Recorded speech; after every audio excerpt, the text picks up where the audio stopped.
Hey, y'all. Who we got in the chat? Somebody comment if y'all can hear me. Can y'all hear me?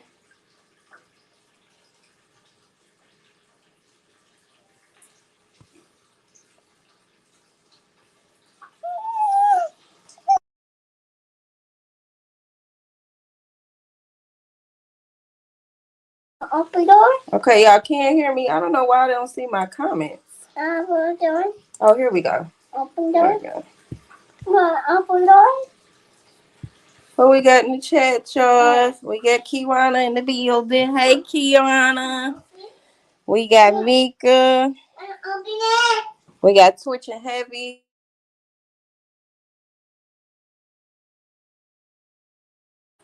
What else we got? Shauna Tay. Hey, y'all. Hey. So I'm not gonna be showing my face on screen because it's not about that. Hold on, y'all. Give me a few more minutes. We wait for a few more people to come in the chat anyway. Hold on.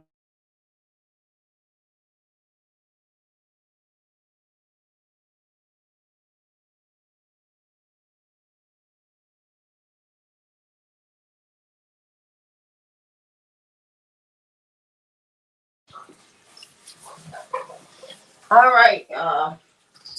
So what we gonna do is make sure y'all like the video, okay? Hit the like button on y'all way in. Share the live, okay? Leave a comment. Let me know where y'all from, where y'all tuning in from, okay?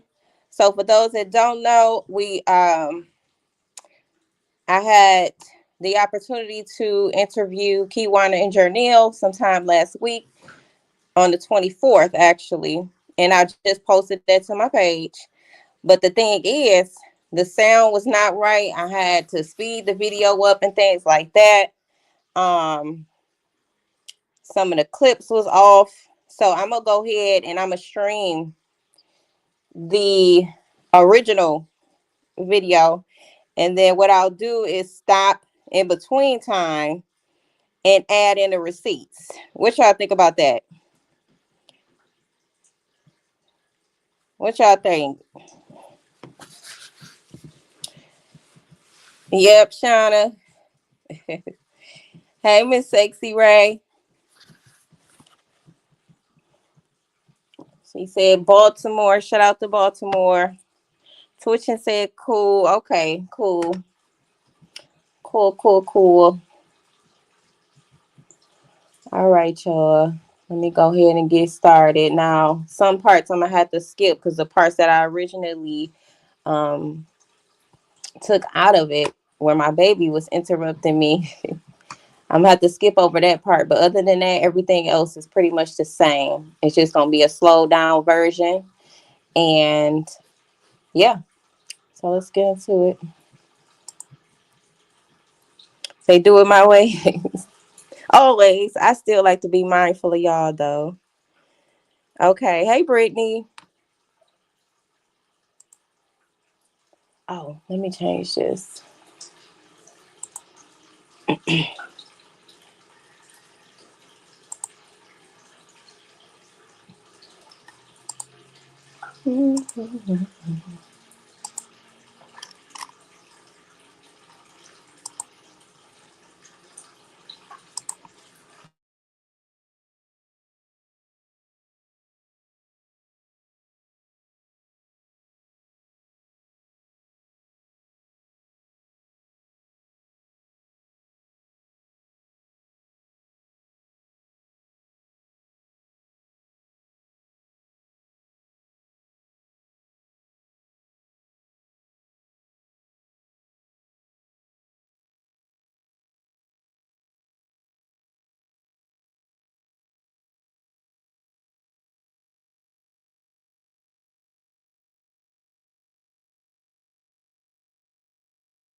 There we go. There we go. Shout out to South Carolina. Hey, Amazing Grace. Yes, y'all. Let's help me meet my goals. Thank y'all for being here. Make sure y'all hit the like button again. And let's get into it. Hold on.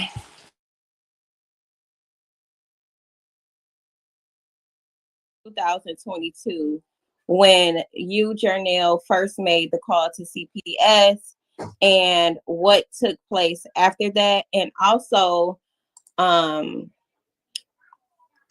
noticed that over the time there's been some like animosities between Roxy and you guys, and what happened with that breakdown, and as to why you guys are not able or haven't been able to work together as well. So I kind of want to touch on a few things, but let's just go back to the beginning of when CPS was contacted.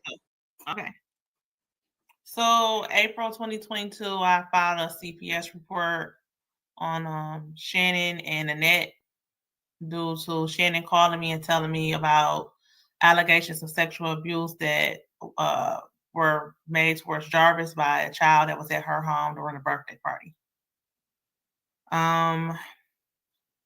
I didn't originally file the report in February when she told me about the information, because she told me, and as well as Annette told me, that they had already contacted the police and authorities and they were involved. But eventually I found out that that was not true, and that's what brought me to make the report in April of 22.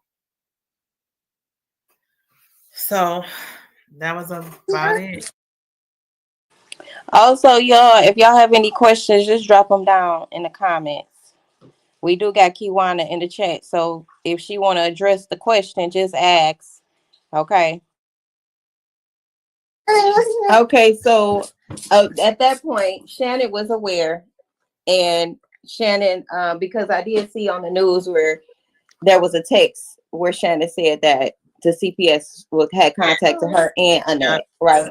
Yep, that was the day after I made the report. She texted me and told me they had contacted her.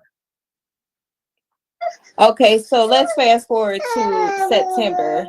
What took place in September, or when was it that Roxy came into play?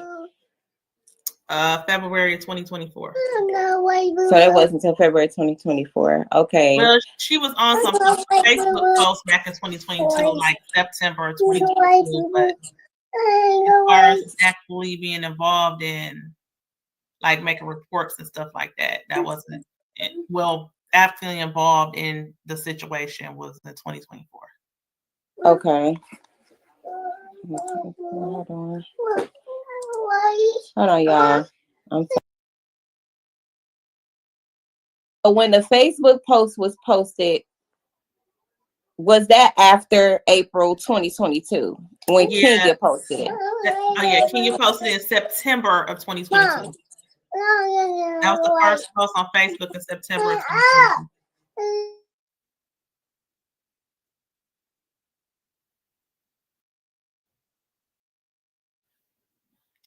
Trying to go away. We all been. The only reason why I'm really bringing that up is because I seen a live too, where Roxy was mentioned in September 2023 quite often. Yeah, that was another time that a Facebook page was made. Yeah, okay. It started in September of 2022. The first page Facebook post was made in September of 22. And then so yeah. Go ahead. I'm sorry. So when they post about it, they only post the one from September of 2023, but originally that post was made again in 2022. That's where it started. It was a different one post in 2022, like when Kenya first found out about it. And then I don't even know what had happened for Kenya to make another post in 2023. Oh, her Nazia's brother ran away. Right. In September 2023. Yeah. Okay. Well, he ran away at the end of August, and she made a post in September about it. I guess when she found out that he had ran away. I'm not sure why. Okay. Wait, you mean why she made the post, or you just? Okay, so I would have to go back to 2022 to explain the first post. Yeah, the first post she made it because I guess after Kewana had talked to her about what was going on, like as far as the CPS reports we had made, and we weren't getting any answers for CPS, and she just kind of contacted her like, hey, I need some advice because they're not talking to me at this point, and I'm just trying to find out what's really going on over there because I done contacted CPS, etc., and they wasn't talking to us. That's Right. why Kenya called Annette and they had a falling out. But then Shannon and Marquita went on Facebook trying to put Kenya's business out.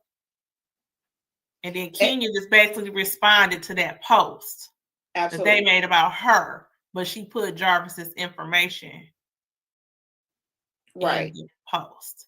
And then that's when Roxy and her was going back and forth about it. And so it sounds like Kenya, was she making the post to did she do anything outside of making the Facebook post to help the situation with Naziah? Not that I know of. No, not at all. And if we go back to that particular date, it's been said as if I called her because, I needed her to make some noise about the situation, and that wasn't what it was. I just really needed somebody to talk to. We had been talking a bit, and that's that. I know that she had a lot of communication with Auntie Annette, so just me conversing with her and telling her what happened. So originally she called my aunt, in which the child that went back and told, okay, she called her mama and spoke to her mama, and then she called Auntie Annette. However, when I first talked to her, it's been said like, who was I talking about in the house? Well, all three of the young ladies was in the house, so I wouldn't exclude Naziah and talk about the other two, and not talk about Naziah. That wouldn't make any sense because all three of them were there, and he tried to do something inappropriate to all three of them. It's just that the other young lady went and told. She was but that was different nights. Like the one little girl who had never been around him, who Kenya spoke to her mother to confirm the allegations or what was being said. He tried to do something to her that night, but the other allegations were from previous incidents. It wasn't in that same night. Right. So what I'm saying is the conversation that I had with Kenya was about all the little girls, because I've been hearing her make it as if Naziah was excluded from the conversation. And that wouldn't have made sense. That's what I'm saying, because there were multiple incidents and the conversation was about what had happened. All the girls. With all the girls. And at that particular party, they were all, I'm talking about the party right now. At that particular party, all of them were there. Yep, all three. So I wouldn't exclude and another little girl was there too. To talk about two and not talk about all of them. So I've been wanting to clarify that, because I have been hearing that, almost like I excluded the conversation with it's being about Naziah as well as all of them. I was talking about all of them. Okay. Because that's the things that I heard too as well. Was as if you guys were aware but didn't do anything but make a phone call. So could we touch on the things that you guys did do once you found out the abuse that was taking place with Naziah and the other children, and knowing what Jarvis was, a monster, and how he was doing what he was doing to the children, other than a phone call, because I'm sure there was more things. Yeah, before 2022, when I first found out that Jarvis was a sex offender and he was not on the sex offender registry list, I'm the one who made the complaint, letting them know that he was a sex offender and he wasn't on the list, and then he was in a relationship with my niece and they had a daughter together. And then eventually he was put on a sex offender list like 5 or 6 months later. After I initially, before even making the CPS report on April 13th of 2022, I went to the police in the city that Shannon lived at, and they are the ones who told me to contact CPS because I didn't have enough information. I didn't know the little girl personally. I didn't know her mother. I didn't know her name. All I knew is that she was a relative of their side of the family, and that she was in the house, and Shannon said that she made allegations. So they said, well, you need to contact CPS. So I contacted CPS. After not hearing from CPS, because I was told it could take like 30 to 60 days, to do their investigation, depending on what was found. I tried to reach back out to find out what's going on. By that time, Kewana had got word. When I found out, people on my side of the family knew that I was filing CPS, and they knew to a certain extent why I had filed. Because these were allegations at that time. I knew he was a pedophile, but I wasn't there to witness anything. I was only told by Shannon. And I believed the kids because I didn't believe children that, would lie about something like that. Right. So, but I started getting phone calls from other people on my side of the family telling me that Shannon was calling them, saying that I was lying on her, calling CPS, and, she was upset with me, and telling me that's my auntie. She not even your real auntie. So she did this to me. She gonna stab you in the back too. And that's when Kewana reached out to me because we hadn't talked in a minute. Mm-hmm. And she said, hey, what is this I'm hearing about CPS? I talked to Shannon. Shannon was upset with you, bad mouthing you, saying that you called CPS on her. And I explained to her, like, look, I called because Shannon contacted me and told me this. And she was like, oh no. She was like, I told her. She kind of told me what you told me, but it wasn't the full story. It was only her part of it. Mm-hmm. And she said, and I agreed with you, like, regardless of what was going on, the authorities should have been involved. CPS should have been called. If she wasn't going to do it, you did exactly what you were supposed to do. So at that point, Kewana decided to make a CPS report. We waited, still hadn't heard from CPS contact. I tried to contact CPS on my report and couldn't get any information. Kewana was able to talk to someone after maybe about 3 or 4, maybe 4 weeks after you filed yours. Right. And that's when we were told that the children denied the allegations. Mm-hmm. And that was pretty much it. They wouldn't disclose anything else. The investigation was done. The children had denied the allegations, and that was it. So at that point, we were trying to figure out, like, well, how can you file, complaints, or anything like that. So we ended up filing more CPS reports due to other incidents that we had heard about that were going on in the home. And I also, like, wrote a letter asking them to explain why the case was unsubstantiated. Never heard from CPS about that. Right. We tried to keep in touch with the kids, see if we get, like, not just gain access because of the situation, but gain access because we missed the kids. With that time, I had been alienated from the family due to filing the CPS report. They wouldn't let us see the kids. Eventually, it went from not being able to see the kids to not being able to talk to the kids to not even talking really to the adults in the family. I probably would talk to Shannon occasionally via text message, and it was very short, and that went on for about a year.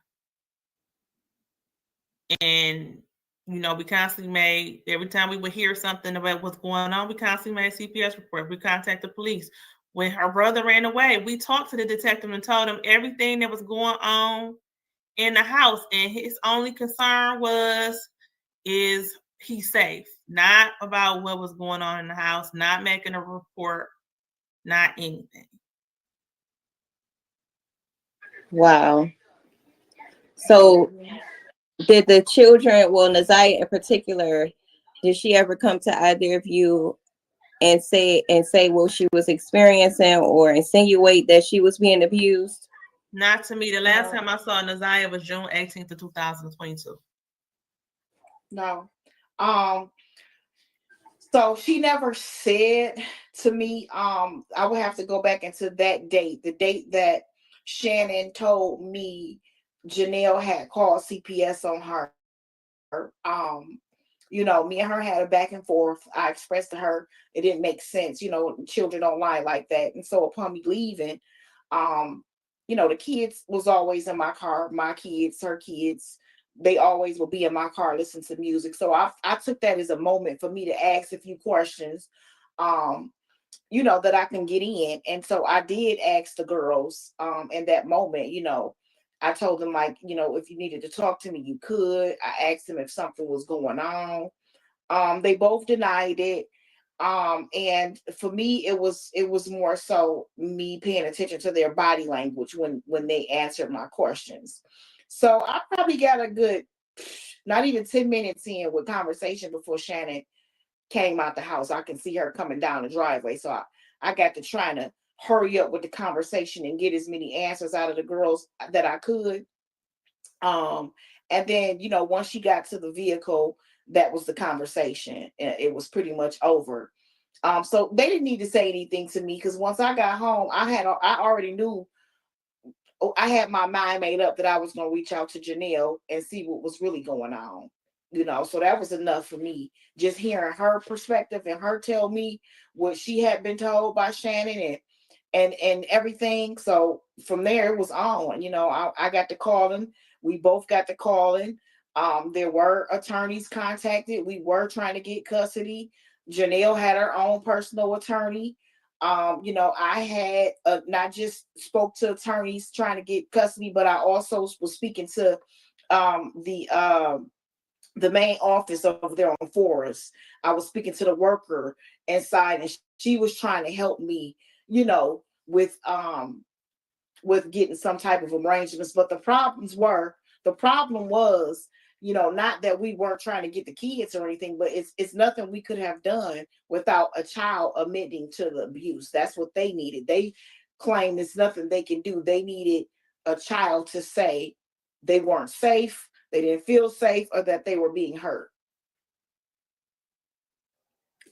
And because nobody said that they were being hurt, although they were, or in some way being abused, rather verbally, physically, they never said anything. So you guys weren't able to proceed, correct? The lawyer Right. had told me, he was like, I can't go before a judge with just because you say this is happening to get emergency guardianship.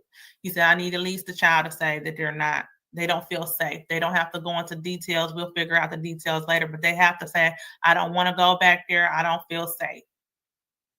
In order for him to file the guardianship. He was like, I could file it, but he was like, I'm telling you right now, they're not going to side with you. So I was trying to talk, you know, a child or so into being the one that would say, you know, hey, I'm not safe. This is happening.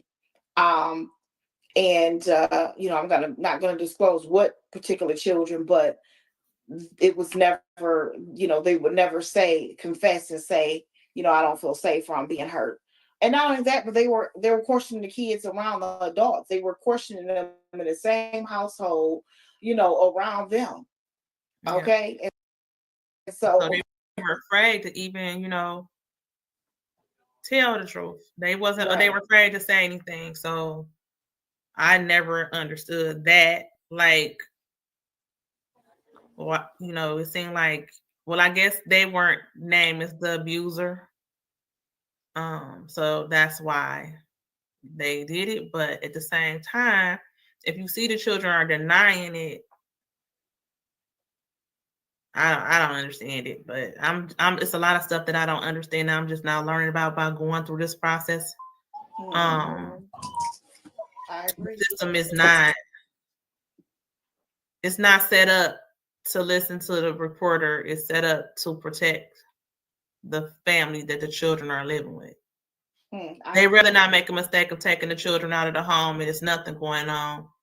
You know, it's favor towards that, removing children.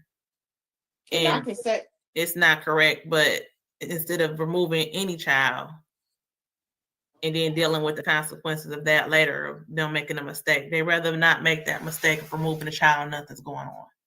And I can assume it's probably hard to place children too. So, and one thing's for sure, I have seen and know of a few people from past and present that has had CPS take their children for nothing. Like, I mean, for reasons that they didn't even need to take their children for. They could have, seen that they got some form of help, your parenting classes, maybe, you and your child arguing too much. You didn't pop your child because your child stayed out overnight, or just stupid stuff. I mean, but these I've seen it allegations happen with those that I've loved the most. Yeah. And so these allegations were, it's no like, way. I just feel like they should have did a cross reference of his name. Yeah. I didn't even know, like, I didn't see the response to the report until the news released it, and blatantly Shannon lied, he lied, everybody involved, all the adults involved lied. And he admitted to them that he was a sex offender in the CPS report. Yes, he did. And I feel like if they had, that was one thing. The fact that he's being accused, and then the fact that he was a sex offender. But not only did they cross-reference his name to see if it was any other involved in any other current cases. They couldn't have, because he was in cases, 2 or 3 other cases prior to me even making the case about Naziah. It was 2 after 2015, 2018. He was in other cases.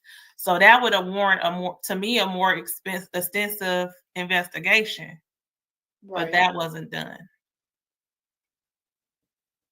Yeah, I agree. I definitely seen that in the report that he blatantly said he was a SA, or a sex offender, SO.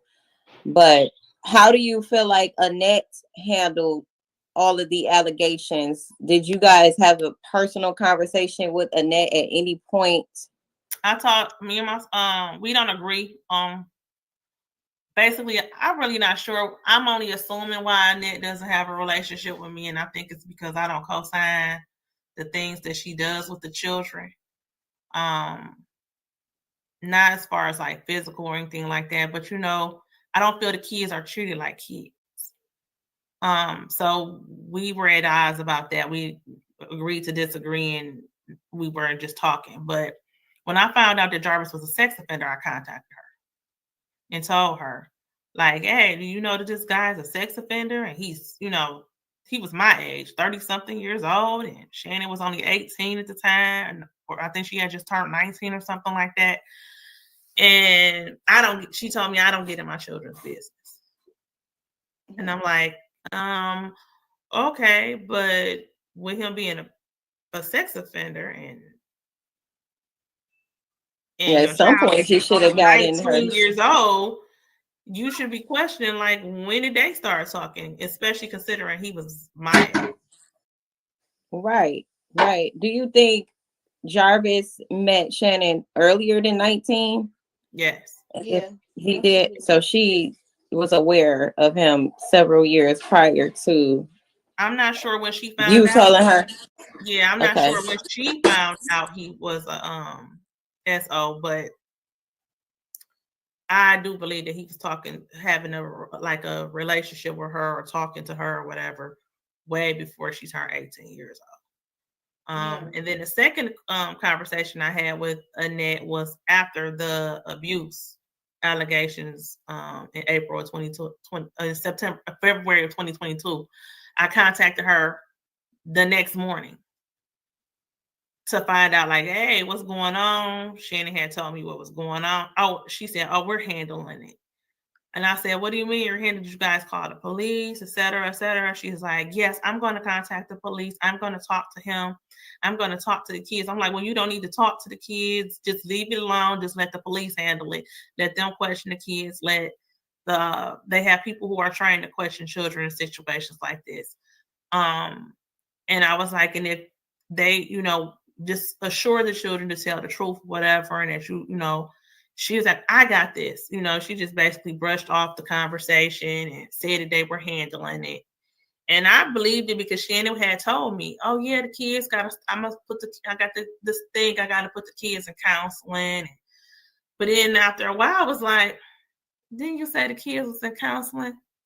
Well, now you're saying that they're not going today. And I'm like, well, what is CPS saying? Is, you know, you said CPS was involved. Stuff just didn't add up. And that's what made me cause actually make the CPS report, because I realized that they weren't telling the truth. But Annette knew. She knew that he was a SO, and she knew about the allegations that were made, and she knew about that night at the party, and she knew about the allegations that the other two girls had made against him as well. Right. Okay. How was Nazia's relationship with Annette? Like, when you were around her, this question for either of you. Were they close? Because to me, it seemed like she tried to put it off at the preliminary hearing that her and Nazia was close, and Nazia can go to her and talk to her about anything. She was a guardian.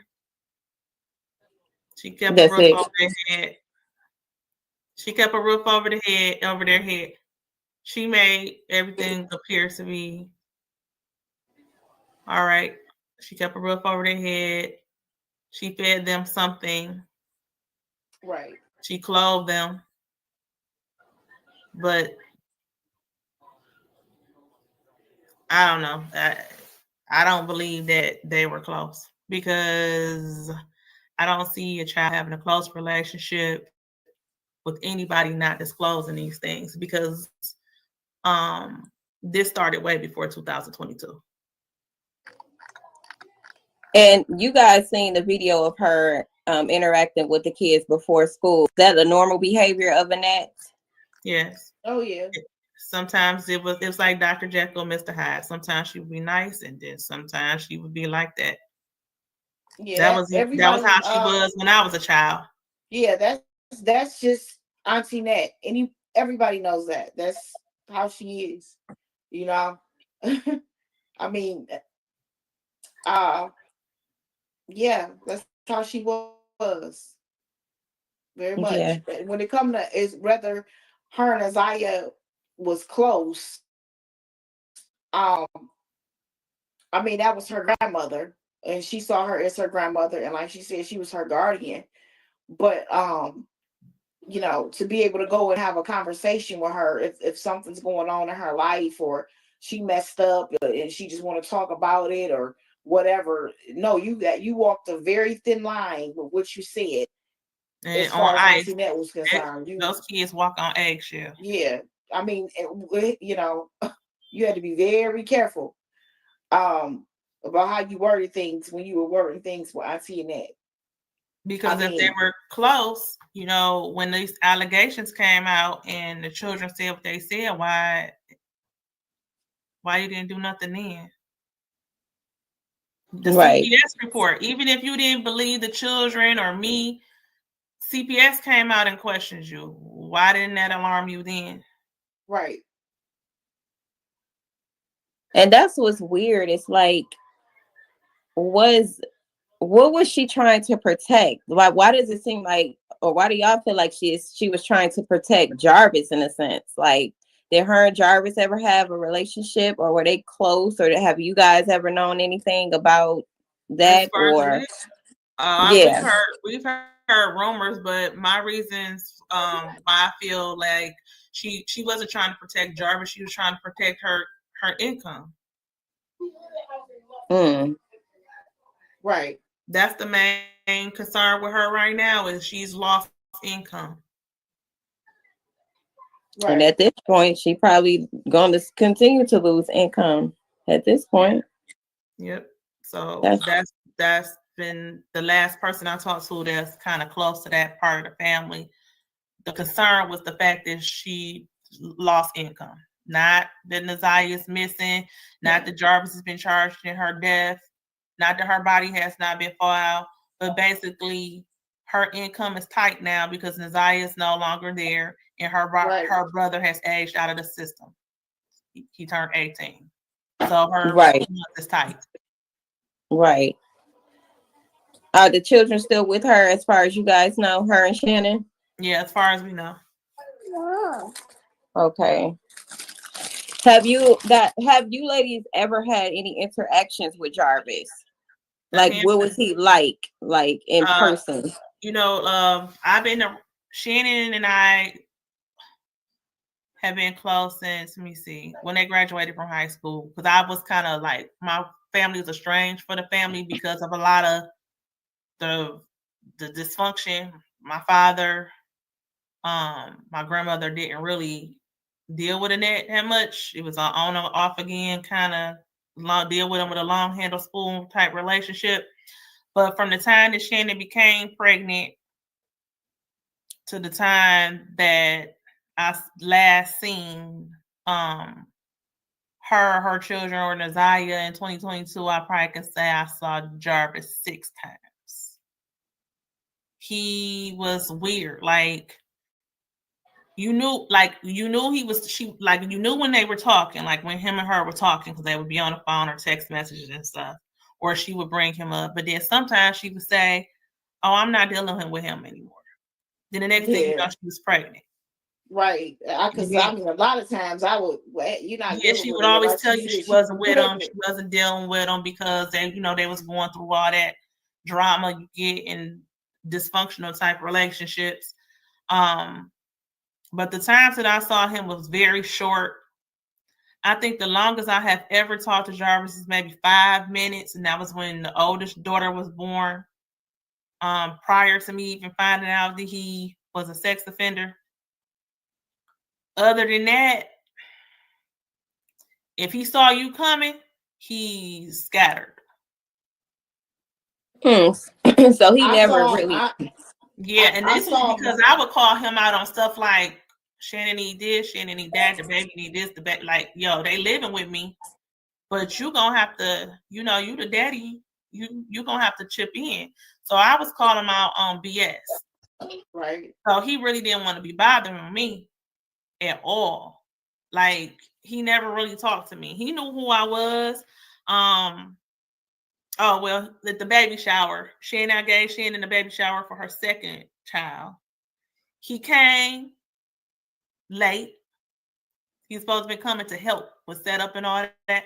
He came late, stayed 20 minutes maybe, and left. Mm-hmm. Didn't stay for the baby shower. He did a little something, I guess, contribute to the setting up or whatever, and left. But he really didn't come around me.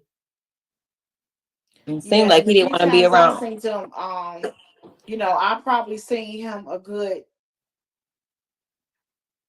I don't know, just guessing off the top of my head, probably about 3 times, if that. And that's before I knew he was, a sex offender. After my apology. That's before I knew. Of times and I seen him once because she had a little birthday party at a hotel on Jefferson for one of the children. He was outside basically putting his hands on her.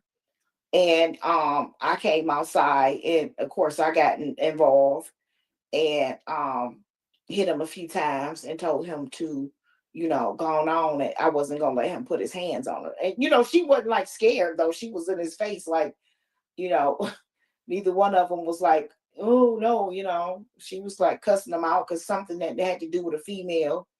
And he went to try to put his hands around her throat or something or the other, and I ended up hearing it, the commotion, so I ran out there and as fast as I could, and I got involved. And he got to trying to tell me, she was tripping or whatnot, and I'm pulling her back like, come on, Shannon, just let him go on, because your kids up here or whatever. And he called her names and pulled off, he skirted off. And that's one time I seen him. And then another time I seen him, he was sitting outside the house in his vehicle. But again, all these were times prior to me even knowing what he had done, because I didn't find out what he had done until, when was it? It was when I called June of 22, right? Yeah, June 22. 22. That's when I found out. So he seemed like, based off y'all interactions, he was kind of controlling and abusive, physically abusive to Shannon too. Yeah, he Well, was weird. I'm not gonna say like he just would whoop her around the house, but I mean he just had that type of I think he was like that with all his women, pretty aggressive, I think that's how he was. It to as far as how and it's almost like she liked it. She liked it. She was very proud of Jarvis. I mean, Yeah, very proud.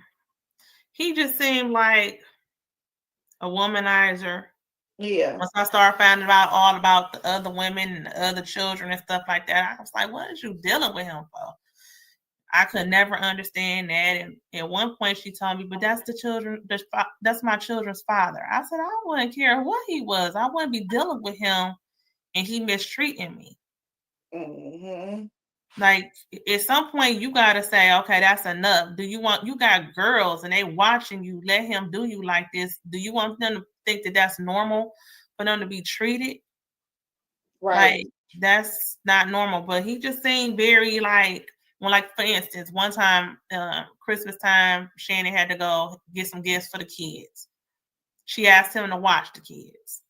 We figured we was gonna run and do what we had to do, be back in an hour. Well, it took us a little bit longer than an hour. I think it took maybe about an hour and a half, maybe two. I'm not sure.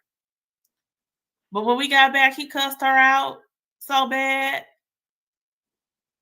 Them your kids. Mm-hmm. And it wasn't like he was gonna buy them anything or do anything for them. But them your kids, you can't watch your kids for 2 dang on hours while I go run a couple errands, for the kids. He was not happy. He cursed her out. And I'm like, hold up, my car moved when I moved. So she was in my car. And if you wanted her to move at a certain time and be at a certain place, then you should have took her. Mm-hmm. I was like, so all this getting upset and frustrated about where you got to be and what you got to do, that's not my problem. And he went on about his business, doing weird stuff. The truck was parked around the corner. I forgot about that one until I saw it on the trial. And I was like, that's what he used to do when he was at Shannon's house. Like, parking around the corner. Why y'all think he was doing that? Like, because he was handling them. Yeah. And a lot of them knew about each other. And he was making sure that they couldn't pinpoint him. They was doing drive-bys, I guess. Sure wow. was. Wow. So Shannon was fully aware of the other women and they had no problem with it. Yeah, she knew about the other women, but I'm assuming that he probably was telling her he wasn't dealing with them. But I mean, all the red flags was there about everything. The red flags were there. The babies were there. Yeah, because she had women calling her and telling her, all kinds of things, arguing with them on Facebook. Mm-hmm. The flags were there. She just told to wave them or ignore one. I don't know. But she knew what was going on with a lot of them, and then some of them were surprises, but then those surprises stuck around and she just dealt with it. And then she would try to say, oh, we're not together, but you're still having babies now. Right. Y'all not together, but these babies keep on coming. Right. Right. It's been said that Jarvis was in relations with Marquita and Annette. Is that true? Now, I've heard rumors about that. I don't know firsthand about any of that, but I have heard rumors. Yes, ma'am. Yep, and some of those rumors came from inside of the family, so it wasn't like what I heard on the internet. So yeah, well, Marquita was dealing with him first, from my understanding. Okay. And so, yeah, she was dealing with him first, and then Shannon started dealing with him. I heard it was a little tension throughout the years about that, So from what I know, yes, he was dealing with Marquita and Shannon. Now, the rumors about him dealing with their mother, that came about. And what was that like? Do y'all feel like that could have been possibly true? Or I'm asking too because I felt like they could have been just based off like, what I've You know, I'm gonna say this for instance. Say for instance, yo, and this is not just with Shannon. This is with her other children as well. Say you in a relationship with a guy. The relationship is not a good relationship. It's very toxic. You stop dealing with the guy, but your mama still deal with the guy. Yeah, that happens a lot. The guy still come over to the house. She's still calling the guy to do favors for her. The guy riding her around in her car. Yeah. His car. Did Annette have a car? What would be the reason for that? Yeah, she had a car, but prior to, when she didn't have one. Okay. She basically kept a relationship to the family, and it's a birthday party, or say it's Thanksgiving.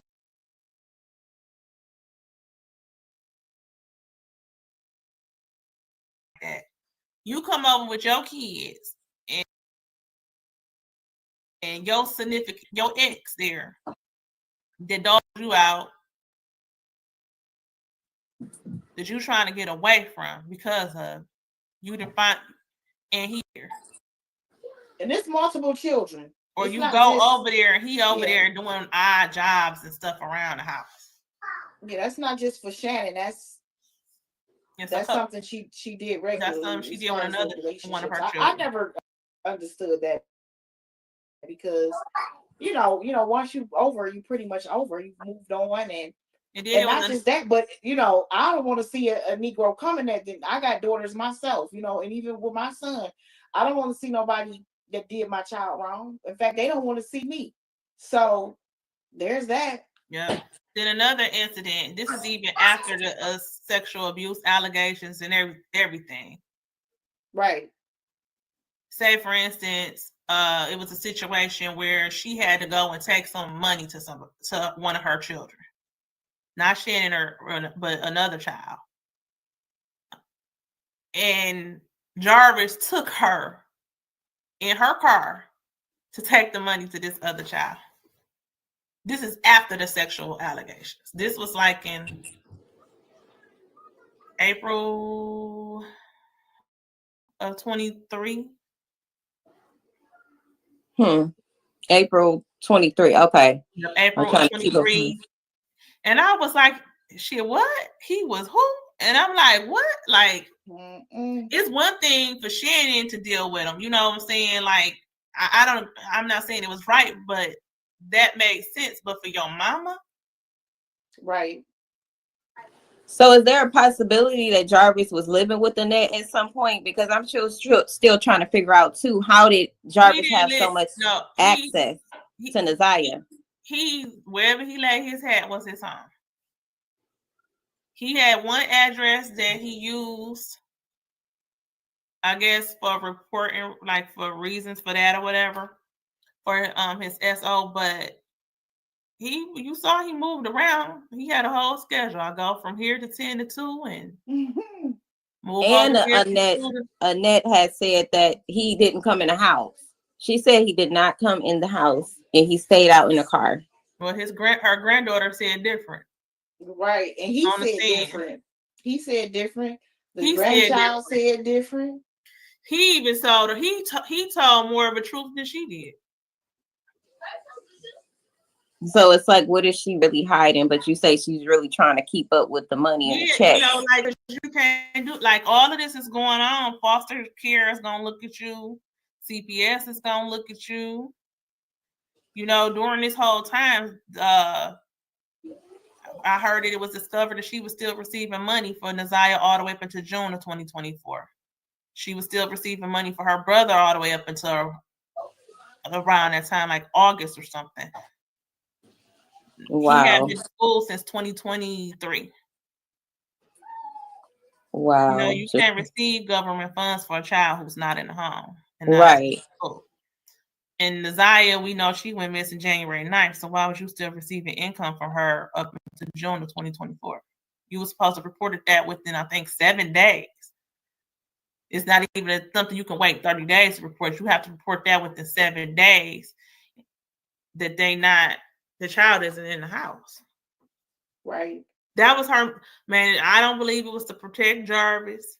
It may have been to protect herself because she knew she was wrong. It may have been to protect her income.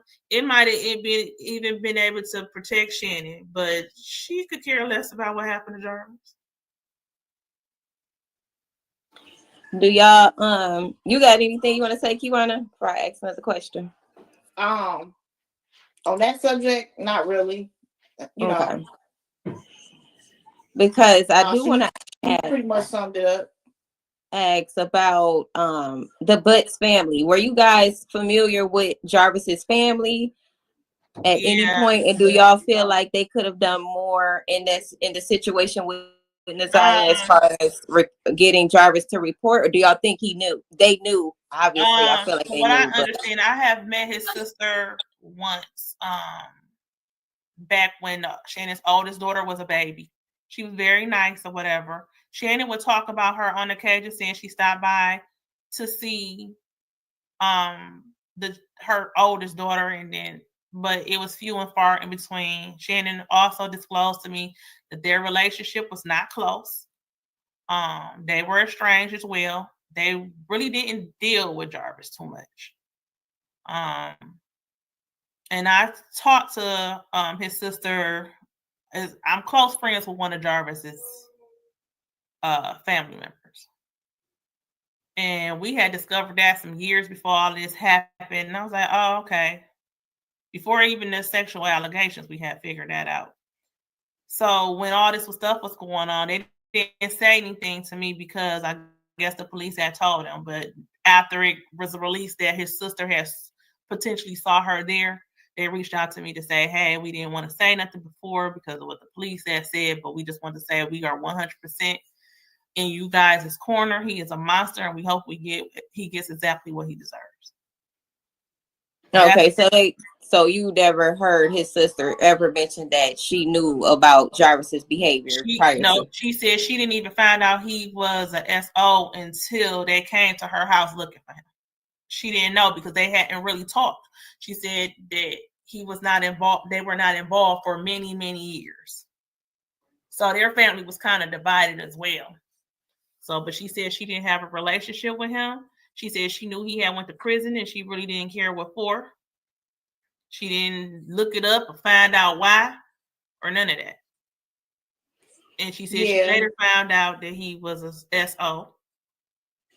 And she said it really didn't matter to her at that time because she said she didn't know about anything that was going on and she didn't have a relationship. She said she pretty much ran into him if it was like a cousin had something and they bump into each other passing through.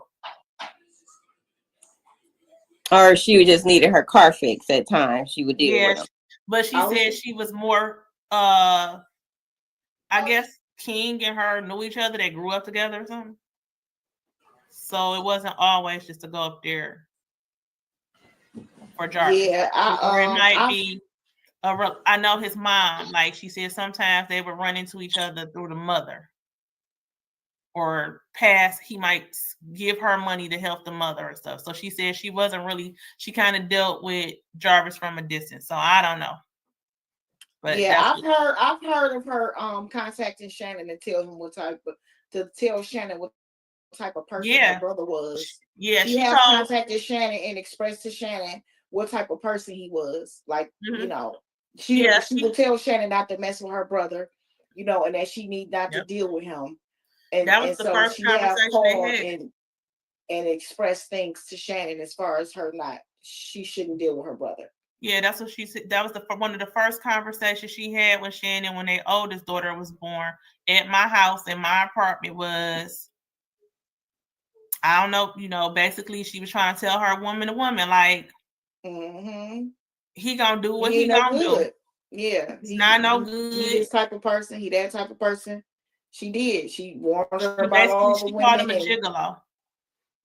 Mm-hmm. So she told Shannon, "This is not what you want. Take care of your baby and move on with your life, because whatever, the stuff y'all gonna go through, you don't have to go through that. He's not gonna change. This is what he do." Yeah, she told her. She did. She But as told far her. as any sexual abuse or anything like that, she never said anything about that. But she did tell her, like, it's not worth all that you're going through with him, because he's not going to change. This is what he do. Mm-hmm. Okay. Well, that's interesting. That's interesting. I guess that's been sitting on my mind. Like, how did the Butts family not know that he was, a pedo of some sort or a sex offender or I'm pretty anything sure like that? somebody in the family knew. Yeah, I was gonna say, there's, I don't, I'm not trying to say nothing towards them because I don't know them. I never met any of his family.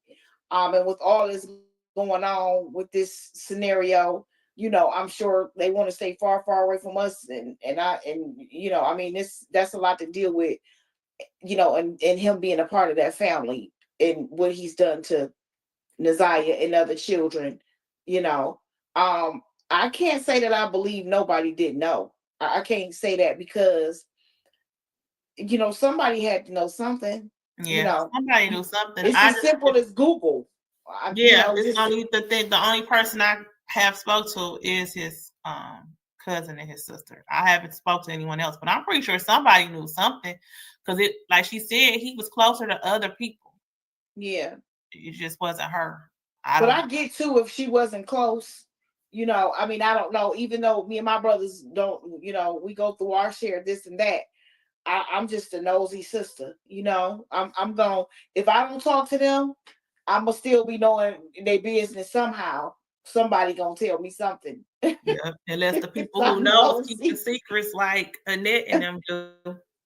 Yeah, I'm right. nosy, so I'm gonna be like, I don't know. And I guess too, because I was wondering the night that Naziah went missing and Jarvis' sister said that she had seen her that night. I guess I was wondering if she had any prior relationship with Naziah, or if she had seen Naziah, or if she was familiar with how Naziah looked. And years ago, okay, like when Naziah was like 3 or 4, she said she didn't see her, the person's face. She said she just realized she thought it was one of Jarvis's girlfriends, but she said that, dang, she's small. And then she said, but she never saw the face. She just remembered the jacket. And when stuff started like coming out on the news and social media, like after just February 14th, that's when she said, wait a minute. And no, I think one of the girlfriends called her or something. And she said, well, why is they doing all of that? And that's when the girlfriend told her, because of the missing girl. She said, well, what missing girl? And then she started trying to figure out, put 2 and 2 together. Like, what did you talk about? What missing girl? I thought he went to jail for something else or whatever. And she was like, no, they came here looking for the missing girl. And then that's when she went and talked to other people and figured out, like, you was there that day. She was like, what day? She said, he's the day, so I guess that's the reason why. See, now I gotta go back because I, not saying that you're wrong, but I thought that she said she noticed that there was a little girl in the vehicle, and she said she didn't know. She didn't know it was a girl until they told her it was a little girl. Well, actually, Jernell, I believe Kewana may be right. She said she asked Jarvis who the little girl was. Yeah, she knew it was a little girl for sure. She said it was King's niece. Yeah. So yeah. Okay.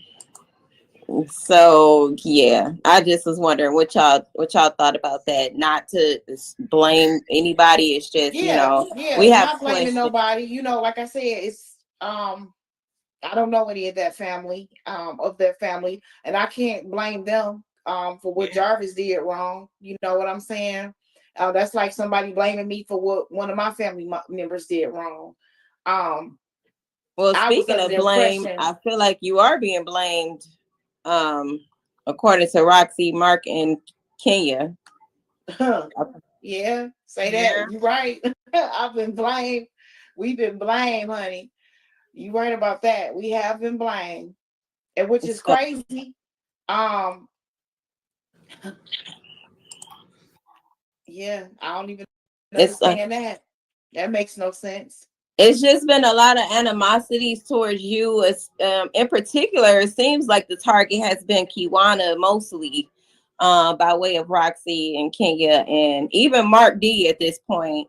So, could y'all explain, or how did Roxy even come into, um, alignment with Mark D? And then can we talk about protesting? Because I do remember seeing Jernell out there with Roxy at one point protesting with Roxy. I was there every one. Yeah, I was out there. Kewana was there It every was one too. Jernell's idea. She's the one that said we should protest downtown. It was her idea.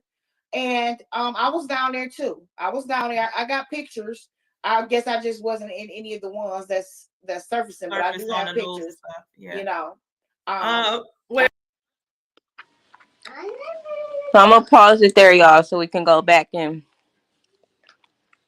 show the receipts. All right. Make sure y'all hitting the like button, okay?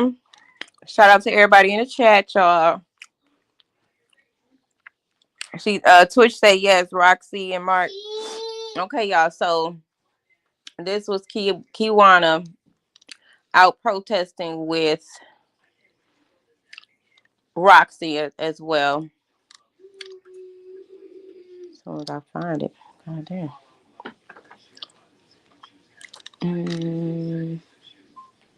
Oh, here we go. Ma.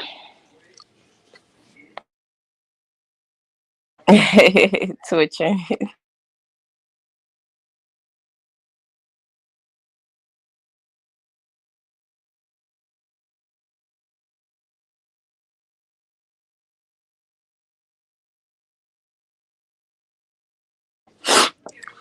Hey Tiffany, y'all. Look, my computer a little slow. Bear with me, but we gonna get it together. Because we like to see receipts. I know I do. Okay, so let's go back. Cause boy, are there so many of those receipts. Okay. Okay, so here is the protest.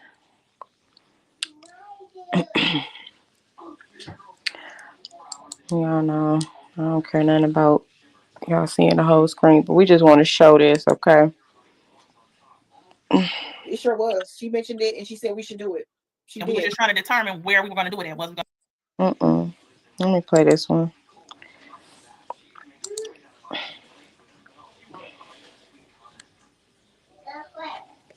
Justice, family demanding answers in the case of Harris and hoping for charges. Kewana is Neziah Harris's cousin. My nickname for her was Pretty Eyes. That's what I called her. But it's been 4 months since she's seen those pretty eyes or the 13-year-old girl's smile. What's really hard is not being able to give her the proper homegoing as she deserves. Neziah was last seen getting off the school bus on Cornwell at 3 Mile on Detroit's east side, January 9th. Police have scoured the city and other Metro Detroit communities in their exhaustive search. Her family is struggling, but still praying that Neziah might still be alive. There's a reason for us to believe that the worst, but we're trying to hope for the best. A possible lead, Detroit police. So that's that, y'all. Y'all see that Kewana was definitely out there. Actually, there are some lives on Roxy's Facebook where you can see Kewana and Jernell in the background, but she never really acknowledged them. Okay. She never really showed a camera on them too much. She mostly put it on like her and Mark D. So we just want to make that very clear that Kewana was definitely there. They have made many appearances on the news as well. And yeah, the whole idea to protest was Jernell idea, but Kewana was with Jernell on that idea. and as well as convincing Roxy to do the same, or rather, she inserted herself there. So let's go back to the interview, y'all.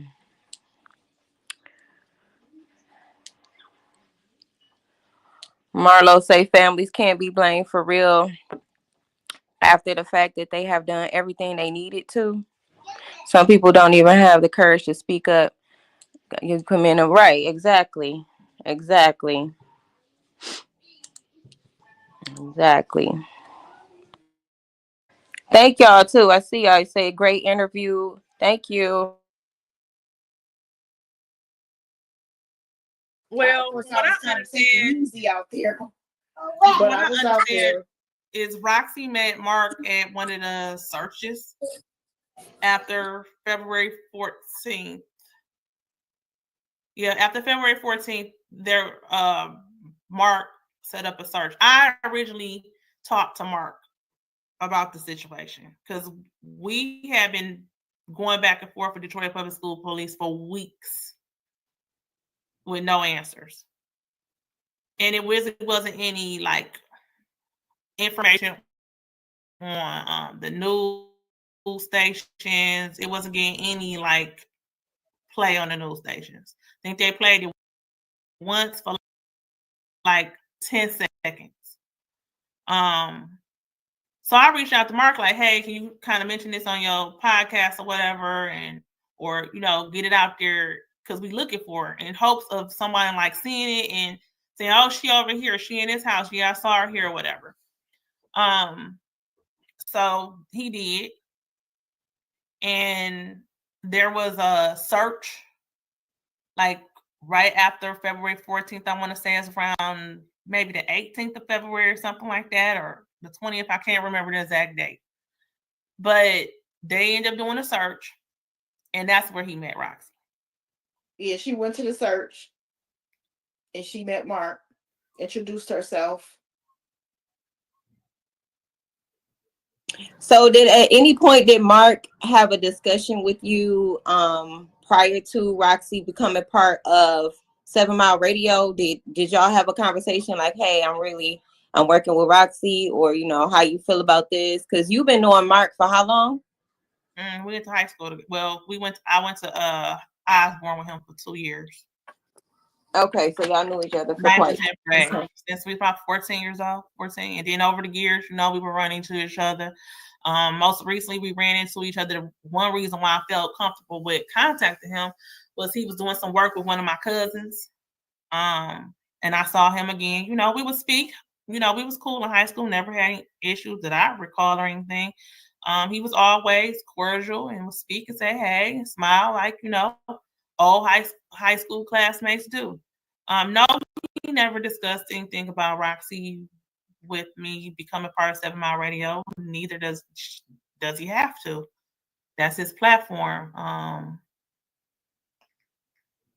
didn't really mind her being involved in the platform. Like, wonderful. That's great. If that's what you want to do. Yeah, because in one of her lives, Roxy's live, she was kind of coming off like Mark chose me type of attitude, So I know exactly which one. Yeah, I remember. Yeah. Honestly, I just recently fully watched that.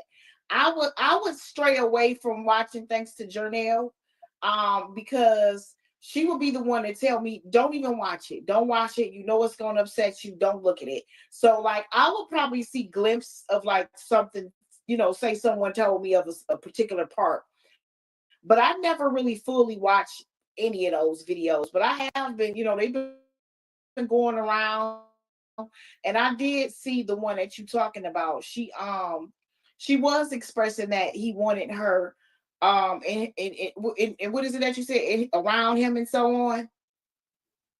Like Mark chose me. He chose me, and he wanted me to be a part of 7 Mile Radio. So let me explain that. Okay, so there was a lot of lies put out, right? There was a lot of lies put out on Mark platform. I don't understand why that was done. It never made sense to me. because I don't think that I nor Jernell had ever did anything to deserve him, nor her, nor Kenya saying anything towards us, about us, in no type of way. So I was completely lost. However, it was said that I was in some way flirtatious with Mark. And so that's never happened. Not never happened. Now, Mark has pulled up to my place of living, and we have done like an exchange for something he had it. I was purchasing. I'm not gonna, say exactly what, but there's that. And we've had conversations. As far as Roxy was concerned, I didn't never say anything malicious. I just was like, there was a few things that she was saying, and I was expressing to him, being as though, they were on his platform, that they may need to discuss it, because I think that she should be honest about it, because I didn't want to see nobody attacking her about it. So I was basically being a big cousin and saying, she needs to express she was in the city prior to Naziah come up missing. I don't think that nobody would see that as her doing something wrong, other than her saying, well, what did you guys do? And what was you guys doing? And so a lot of that stuff I just didn't understand. And like I said, thank goodness for Jernell, because she kept me from reacting, in ways that I probably would have, because it would anger me when I would hear about it. So even though I wasn't watching it, I was hearing about it. Like, well, why would she say that? And why would they say, this, that, and the other? I have no clue. But what I can say is I did have a conversation with Mark about Roxy, being honest about being in Detroit, and her being honest about the fact that she didn't move here as a result to finding and helping it went on with Naziah. That was all that I was saying. And so I don't know if they felt the need to do some type of demising our character or making us look bad, because maybe they felt like that with Hemorrhage, what they had going on. And so I just felt like they tried to make us look bad, and I don't understand that. Mark, no, I never flirted with him. In fact, me and Jernell, I called him on a three-way with her on the phone, and I checked Mark, and I said, why would you say something like that? And I said, Mark, have I ever came on to you, right, Jernell? And I said, with her on the phone, what did I say? You asked him, like, when did I say, why, she basically asked him, when did I do that? Like, what did I say? Like, where did you get this from? And he didn't answer. He just said, okay, because he kept on saying Kewana. And I'm like, did she do it or did she not? Like, just answer it or whatever. And right. If she did, we 40-some years old. Like, yeah, let's be real. I wasn't in a relationship at the time. At the time, if it was something that I had done, I wouldn't have had no reason to hide. I didn't get into a relationship till after.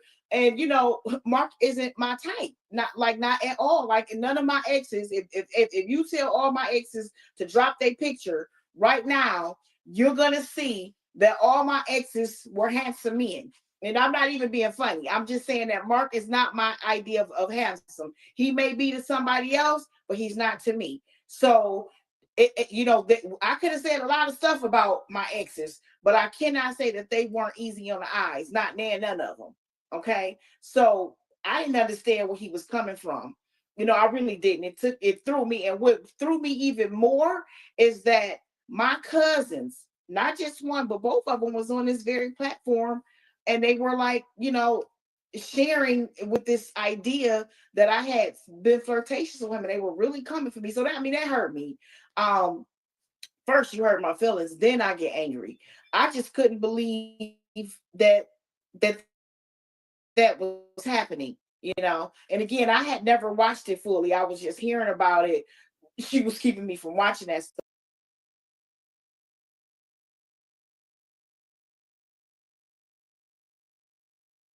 So yeah, to answer your question, I don't know why they did all of that. I really don't. I do know that I had my times where I felt like they were trying to come between me and Jernell. And she tried to tell me this, and I'm like, I don't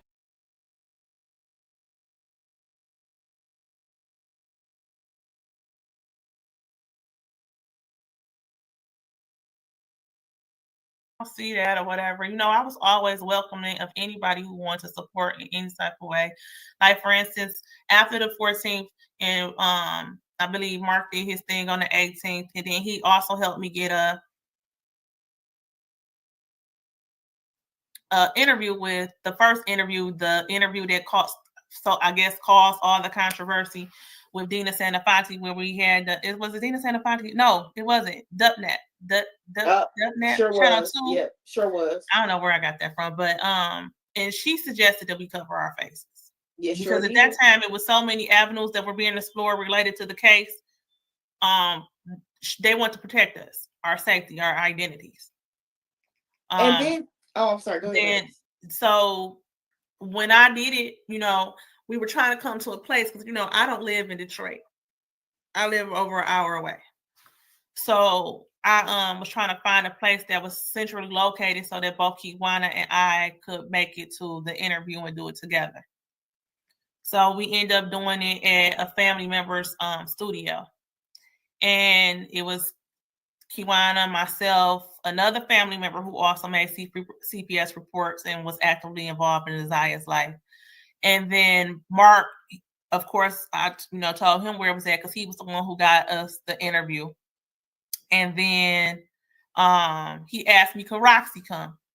Sure. That was the first time I really remember, like, I've met Roxy before, but didn't remember meeting her because, like, I don't see her like I see Kewana. Me and Kewana grew up together, like, as kids. Right. So I know I've been knowing her pretty much all my life.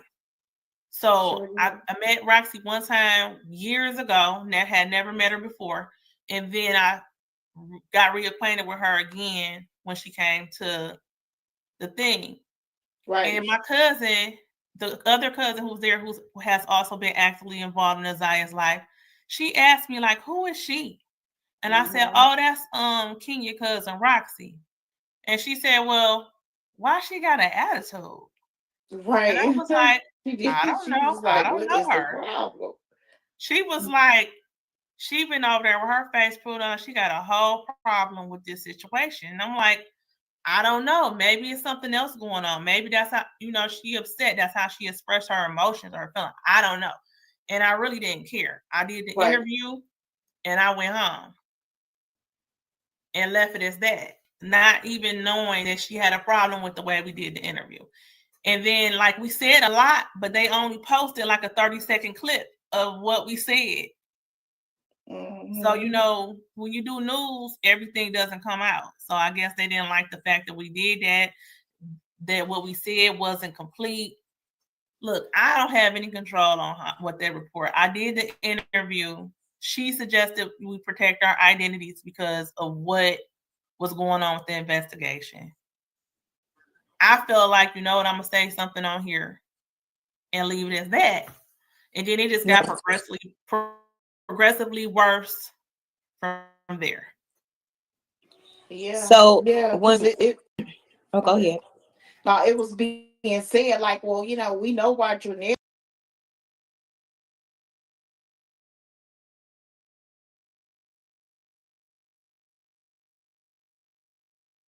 did it, but Kewana, why you do it? Well, duh, if I'm with her and we're doing a clip, do you think they're gonna show one person and ask the other person not to be shown? And not only that, for a lot of reasons. I'm not the social media person. I've never been the social media person, and not only that, but no, let's suppose something was to go down.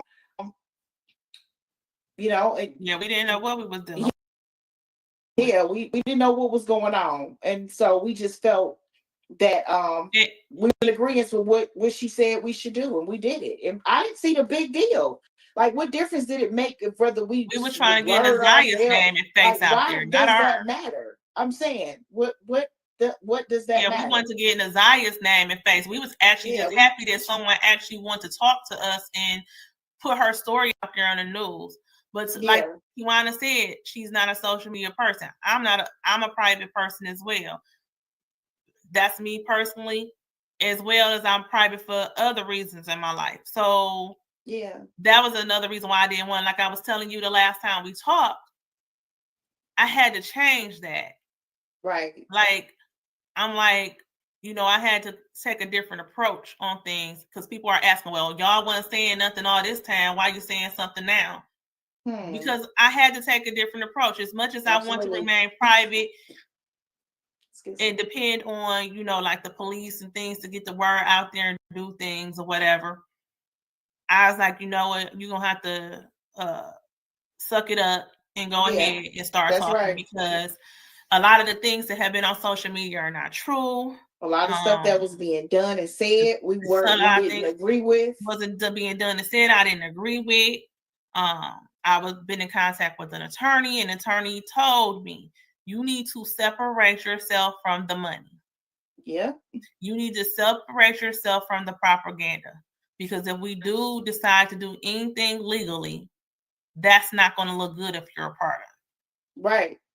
Yeah. And not saying no names, but it was law officials telling us to stay away from from the podcast. They didn't want any part of it. Let me just say that. Okay. I don't know what they think what was going on here, but what we were being told was to stay far, far away from it. Okay. Because to them, not only was it looking messy, but it wasn't good as far as the investigation. Okay. Yeah. Go ahead. Once Detroit police got their hands on that case, they took off as far as what they need. Listen, Detroit Public School Police had already done the whole the phone, text messages, and so on. And when they got those messages and they got that stuff, all the fussing we were doing at this case shouldn't be on y'all desk. Y'all don't have the manpower. Well, that's when she said, you know what? Boom, this is too much. And that's when they handed it to Detroit police. Okay. Once they got the case, all that stuff that they had already got their hands on from Detroit Public School Police, they were not looking for a live child. Not from the beginning. They were not. Yep. They were not. In the beginning, they, like when she went, like for instance, she went missing on the 9th of January. Right. We didn't find out until that Thursday, which I believe was the 10th, on a Facebook post that night. On the 11th, I was on the phone at 8 a.m. talking to Detroit Public School Police, trying to find out what's going on. Do you want me to try to reach out to her? Do you have a contact, a social media link or something like that? Because I haven't been in touch with the child. Right. I explained to them about the history that was going on in the household, the CPS reports that were filed, and all of that stuff. Kewana also contacted them. Sure did. Every 4 to 5 business days, we were contacting them to get updates. The lady offered us flyers. She said, no, we have not heard from her. At one point, she basically told me that you're not even her guardian. I'm not even supposed to be talking to you, because she basically told me what a grandmother said she's missing. I told her, no, something's wrong. It's been over, a week. Like, no. So we just kept hounding them. We was like, okay, we're going to take turns calling, because Naziah still had not been home. No one had heard from her. They were telling us she doesn't have social media. I'm like, yes, she do. And I was saying, I'm like, this is an old social media she has. I don't know if it's still active, but she's on social media all the time. Well, with more investigating, they found current social media. That's how they found all the TikTok videos, because I wasn't on TikTok. I only knew that she had a Facebook account. Right. Then they were saying, well, she doesn't have a phone. I'm like, yes, she do have a phone. Her mother told me that she had a phone. They don't know she has the phone, but she has a phone.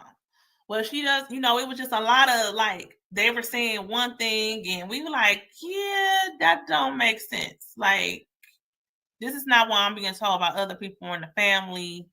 Right. So after a while, she got frustrated with us and basically said she wasn't supposed to be talking to us. We wasn't her guardian. And then the next thing we know, I called her. She said, well, the FBI, Michigan State Police were taking over or something. And I'm like, okay. And then it was February 14th, and that's when we saw Annette on the news. So I can't remember exactly when or how. Well, that was when I talked to Mark. He did some exposure. He got us the news interview. He introduced us to Tamara Liberty Smith. We talked to her. She had us come down to a community meeting with Detroit police. We went to the meeting. They ended up pushing us out the meeting because it was live. Right. We brought up her name. They pushed us out the meeting. We ended up talking to the detectives over the lead, over to the homicide division. The next day, we ended up going to talk to the lead detective and giving a statement.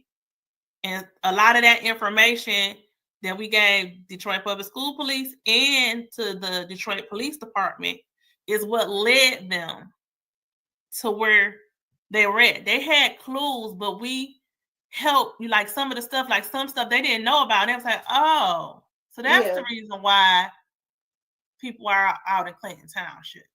Right. Well, do you know this address? Oh, okay. Well, they took that information and it just kept on going from there. So when we were calling, asking questions, they said, you don't need to do anything. It's a recovery effort. And I'm like, what do you mean recovery? She said, unfortunately, this is grave conditions. Sure did. And we was like, oh my God. Especially and we let that be known. Doing the searches. Like it was said that nobody even started searching for Neziah until May. They were searching for Neziah before the 14th. They had executed warrants. They would start doing the helicopter and water searches the next day after night. Everything that they did was not being televised. And everything that they did, we didn't even know about. 99% of the time, we didn't even know about some of this stuff until we saw it on the news or somebody tagged us in a post just like everyone else. But they were doing searches early on for Neziah in February. They did the Clinton Township search in March. They did a couple executions of a warrant in February. They did water searches in February. One reason why they kept on going back to that one location because water rises and falls. Yeah. So it could change the elements. If it's down lower, they could see something else. If it rises, it could bring something from the surface, and they had to keep going out there to see if anything changed or anything had fallen. Sometimes the conditions weren't appropriate because I know they wanted to do that water grid where they actually walked through the water. Yeah, I remember. It was the water was frozen. We got like 0-degree temperatures in February, January and February after she went missing. So the weather conditions weren't appropriate. They were always searching for Neziah. We just didn't know about all the searches. Yeah. We didn't know. But that's something that I've been and they didn't want us to know. Especially they didn't want us to know because down the line, they didn't want anybody to know because the worst thing you can do during an investigation is let people know what's going on because you're giving people who involved time to clean their mess up. If you want to find the person, you don't go and let the bad guys know you're being looked for. They're searching. You don't want already them to know 30 days behind. They was already 30 days behind when they started. Yeah, and they were already behind. Right. Yeah. Because again, they didn't have that case over. Right? So that's they didn't Detroit Public School Police. Until they see everything we was hollering about.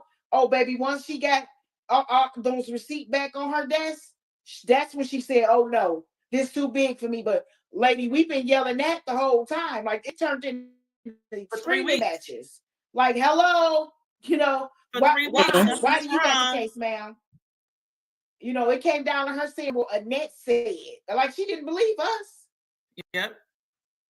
We were the ones enforcing Neziah Harris was not a runaway situation and that it needed to be further investigated. And we were the one that connected the blues clues because we were not backing down at all. We were not backing down. So we did a lot. I mean, we did. It's a lot of stuff that people don't know we did. It's stuff that I know I did and I don't even remember because I just was never, every time I heard something, I reported it. Every time somebody would give me some advice, oh, well, you should write a letter to this person. You should email this person. You should contact this community advocate. I've even talked to people in my family about this situation and they would guide me. At one point, they were willing to talk to one of the children, but the child didn't want to talk to Get a hold of the child to talk to him. So, yeah. And that was the issue we were having with getting custody. That we couldn't get, I mean, that power over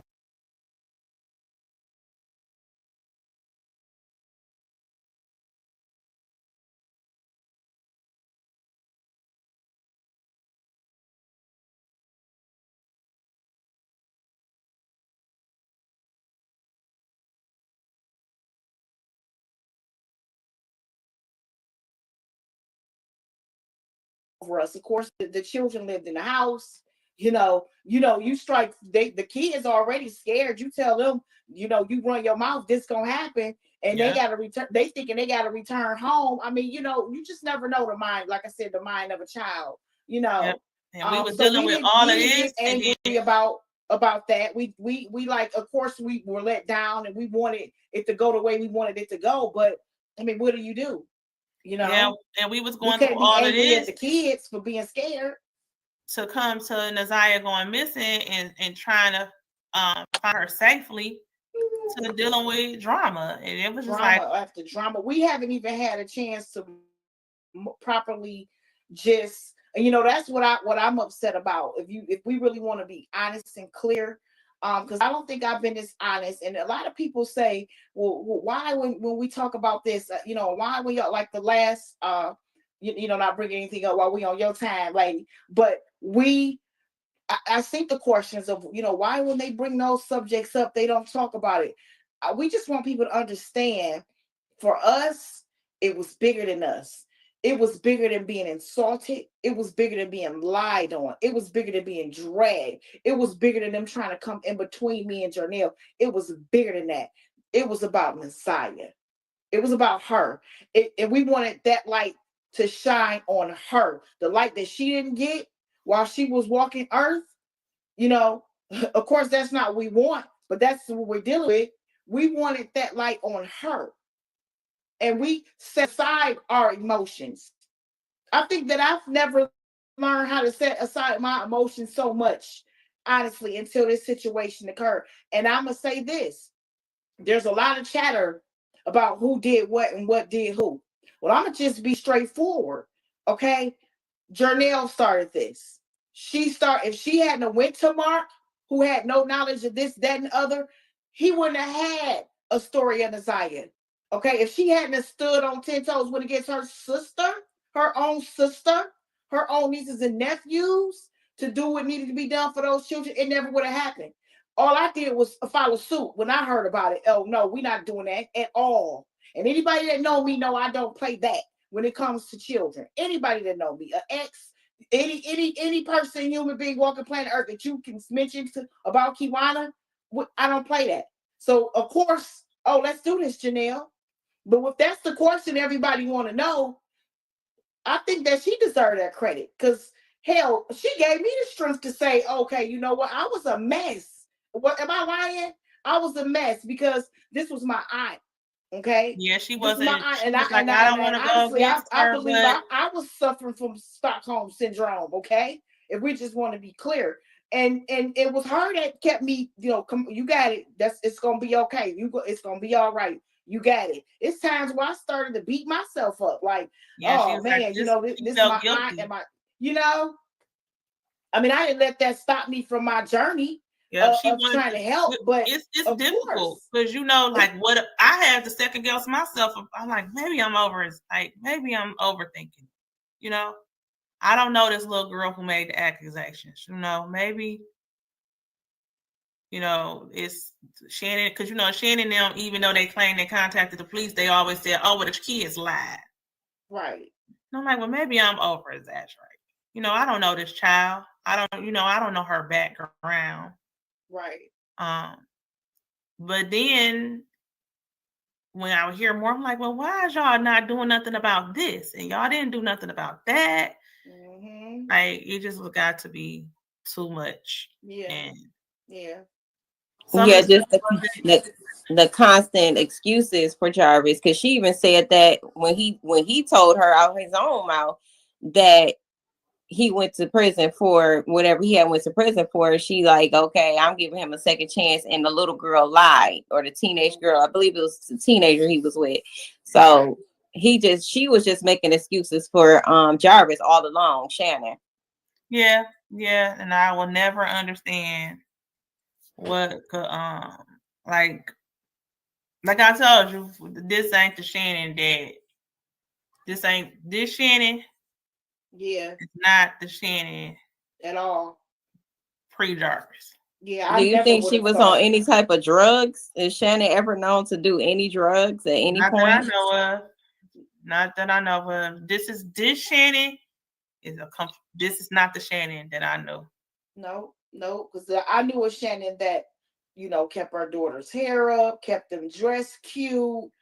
Wanted the best for her kids. Yeah, even when she didn't look like nobody, the kids did.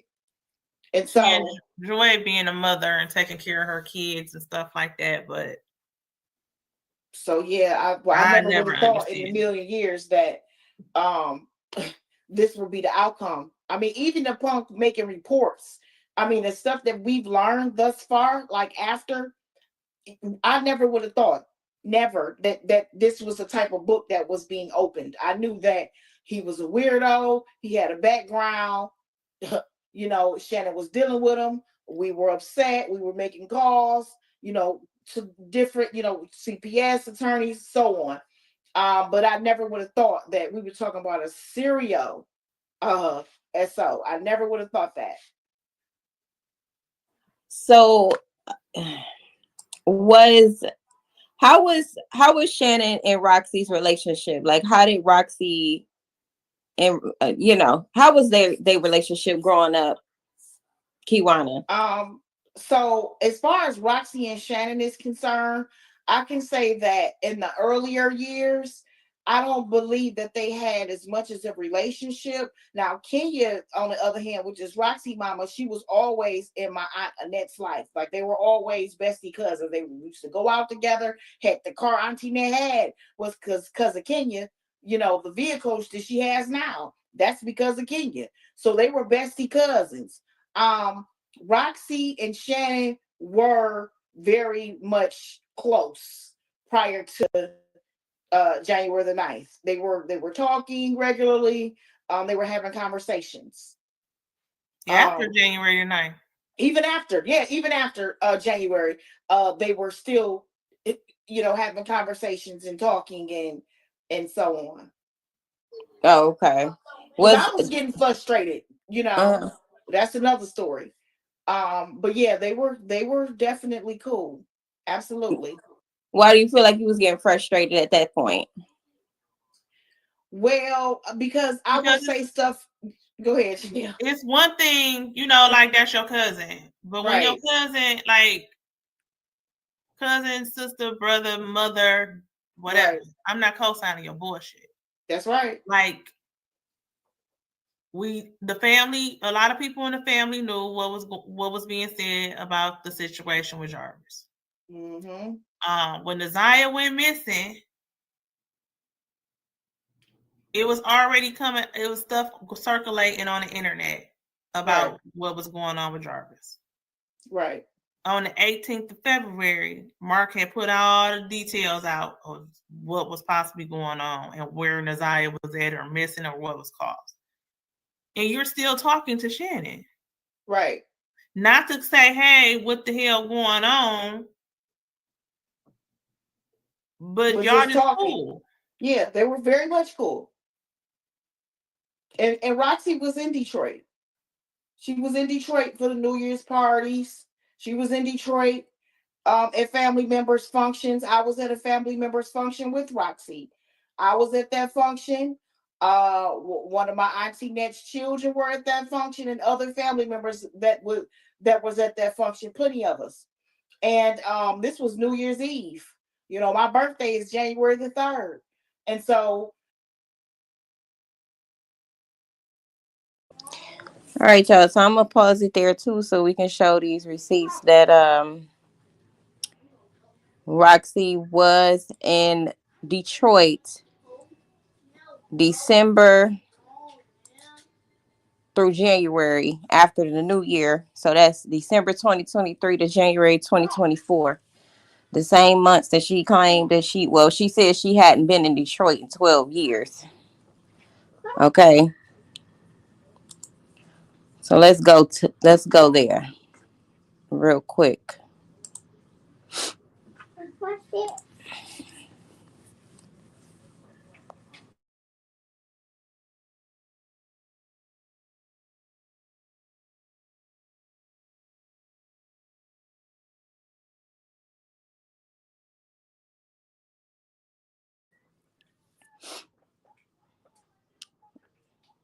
Bear with me, y'all. Gotta jump screens. But just it's coming, okay? Mom, I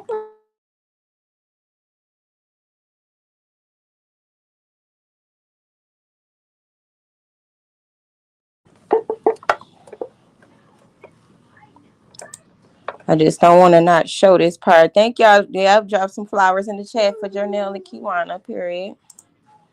want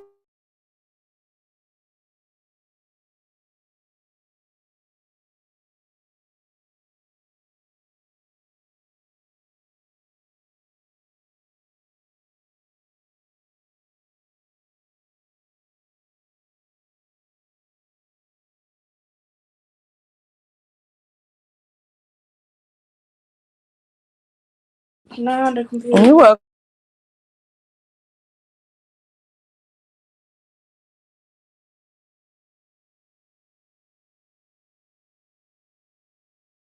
I'm still here, y'all. You welcome, Kewana.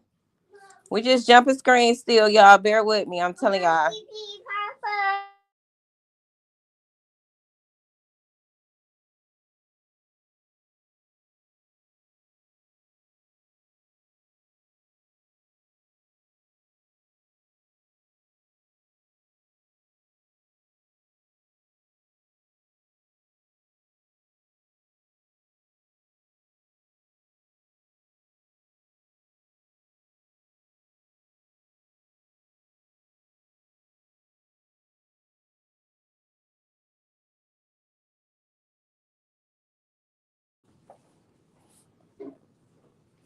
I can't believe how slow this computer is running, y'all. I'm so sorry. But I just like to show this.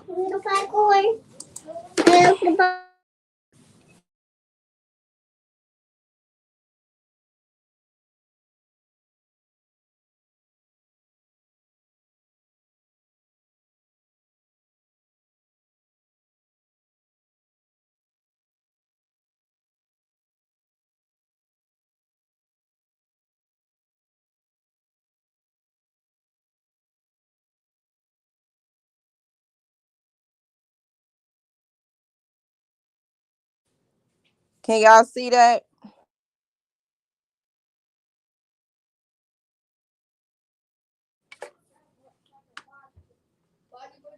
Y'all let me know in the chat if y'all can see that. This is some messages between Roxy and Kewana where she was at on the 29th. She was asking about a party she was doing.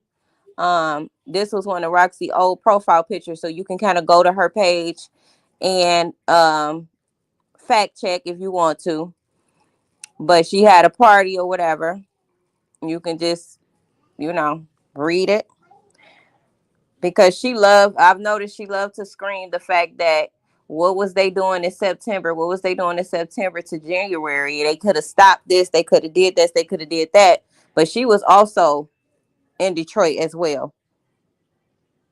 Roxy was definitely in Detroit partying up for New Year's, even before and after New Year's. Okay, January 1st, I'm here.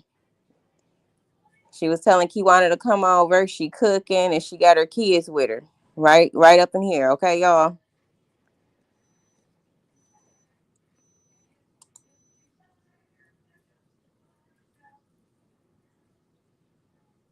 Let me go back. Yes, because that's one thing we're going to have is receipts. Everything Roxy can say, there could be a receipt provided for it. Everything. Roxy just been lying this whole time. And The gig is up, as Kewana would say. The gig is up, ma'am.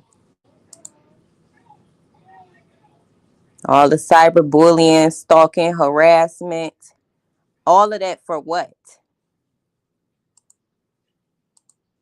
For what?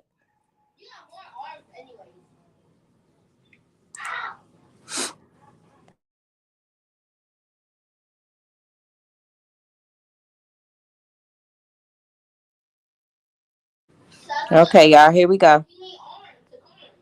So we left off at Kewana talking about Roxy being in town December and January. Anytime New Year's Eve come around and New Year's, my birthday January 3rd, is self-explanatory. You know what I'm saying? And she reached out to me, like, come to the party. And I showed up. I wasn't gonna go because I wasn't feeling so good, but I ended up going. Prior to that, she was at another part. So I'm saying that to say that Roxy was very much in Detroit, Michigan, and I didn't understand why she's saying why. It's almost like she was trying to say what we were doing, and we were here, and I was like lost, even on down to that very live you were talking about. I was trying to get on to get live because this is what I wanted to talk about. Like, Roxy, what's going on here? What is that? What are you talking about? You were here. I never seen the problem with her saying that she was in Detroit. But I guess if you blaming us and saying what we were doing and you were in Detroit, and all the allegations everybody knew about, we were already in movement. It wasn't like, oh, Nazia's missing. What are we going to do? We were already fighting. We were already calling CPS. We were already trying to get the kids. When it came out, we never stopped. When it came out in September by Roxy's mom dropping the receipts on Facebook, we never stopped. So we didn't understand why we were under attack for, like, what were we doing? Why was our face covered? Everything we did, it was blown up on podcasts. And I couldn't understand that for the life of me. And I never wanted it to be a back and forth. Okay. Because again, this is about Nazia. Yeah. And it, again, that hurt me. It really did. It took a lot of people to say, I understand you don't want to talk about this, but you need to. You need to talk about it because yes, this is happening. So here we are. And I I'm reached talking out to about Roxy multiple times. Yeah. I reached out to her before she did the live. I reached out to her while she was on the live. I sent text messages. I left messages. I reached to her afterwards, and she has yet to have an adult conversation with me. Right. Everything go on live. Everything. Nice. So for the record, Roxy was in Detroit January 2024 before Nazia went missing. Yes, ma'am. She was here after Nazia went missing. Yeah, she was here after Nazia. She was here before Nazia. Yes, absolutely. Was it January or in between September and January or just January? She was in and out of the city, from what I understand. Yeah, she was in and out of the city. Absolutely. She was in and out of Detroit. Yes. She have certain particular family members that she goes see all the time. All the time. Like, around Nazia's time, I was told by one of the family members that Roxy was here in December, New Year's Eve. She had a party because this particular family member was supposed to come to my house for New Year's Eve, but they was like, "No, I'm going over my cousin Roxy's." Yep. Oh, okay. And after the 9th, this cousin also told me that Roxy was here the month of January multiple times. Before Nazia went missing and after Nazia went missing. So did Kenya and Roxy do any reaching out to authorities when she was in town? I have no idea. I've never heard of that. I've never heard of them. But the thing about it is, after Nazia went missing on the 9th, Roxy didn't get involved until after the 18th. Of February? Yeah, February. So basically the investigation and everything was already in motion and they had the evidence that they needed. We had already told them everything we needed to know. We already gave them the names. We had already spoke to the lead detective. Roxy didn't speak to the lead detective until she told her to go home when she was on Indiana. That was the first time she had any interaction with her. With her. I know she was upset. She was highly upset. She didn't show up for support. She showed up to say, go home or you finna have a problem and take all your people with you. Because she actually had contacted me first, like, why are you guys on Indiana? And I'm like, we are not on Indiana. I'm at home. Kewana's with her children. We are not on it because she had been talking to us. Like we were giving her leads. Like we was on text message with this detective, like giving her anything we heard, we was telling her. And then y'all let me know in the chat if y'all know what they're talking about when they're speaking about Indiana. The street Indiana where they was supposed to been where Roxy was supposed to have been searching and ran into some guy named Fred. Are any of y'all aware of that in the chat?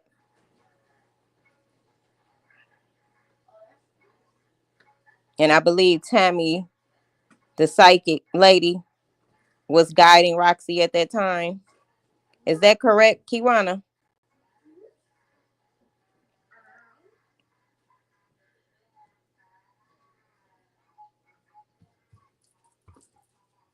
I know I got a delay on the comments, y'all, so I'll wait a couple more seconds. Say yes, Tammy. Okay, then. Okay, so some of y'all know that Tammy was involved at this time.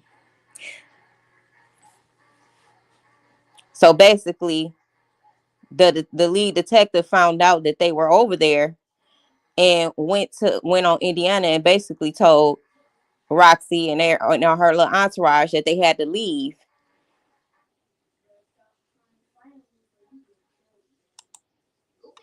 And she said, well, I'm on my way to Indiana, and if y'all, I hope y'all not over there.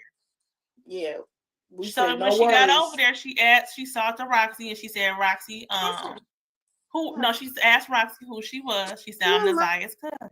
She said, on what side? She said, on her mother's side. She said, what's her mother's name? She said, Lady. She said, no, what's her mother's real name?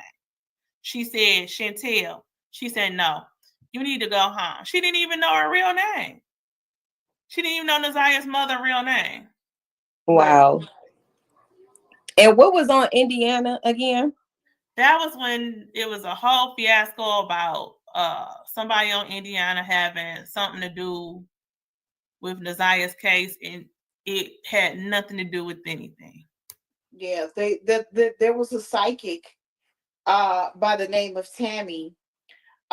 She did a lot of dragging us as well and putting lies out there about us as well. However, her and Roxy, they had this adventure as to the clues of Nazia. And she seen her here. Tammy was saying, I see this, I vision that, Yeah. She's here, she's there. Tammy, for some reason, how it started was, people saying, you need to talk to Tammy, you need to talk to Tammy. So I think Mark had showed Roxy something on a live, and the next thing I know, they said that Roxy was over there where this house was at on Indiana. Then the next day, I think that Roxy talked to the psychic, and they didn't hit it off right for some reason. I don't know why. So, y'all, I'm going to stop it right there, too, okay? Because Tammy wound up getting on live with Roxy and was basically bashing Jernell and Kewana and threatening them, too. She was threatening to put some type of voodoo on them, insinuating that's what she was going to do because she didn't like how Jernell and Kewana handled this situation, which was to stop talking to her. They just cut ties with Tammy. So I'm going to stop it right there. And then I'm going to show y'all the comments that she made. And I'm going to also show y'all that she really wasn't fucking with Roxy like that as well. She sent the message to Jernell via Messenger.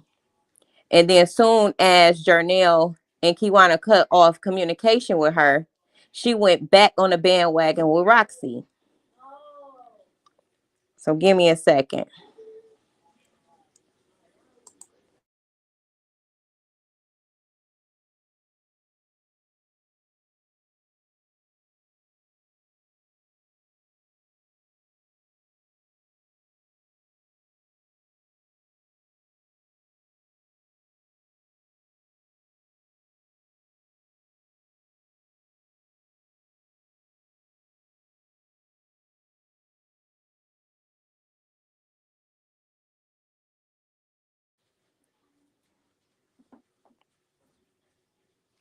So did anybody know anything about Tammy bashing Jernell and Kewana with Roxy and Mark on Roxy and Mark's live? She came up on the live.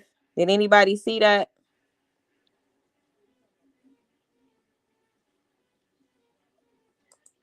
I'm gonna show this right here. I'm gonna show this one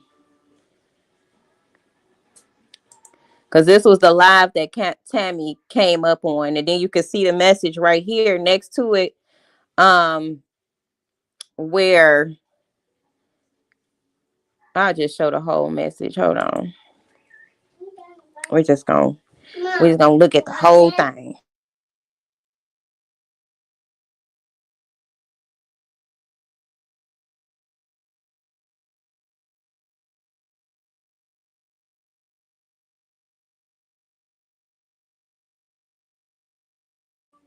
Can y'all see that? This is a message right here, messenger message between Jernell and Kewana. Basically, it's saying, how do I get rid of that? Up here. Okay, there we go. Yeah. Jernell said, I'm her great aunt, a part of the group, sorry, y'all, that has been looking for Naziah. And then she said, okay, yes, the picture you sent fits the description. So I guess at this point they was trying to locate the Fred guy. And someone also messaged me and said his brother name is Fred. And then down here is where she said, also, I just seen a live that Roxy did with Mark after our live.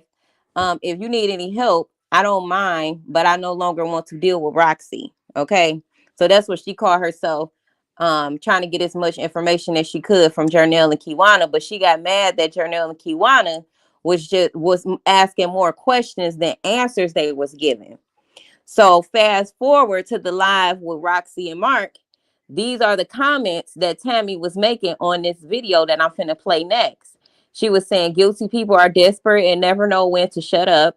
She said Jernell asking me to stop. Basically, she was asking her, I feel like Jernell was asking her to stop harassing them, basically, or slandering them on the internet. She said she should have thought about this before she started talking shit about me. They going to suffer. What does they going to suffer mean? That means that she's going to try to put some fucking whack ass voodoo on them and, cause shit to go mayhem in their life. She can't do that. She don't even have the power to do that. And she also said something about Indiana Ave got people shook because she was the one that was guiding Roxy to Indiana, which is the same street that Roxy lives on. Okay. She also said they wanted to know that's how Indiana came into play. That's what I believe anyway. They wanted to know how Naziah felt about the family. They said everyone named one by one. So Jernell and Kewana was asking her questions because she's the psychic. You're the one that can see into the spiritual realm. So they were asking her questions to see what information they could get from her versus her trying to get a bunch of information from them that they was not even allowed to share with her because it was an open investigation at that time. So y'all keeping up? Y'all picking up what I'm putting down? Kewana, let me know if I'm correct in the comments, babe. Because look, y'all know I like to be on point, okay? All right. So moving along. Like they gonna break. Somebody gonna break. They gonna go crazy until they do. And I mean that with every being of my soul. I mean that. They gonna go crazy. And if you don't see it, you got a little bit of the day. They should have shut up. Why would you get on here running your mouth? You're going to go crazy.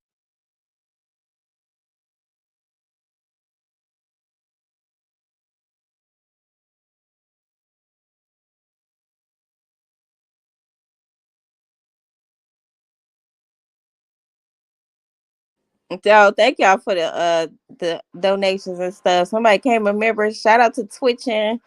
Look, my stuff loading. I'm gonna play it again. Hold on, y'all. Like they gonna break. Somebody gonna break. They gonna go crazy until they do. And I mean that with every being of my soul. I mean that. They gonna go crazy. And if you don't see it, you got a little bit of the day. They should have shut up. Why would you get on here running your mouth? You're gonna go crazy.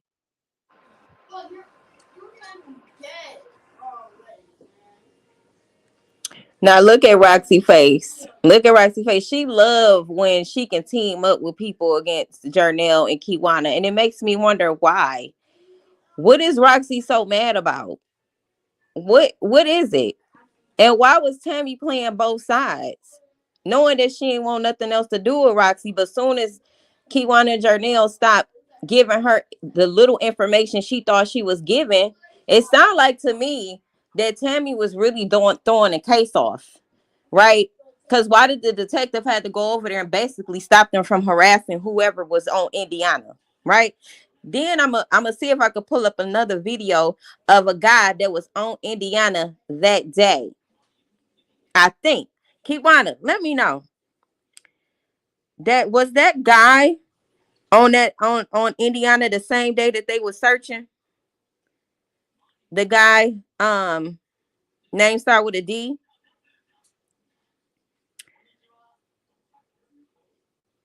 Who was in a car with Roxy, and they was talking about the truck circling around the neighborhood.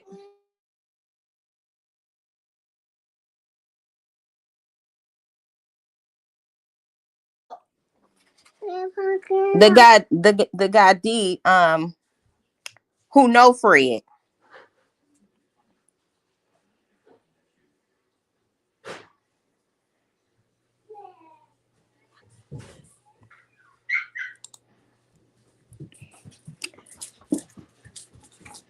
That live I was watching earlier, where he was going back and forth with Roxy and Roxy didn't want to let him up on the live because she knew he would tell the truth.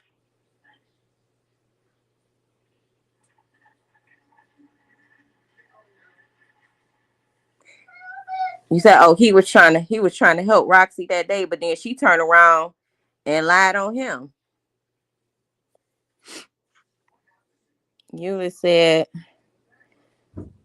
so how was the reader lady throwing the case off? How that worked? Well, if she's guiding so-called seeing things in the spiritual realm and naming names, a guy named Fred on Indiana, what car y'all need to look in, and Roxy talking about she done found blood stains and this, that, and the third.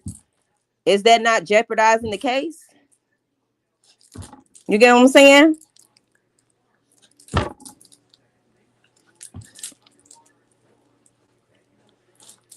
Right. Right. She made fun of him being a gay male, right? She was calling him Saucy Santana. But yeah, Euless, you get what I'm saying? It's like you can't be having somebody you know,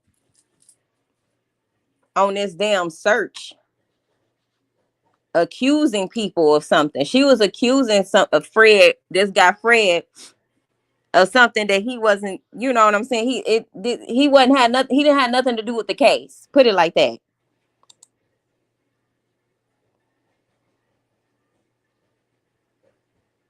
Right. She was calling that guy Saucy Santana and stuff, which is quite strange. It's just quite strange. Okay. All right, y'all. Let me go back.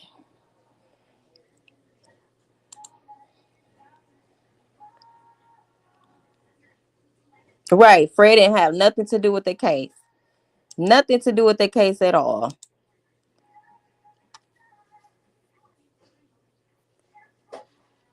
So the question is, what was Tammy and Roxy really on? That's the real question right there.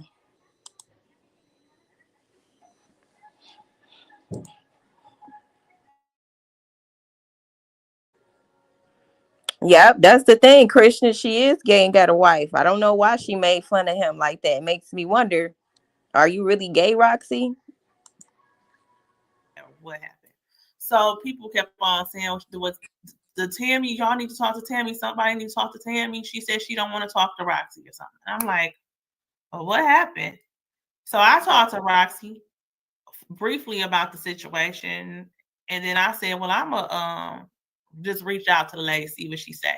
And that's exactly what I did. I reached out to her. I listened to what she had to say. Kewana was on the line with me.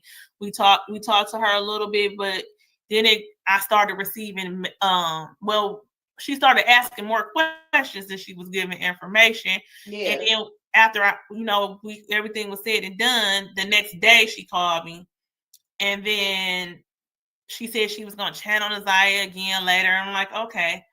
And then I started getting messages from people. Don't talk to Tammy, sending me all this stuff about like it was a scam or whatever. And I had already decided, like, okay, well, I don't need to talk to her. So she got upset with us because, well, me particularly, because I wouldn't respond back to her messages, and I wouldn't answer some of the questions she had about the case, about who this person is and who that person is. And then one of the things I said, why don't you ask Nasiah? Right. So she got mad. Okay.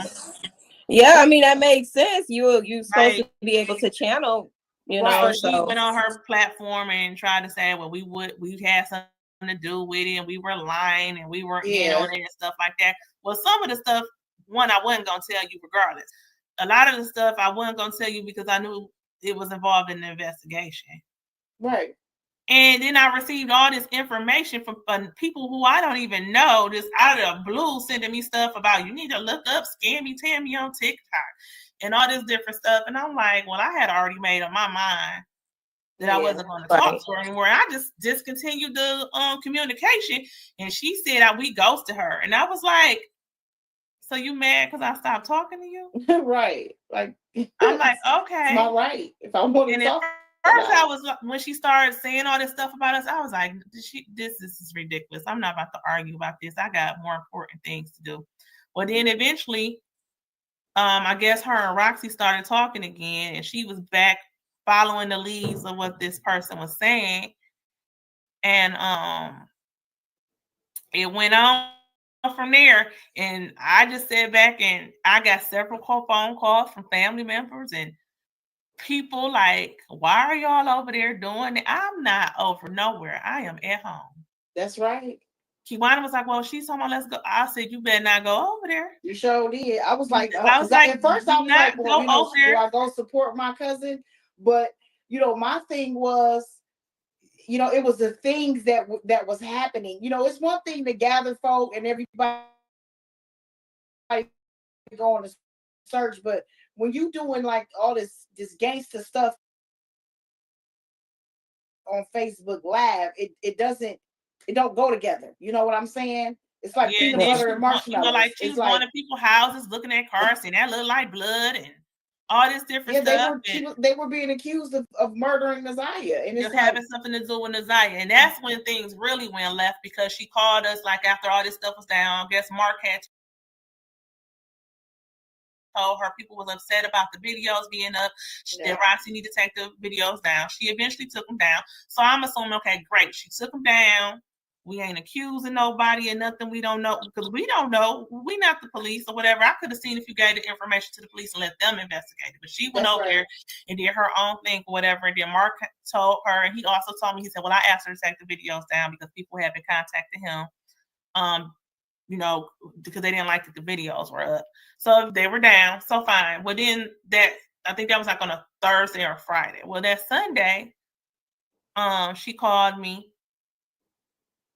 and I don't even know how we got into the conversation, but basically what I remember for the conversation, she said, well, why didn't nobody tell me? And I'm like, I'm gonna pause it, y'all, because the fact is Roxy was acting like she didn't have no clue that she shouldn't be doing the stuff that she was doing.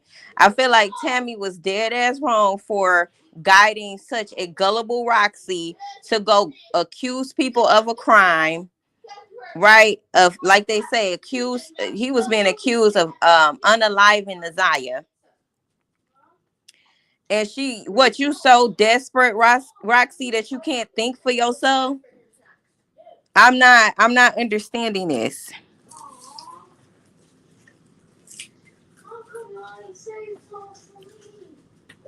Say yes, we are being dragged.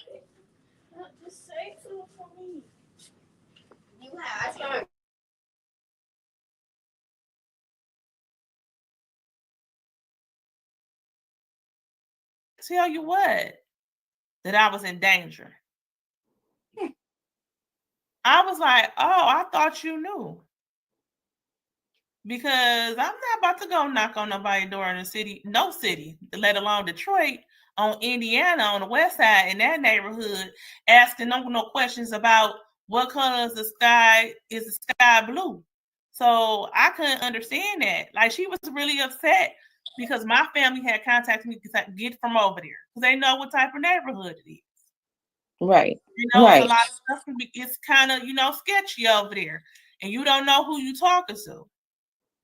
So they were telling me, "Are you?" I'm like, "I'm not over there." But I assume when you go do something like that, you fully aware. You're in it up. Right. But yeah. By the time I was first of all, I wasn't really made aware. I knew it was sketchy. That's the reason why I wasn't over there. Mm-hmm. I know that area was. You can look on the videos and the pictures. It was sketchy over there. That's why I wasn't over there knocking on doors and going into abandoned houses. That's why I never did it, because it's not safe at all. Regardless if you got a gun on you or not, it's not safe to be going in abandoned houses. Somebody could fall through the floor. You don't know who in there or what might happen to you at all. Group or no group. But she just basically told us, well, why didn't nobody tell me? And I'm like, oh, I didn't know you didn't know. Like, right. And like, my thing is, I'm an adult. I don't need nobody to tell me what to do and what not to do. Even when I'm doing something that I probably shouldn't be doing, I'm an adult and I'm doing it, and I fully accept the consequences of it. That's the reason why I'm not the type of person telling another grown person what to do, because I believe at 40-something years old, well, at least I'm 40-something, Roxy's not that age yet, but still at an adult age, mm-hmm. I know what I'm getting myself into. And then, like you said, this is Detroit.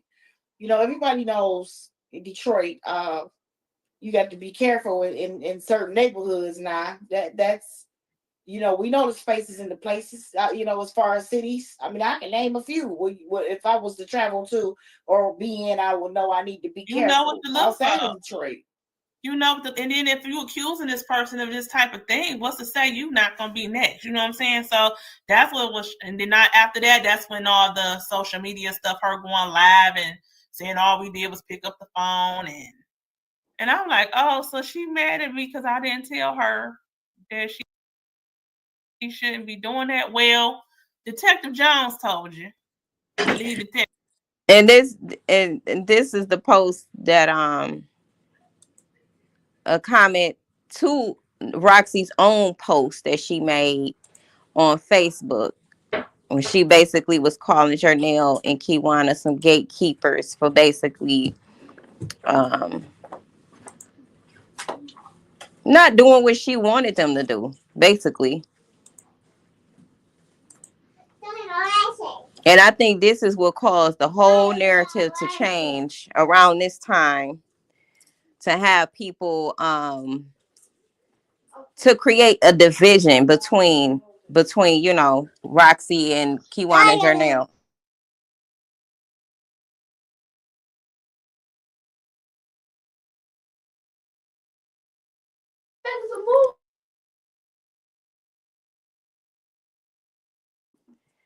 Okay, so this is on Roxy's post on one of her lives. She said, I want to make it very clear because there seems to be confusion on certain people. Kewana, aka K Times Roll, is a gatekeeper. She holds information and lets out what she wants to let out, and use other.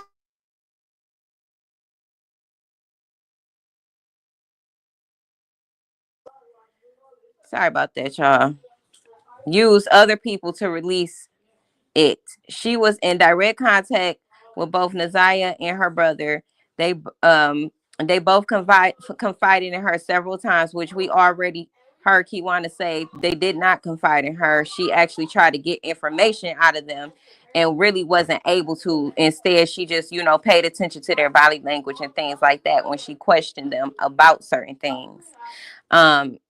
Roxy also said they both confided in her. She said no one knew any contact information for them or what addresses they were at except for Kewana. Okay, why would she share the addresses where other children are located at, Roxy? That makes absolutely no sense, because what were you going to do when you got the addresses? Moving along. That is damn, what did it say? I can't even see it. Oh, that is why no one could go get them, because Kewana wouldn't tell. Hold on, y'all. I think I'm pressing this too fast. Right, sound like she describing herself exactly. She said, several times before since February 2020. let me pause that. That is why no one could go get them, because Kewana wouldn't tell anyone the information as to where they were at, especially when it comes to her brother, which is Vari. As for Nazaya, she stated she been doing whatever it was that she was supposedly doing,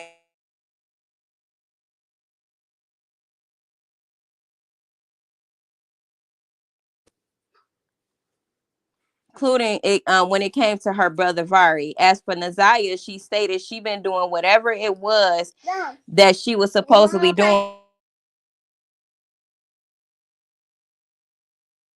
Yeah. Since September, which would have been 3 months before Nazaya went missing. And all she did was pick up a phone. Meanwhile, she knew whole time what was happening, because the children were confiding in her and trusted her the most. She did nothing for either one of them. Let me move that up. Go in there and ask them. Go.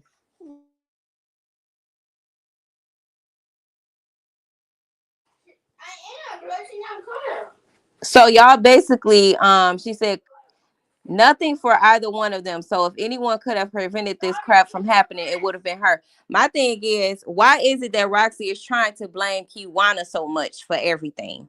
What was it that Kewana wasn't giving Roxy? She wasn't giving Roxy the information that she could use to jeopardize the case. Because what was Roxy going to do had she got the address? When it kicked the door in, well, we saw what she did when she seen Shannon. She was whispering in a corner. She wasn't doing shit. She did absolutely nothing. And then she keep talking about September, which would have been 3 months before Nazaya went missing. Well, you was in Detroit December and January and after the fact too. What did you do, Roxy? But see, when we ask Roxy these questions, she don't want to answer these questions. Matter of fact, she'll just resort to, I wasn't here. I was not here. I was not present. So she was so desperate to jeopardize the case that she was willing to go into abandoned houses, knowing she wasn't safe, and then try to blame Jernell for not telling her to not go in abandoned houses, like you ain't from Detroit, like you don't know.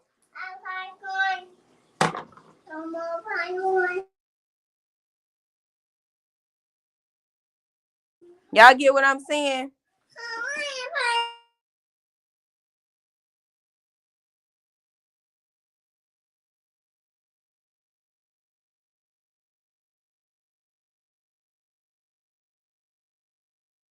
Roxy is so desperate, and see, she's so desperate to have stolen the spotlight from Jernell and Roxy, and that's why I said what I said and made the video that I made, because she know exactly what she doing. She was very calculated in all of her steps that she took. She know exactly what she was doing between her, Mark D, Tammy, the way she played in Jernell and Kewana face, right? Arguing with people online, disrespecting the same sex community, knowing that she's a same sex in the same sex marriage herself.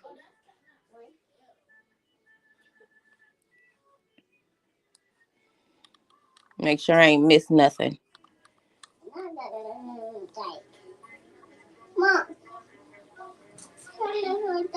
Oh, they could have prevented it. So y'all tell me in the comments. Y'all tell me in the comments, is there anything at this point, knowing what we know now, is there anything else that Kewana or Jernell could have really done for real, legally?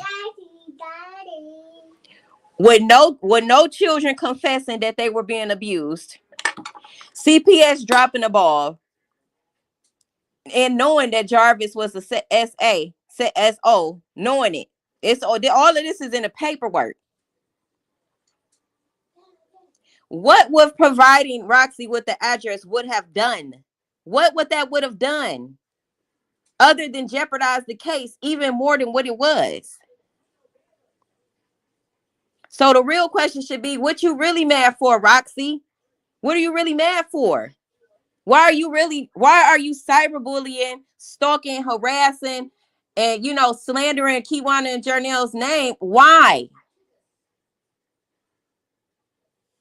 What's the real reason? Tell us that. Because on live earlier, which I have the recording of, when she was asked what did Jernell and Kewana do, she said they was talking shit about her. Okay, well, what did they say? No, they didn't say nothing. That's the problem. You wanted them to say more than what they was saying. That's what the problem was.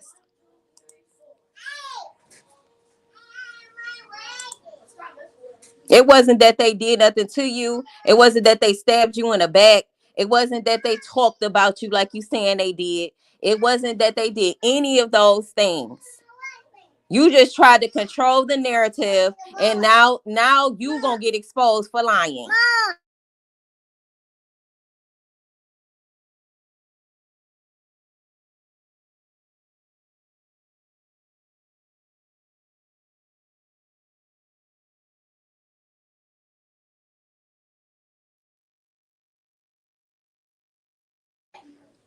And people say, well, what was the problem? Why are they going back and forth? They going back and forth because Roxy is a damn narcissist.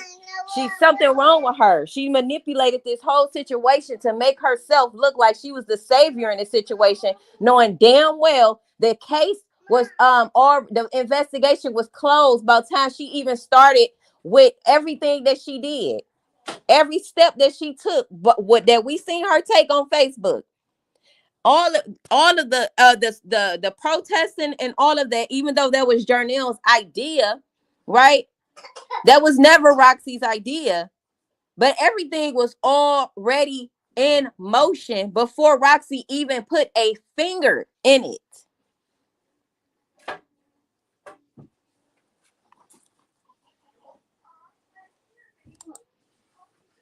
Detective told we got everything we need. You can go home, which they had told us several times before since February 2024 that they did not need us to do any searches. It was okay for us to pass out flyers and keep her, people aware of what was going on, letting them know what she looked like.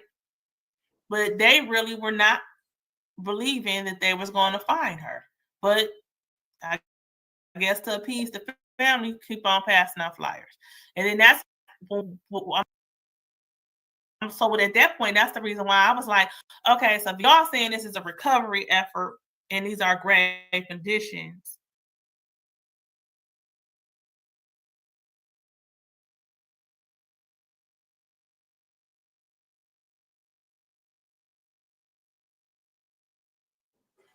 and you giving us flyers, then why ain't nobody been charged? Right. That's when I came up with the thought, like, we need to protest in front of the police precinct or the police headquarters or in front of the court, the 36th district or something like that. Because if you were telling us we don't need to do searches and all this, well, why has nobody been charged? So we ended up organizing the protest. And as you can see, it was probably about 5 or 6 of us at every protest. Out of all the family members who knew, out of all the people who know. And kind of one reason was because we had got hush, but we would tell a lot of people like we knew personally about what was going on and we were having a protest. But we stopped advertising on social media because we didn't know who was coming. And, when they was doing those big searches, a lot of things happened because everybody was coming and some people wasn't doing it for the right reasons. And things were getting vandalized and it was just a mess. I think so. So it was your idea to do the protest? Yep, I said, well, maybe we need to start protesting because like, why nobody's charged, but y'all don't want us doing Yeah, it was her idea. It sure was. She mentioned it and she said we should do it. And we were just trying to determine where we were going to do it at. Was we going to do it in the police headquarters, 36th district, or CPS, or where were we going to do it at? Right. And then it came about because we figured Kim Worthy is the person who office is the one who would bring charges. So we figured we just go straight there. It didn't really make sense to go to the police headquarters because they were actually doing the investigation. Every single lead, even far into the investigation, I think it was like July or probably about July, I got a tip. Somebody said they had seen Neziah at a grocery store, at a liquor store. I messaged the lead detective. It had to be 8, 9 o'clock at night. She was like, I'm pretty sure it's not nothing, but if it makes you feel better, I'll go over there. They were doing everything.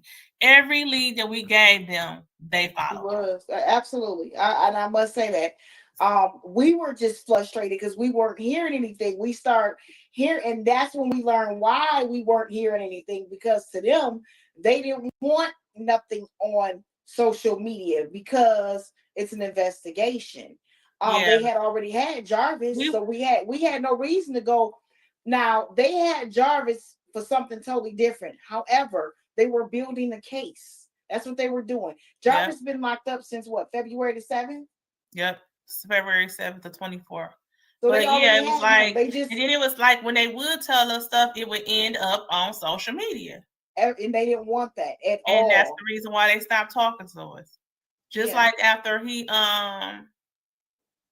after Kim Worthy read the charges. Now we had been to court, all the other court things, like anything else we could go to court for. Right. No problem. Walked right in. When they got ready to arraign him, they put 8 guards around us. And we could not, they tried to limit who could come in the courtroom. And I was like, well, what is all this about? They put 8 guards around us. And then later come to find out it was because they were concerned about all the stuff that had been seen on social media. And they thought that we were the ones who was causing the uproar, at the going into the neighborhoods, accusing people and, different things like that. I have never seen them put 8 guards around a family to sit in arraignment to watch someone be charged for the death of their loved one. Right. I've never seen. And then they were trying to tell us, well, who is immediate family? Only immediate family can come in. And we had like public officials there with us. And they was like, no, we've been down here since 10 o'clock. We coming in. Everybody coming in. Like we were supposed to be down there at 10. They didn't do his arraignment till like 2. They say, no, everybody coming in. We've been down here since 10 a.m. waiting for this arraignment. And then they finally let us in. But when they let us in, they went and got other guards to stand around us. So when we were leaving, I'm like, we ain't never had no guards around us no other time. Why all of a sudden we got guards around us today? Oh, well, there's been a lot of things said about what's been going on social media and the behavior that's been presented. I was like, I wasn't even there. Right. I'm like, she stopped me from being there. So, yep, I wasn't there. I wasn't even there, and nobody who was in that group had been to any of those to those searches. Right. I'm just thinking like this don't make no sense. It don't make no sense how they was handling y'all like y'all were the. But I kind of brushed it off because they didn't know who was who and what was going on. All they knew was what they were seeing. But thank God, the lead detective was there. Like, no, this is her family. This is her family. Tamara Liberty Smith, she was there or whatever. So it was people who were identified. So everybody ended up getting in. I don't think anybody was left out. But that's the reason why they brought all those guards around. Kewana couldn't even see because I sure didn't. It was guards in front of her. I was a little teed off up in there. I was like, I can't see nothing. Like, but I just sat there the whole time. Right. So that go ahead. Go ahead. I was going to say, it was a stressful situation. Yeah, I Very, could just very imagine. stressful. I could just imagine. So back to Kenya. Was she there at the protest ever? And did she have any involvement as far as getting justice for Nasiah? No, she wasn't at none of the protests. I know she passed out flyers with Roxy. And I'm asking because Kenya is one of the main people that has been very vocal on social media. I've heard a lot of her interviews on TikTok and on Facebook as well. She seemed to be very vocal about you and Kiwana's position and what you've done and things like that. Yeah, So I don't watch, like, I don't even watch the stuff that I do. Might Like, I ask what you heard? yeah, If you because I haven't watched any of her interviews. I've seen bits and pieces, but nothing. Yeah, me too. I've seen bits and pieces. Was it like in a negative light as far as Kenya? oh yes, of course. It was in a negative light. Oh. I feel like most of it was directed towards Kewana. I've heard Kenya say things about Kewana being mentally challenged. Her wanting Mark. She's mentioned that you wanted Mark, and you asked Mark. Even said that you asked to go to his house at one point. Oh yeah, that's what I called to check him for. That's the phone call me and Jernell was on a three-way about. So I'm gonna pause it right there, y'all, so we can go watch a clip of this live that I'm talking about, where Kenya, Roxy, and Mark D was on live together, which they have done plenty of lives. Well, a few. Talking about talking about Kewana and Jernell. But mostly it seemed like it was directed towards Kewana. But the full live is on her page. I've streamed it on my lives. If y'all want to go check it out, the full live there. Okay, but I'm gonna just show a clip right now.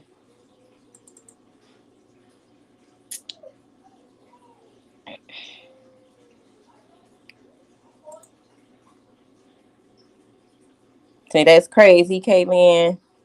Kewana said sure did, which was crazy. Mentally challenged was rough. It was okay. Right. Like, what do you mean mentally challenged? Y'all giving mentally challenged, if anybody. Y'all giving not Kewana, Kenya, Roxy, and Mark is giving mentally challenged.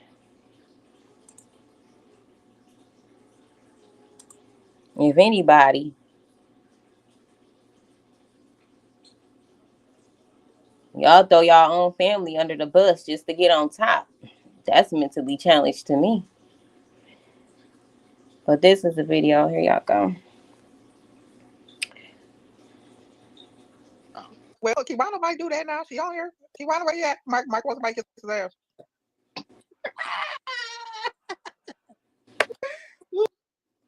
Hold on, let me slow it down a little bit.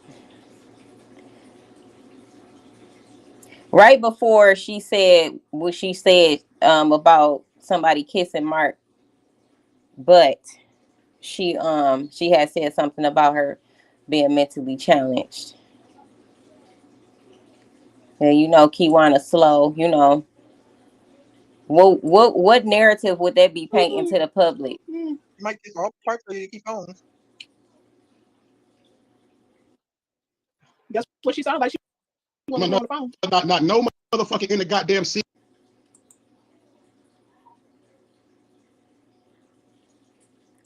Yeah, I hate this fucking computer so much. And kiss my ass. Yeah. Well, Kewana might do that now. She on here. Kewana, where you at? Mike wants to make his ass. You might kiss all parts of you to keep on. That's what she sounded like. She wasn't on the phone. Not no motherfucking in the goddamn seat. I don't know. Can y'all hear it? It's skipping on my end. What the hell? But hopefully y'all get the point. Like I said, even if y'all want to go to her live, it's still up on Roxy page. Okay, even if y'all want to go look at the full video on her page, go do that. I don't know. It's skipping on my end. Okay.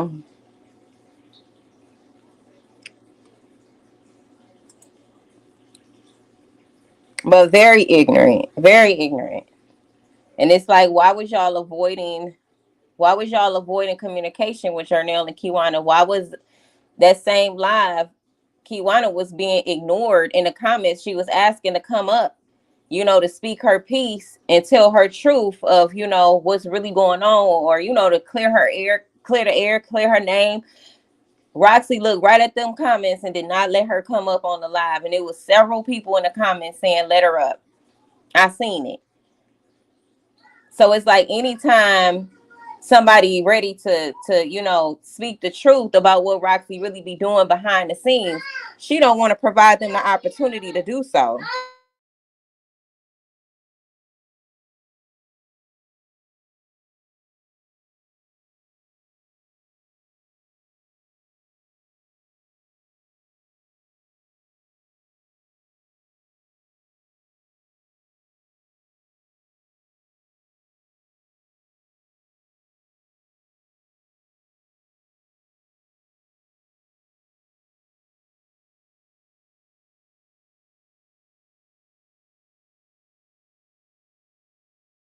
Right. They wanted to control the narrative, and it makes you wonder, well, why are they using Naziah Harris's disappearance and tragedy to create a narrative?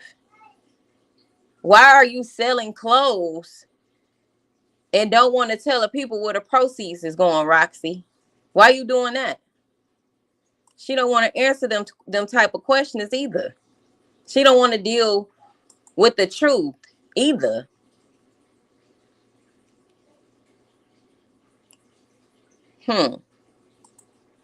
All in Fred's car. She don't even know Fred like that, do she? She don't even know Fred. What you in that man car for? Talking about you is blood in there, girl. Is you slow?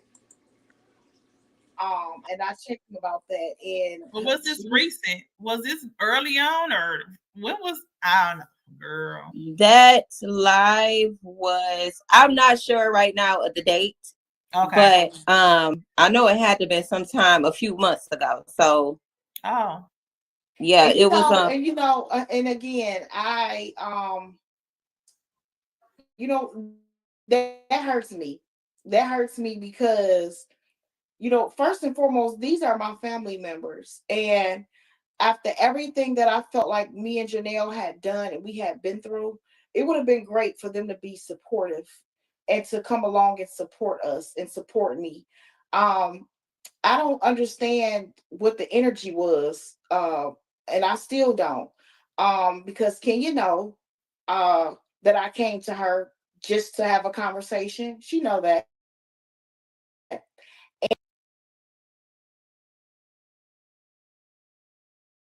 And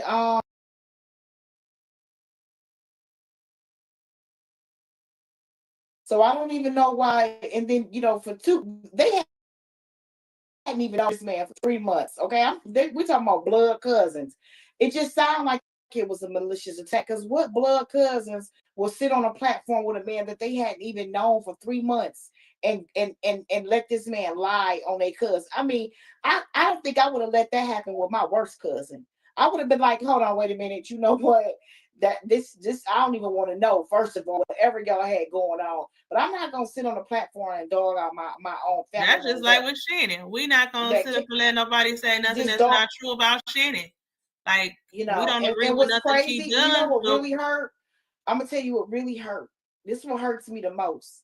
Kenya and Roxy weren't in a good space and place.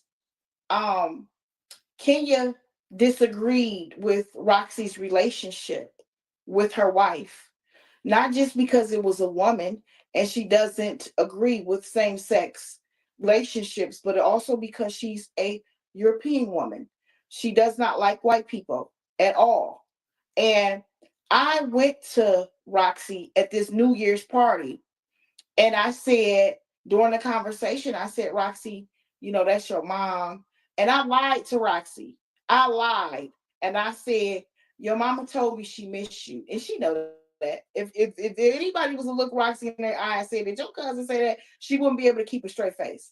Because now I'm finna pause it and insert the clip that I had on the original video that I posted, which is the pictures of Roxy and her wife, who she keep trying to hide from the public, and make it seem like she married to a man. Most people thought she was married to a man. Nothing against same-sex marriages or anything like that. That's not what I'm saying. She lead people to believe that she's with a man. She do. Her saying something about her husband. She was referring to her when she got married at 22. Okay. So she insinuates that she's still with the man, which I find quite strange, because she was making fun of the man that was on her live, that she was trying to go live with, DJ, about him being basically a FAG and being like Saucy Santana and things like that.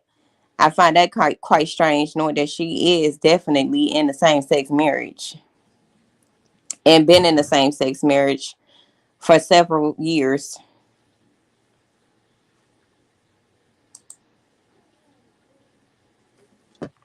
Let me check out the comments while we wait. You said she said she lucky nothing happened to her. Exactly. Marlo said what happens for her in the end is not the end. Bigger picture. Exactly. You said yes. I really thought she was with the man. Right. And I'm gonna show y'all. She make it seem like she with the man, even with the post that she posts. I'm finna show y'all. What's the secret, Roxy? That's what I want to know. What's the big secret?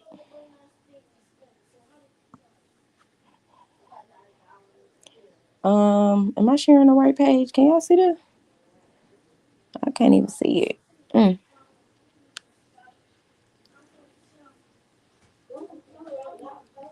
A liar gonna always be a liar. Exactly. You say just think how Kewana Jernell felt by even exposing their family. Right. It's a tough situation, but they still spoke up for those children. Exactly. Exactly. Mommy.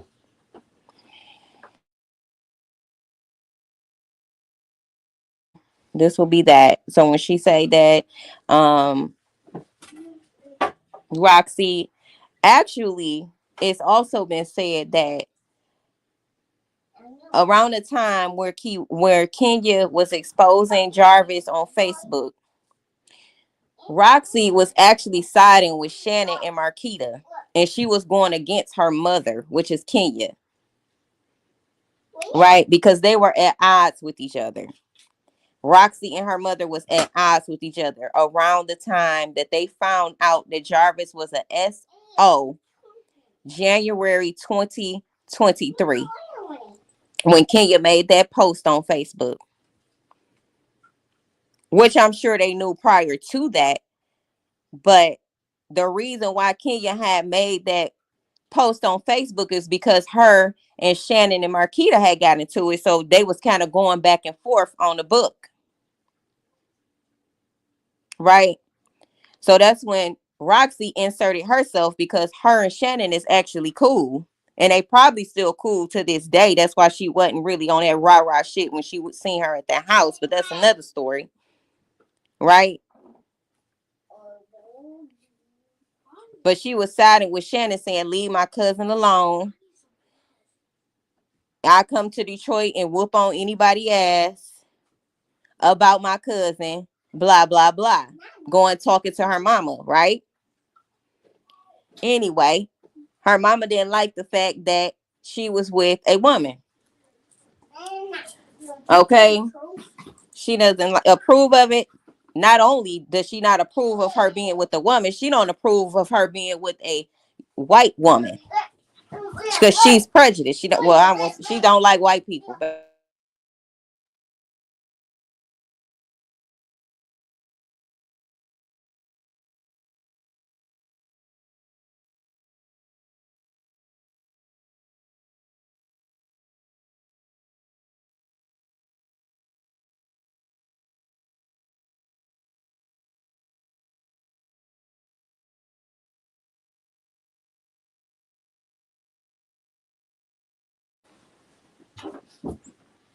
Right. And it's like, you making fun of gay people on your, same sex people that like the same sex, Roxy, on your live and shit like that. What does that say about you and your marriage? Huh? Roxy, I invite Roxy to the panel. I invite Roxy to the panel for sure. I'm trying to find this video that where she had oh, you know what? I think I got it over here. Hold on.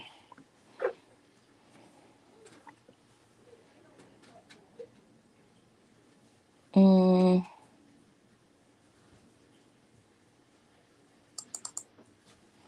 unless she view her as a man.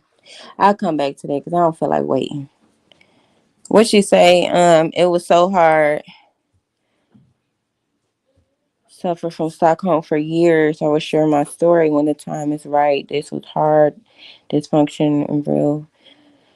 It's real in many families. Yes, it is. And still healing, doing the work. Absolutely.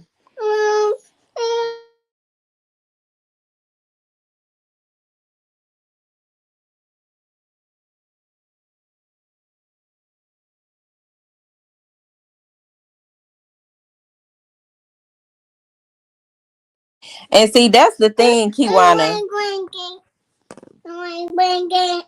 Hold on, y'all.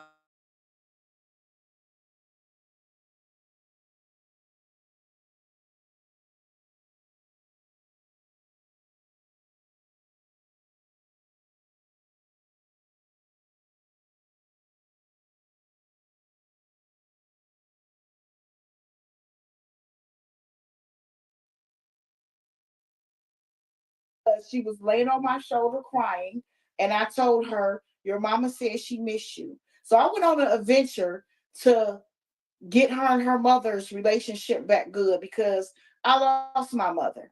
I lost my mother, and that's a pain that you know. It's a pain that's you can't describe the pain. And if I could do anything, I will go back to those moments and I would just say, you know what, mama, no matter what we went through, no matter how we went through it, let's just work this out. If I would have known that, I would have had last moments to never get that chance again. So I did that from my heart. I mean, from a deep down. If anybody ever did something from their heart that they went outside of themselves to do, that was one thing that I did. And I went to Kenya and I told Kenya a lie. And I said, Kenya, your daughter said she misses you. And she want to see her mommy. And of course, Kenya was saying all the nasty stuff that she was saying about the girlfriends, the wife, my apology, being white and being a girl. And I told her, you need to be supportive. It's your daughter's decision what she do with her life. If you can't tell somebody who to love if that's who they love, you know. And she said, okay, I'm gonna give it a try then. I swear I ain't with none of that. She don't bring the girl around me. I'm fine. Okay. She ain't even allowed in my house because I don't like them people. And the family members know I'm not. If you ask family members, they know this about Kenya. So I'm not making this lie up, and I'm not sitting here even trying to be malicious. I'm just solely saying if she was watching this right now, I would say, how dare you that I went outside of myself. I don't even have my mama to mend you and your baby's relationship. That's a loyalty that she should have never given away for a man that she didn't even know. That's something that if that was me and the family member did that for me, I will give them my loyalty to the day I left Earth because that says a lot about a person character that just want to see people come together no matter what it is. So I was very hurt and I'm still hurt the fact that they would go to such limits to speak badly on me. I've never done anything to deserve that. I have never done anything malicious to Kenya. I've never done anything malicious to Roxy. My whole family warned me to stay away from Kenya, and I didn't listen. And people were blowing my phone down. I'm not even gonna say names, but even the cousins that she thinks she's talking to, was calling my phone saying, I told you so. I'm not going to say their name because I won't put them out there like that. Male cousins, female cousins. I told you so. So here I am feeling like the big fool that I took a chance with her. You know, I took the chance when all the family said, no, she's this type of person. She's like that. She's going to stab you in your back, Kewana. You know, I took a chance. Okay. And with Roxy, same thing. I took a chance. So I don't know why they would do that. I don't. And my feelings still hurt. You know what I'm saying? Outside of me being from Detroit, and we can buck if they wanted to, but that's not something that I would choose to do because I'm trying to grow into being a woman here. And anybody that know me would know whether I lost, whether I won, I'm gonna give my respect. Okay, and it's been a lot of respect that's been broken that I didn't deserve and she didn't deserve. I don't even they couldn't even tell you why. They couldn't give you a logical reason why they attacked me or why they attacked Jernell. What? Because we blurred ourselves out on the news. That's the reason for you to go and dog out your family member to a man you don't even know. That my closest person went and got to shed light on a story that we were already out here putting out. I mean, as far as in movement, trying to help the children. Yeah. Because people was contacting me like, why are they doing that? You know, because I wasn't responding. I wasn't responding to Tammy. I wasn't responding to Roxy or none of that. I wasn't responding to any of it because I was just like, oh, yeah. that's what you want to do. I tried calling her. Well, I tried calling her because I saw the psychic stuff going on at first, her bashing. So I was trying to call her to see like what's going on, like why is all this going on? And also in that same live, Tammy, the live that I'm speaking of, it was just Roxy. Tammy showed up in the comments, the one where Kewana was asking to be let her in on the live so that y'all can, you and Roxy could. Yeah, this was the same live. Yeah. You probably saw me in the live too, but it was so many people saying let her in. I mean, there's still 50 people saying let her in the live because like they wouldn't let give her me in. a chance if you make a myself. comment, they were deleting it.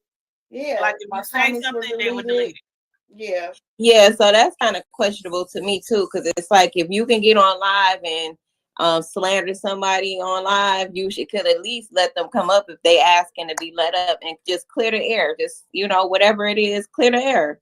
But and she didn't want to do that. As adults. And as adults. She had my phone number.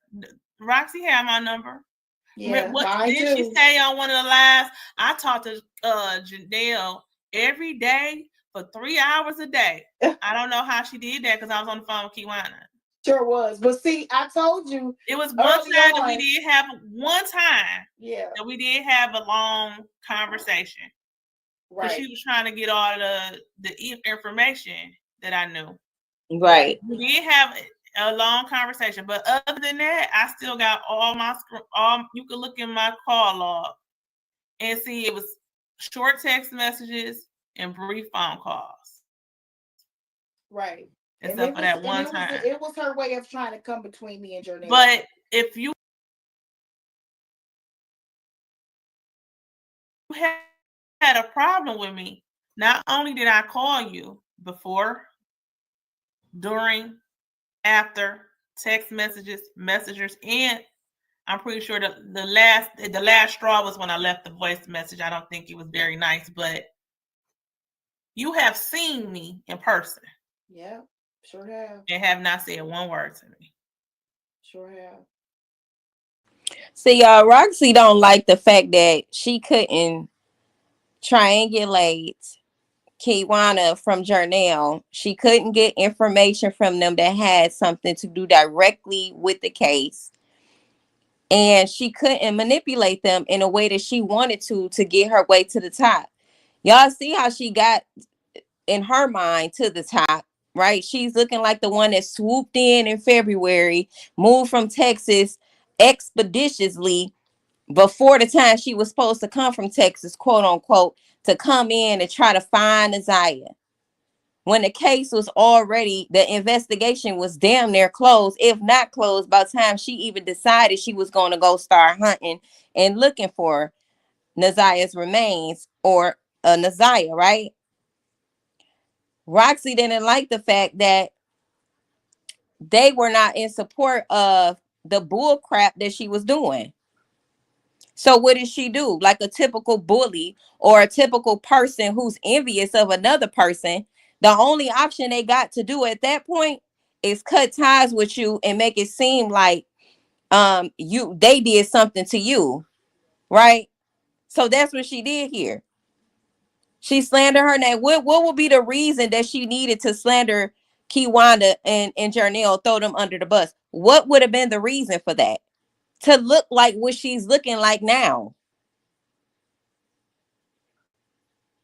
Everybody team Roxy. She could do no wrongs in certain people's eyes and blah, blah, blah, this and that and the third. And she manipulating followers. That's what she's doing. She's manipulating. They have become her flying monkeys. Her followers have. They attack anybody in her comments that asks valid questions. And I'm going to show y'all those clips of those live when this is over. But they'll attack anybody that asks valid questions in her comments or on her lives. Her intentions was not pure. She's exploiting Nazia. She's using Nazia's name for fame. She's using Nazia's name for fame. I don't care what nobody say. It's too many receipts.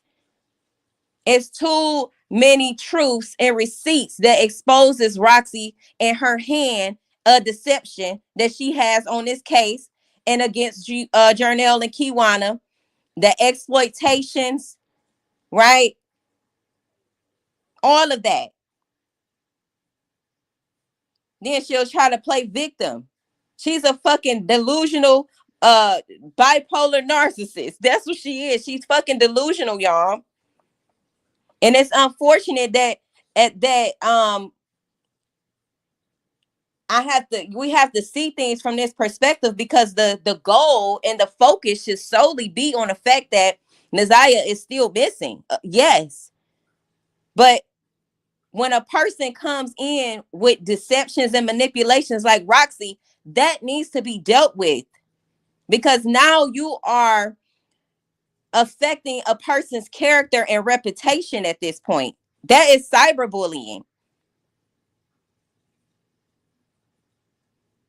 You got people thinking that Kewana and Jernell didn't do nothing but make a phone call. People all in every comment and video that I see, they saying, oh, they should have did this. They could have did this. They should have did this. At one point, I'm even thinking like maybe they could have did more. But when I really think about it, what more could they have done legally, literally? Everything Roxy said she was going to do, she didn't do. She didn't kick down no door. She just went on these dummy ass missions. She didn't whoop on Shannon. She didn't catch no charges. In fact, she cut ties with Mark immediately. She said everybody else that's so-called causing the case to go astray is charges would be pressed against y'all, blah, blah, blah, right? Her tail got stuck between her ass while she talking about somebody else's tail got stuck, like she's scaring somebody on the internet, girl. Shannon had your tail up your ass that day when you went over there and claimed you and Mark was finna go really do some shit and they do nothing. So yes, this needs to be addressed. Because not only has she exploited their own family in Jernell, you continuing to exploit Nazia and telling us that everybody else is exploiting Nazia.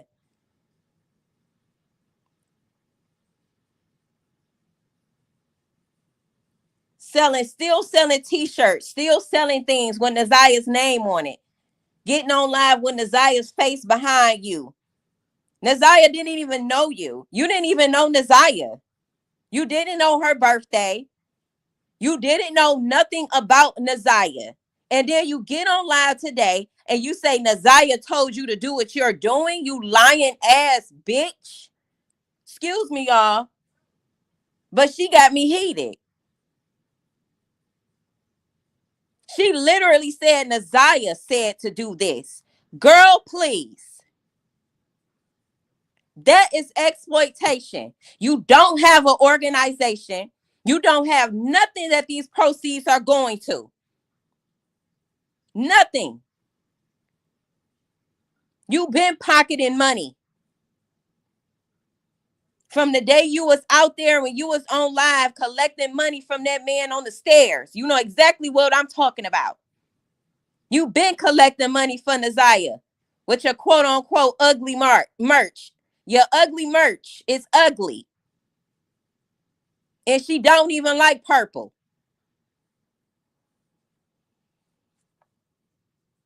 Now catch that tea. Since you want to get on TikTok live talking about tea. What's tea, girl? You got a whole missing family member who I'm sure wouldn't even want to claim your ass in real life. Talking about some tea. What's tea? This is a whole missing persons case. Nothing about this is tea. This ain't no fucking joke.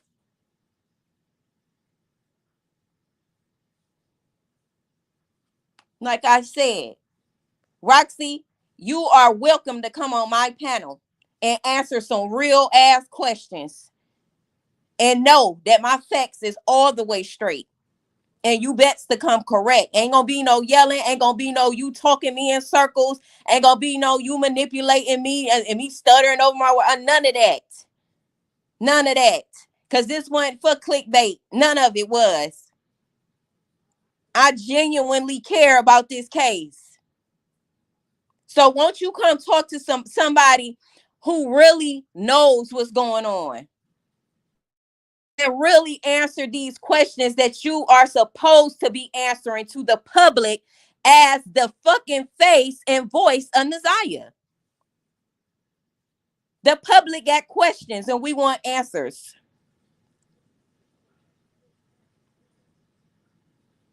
Exactly, Jennifer. She would never come to my panel and talk that shit that she been talking. Never. She will never come up here and think she finna lie and don't nobody catch her in. I'm gonna catch you in every lie. I'm gonna clock your tea every time.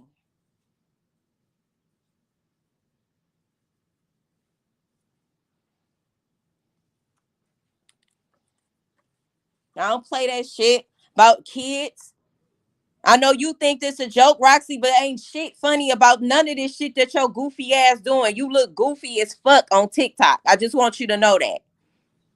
Off the record. You look goofy. You look like a lame. And it's just a matter of time. It's just a matter of time. Because as quick as the public can lift your ass up, you can come falling down just as fast. You liar. Let me press play off. Wow. Didn't even And then want to. what was that my friend sent me? That girl trying to get in touch with you. Who? She sent me the screenshot. Jernell CPS want to talk. Girl, you got my phone number. Right. Right. You got my you know my social media. You got my phone number. You just and if you don't have that, Google me. That's right. That's right. If you don't have that, ask Mark to get in touch with me. I've been doing this since he was 14 years old. Absolutely. If you don't know that, you probably could have asked Shannon and Marquita. What's up? She sure did. I'm sorry, y'all gotta pause again. We had 111 in the chat. Make sure y'all hit that like button. Make sure y'all share. Let's get this video to Roxy, okay? Specifically Roxy. Hit her fucking inbox up, okay? Somebody say she was selling shirts for $50. I heard her say she's selling shirts for $25 too. So she might have two different prices going on because I've heard both as well. She was Kewana say she asked Vari to clear her name and then turned on right. Because I remember Vari posted a post saying, you know what, Roxy cool or whatever. Because at first he was like, I don't mess with Roxy. I don't know Roxy. I don't know where she came from. Blase, right? he wound up switching it up because I know he was trying to get the GoFundMe money or whatever, that too. But he still let the people know, okay, Roxy, cool. I thought she was like this, but she really wasn't. And she still played him. She still never gave him the money. Jernell said she bought a shirt from Roxy and they never get the shirt. Another person said the same thing, never got the shirt. But she made sure Mark D had his shirt, and y'all can see that on her live on her page too. Y'all just gotta go watch this stuff. She sure made sure Mark had a photo with Nazia's shirt on, or that she made for free. When her cousins was already standing out there with her half the damn day before Mark got there, she made sure, here, put this shirt on, Mark. Here, Mark. Can you put this on, please?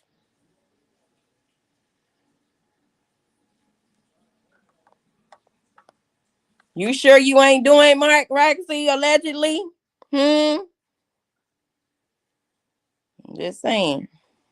You say she told you 45, Jennifer. Y'all don't need to support that. Y'all don't need to support. She can't tell y'all where the proceeds is going. Y'all don't need to send y'all money to her. It's the principle of it. It ain't really, it's the principle of what she's doing. If you're taking money with Nazia's face on it, it don't have an organization, don't have a place where the proceeds is going, don't have a plan, you just pocketing all the money, you're a fraud. And you're exploiting Nazia's face to get what you're getting. That financial gain. They say they not cool, Jennifer, but hell if we know. Hell if we, as we can see, Roxy tell half-ass stories anyway. She'll say her and Mark ain't messing around and probably be messing around. Who knows, really, with her. Do it, Marky Mark. Yes. Just a whole fraud out here. And she got people so bamboozled and tricked. What's her number? Right. Mhm. Or anybody else in the family, my nieces and nephews, what's your auntie number? Right. She could have got in contact with me. So people was like, well, you didn't respond back to Roxy. Why would I respond back to a Facebook post that I didn't even see? Because we are no longer friends on Facebook. Right. She has other ways. That was just weird to me. Like, maybe you took my number out your phone, but you sure know my name on Facebook. You sure know Mark. You sure know other family members who I talk to on a regular basis that you could have got my number from. Right. You could have got my number from Tamara Liberty Smith. Sure could have. Yeah. Because me and her talked on a regular basis throughout this whole process. We talked on and off. She was even trying to get us to make amends, and I told her, it's beyond talking now. I'm not that type of person. I tried to reach out to you. I tried to clear the air, resolve the situation, and find out what was the root of the problem. You didn't want to talk. Right. Talk time is over. Not saying there's any beef or anything or like that, but I don't even know Roxy like that to have a conversation with her. That's not my cousin. Right. I don't know her. Like I said, I know Kewana. I know Annette. I know Shannon. I know her. I know Annette's children. I know Shannon's children. I know those other people know. I knew Kenya. Kenya was around when I was a child. Like, I think the last time I seen her was when I was 14. Well, no, I saw her at the graduation. But prior to that, I was 14 years old. Right. So it's been a while. She had multiple ways to contact her. Absolutely. Like, I don't even talk to my own sister. So why would I try to mend a relationship with you? We never had a relationship. I tried to be cordial with you. You continue not to slander me one time for no reason, but 2, 3, and I don't even know how many other times since that situation when you could have called me and said that on the phone. Yeah, we just seen each other in person. That just I'm not about that. So Jernell is Annette's half sister. They have the same father. Kewana is Roxy and Kenya's cousin.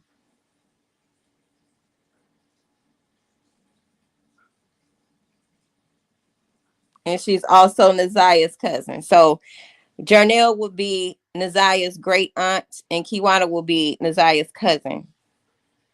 I mean, Annette's niece. Annette. Okay, right. Annette's niece. Okay. So Kewana is Annette's niece, Nazia's cousin, and Roxy and Kenya's cousin. Believe that's correct.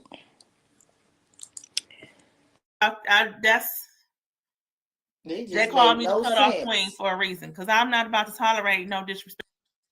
That money is being used for Roxy to pocket. That her wife that she with is allegedly said that she takes care of her, or she she's the more financially stable one. Respect. No, I don't have to be friends with nobody who disrespects me. I don't have to be cordial with you. I can sit in the same room with her. Yeah. But that's the type of person I am. But when we have a conversation, for what? You didn't want to talk when I tried to talk to you. Mm-hmm. Talking time is over.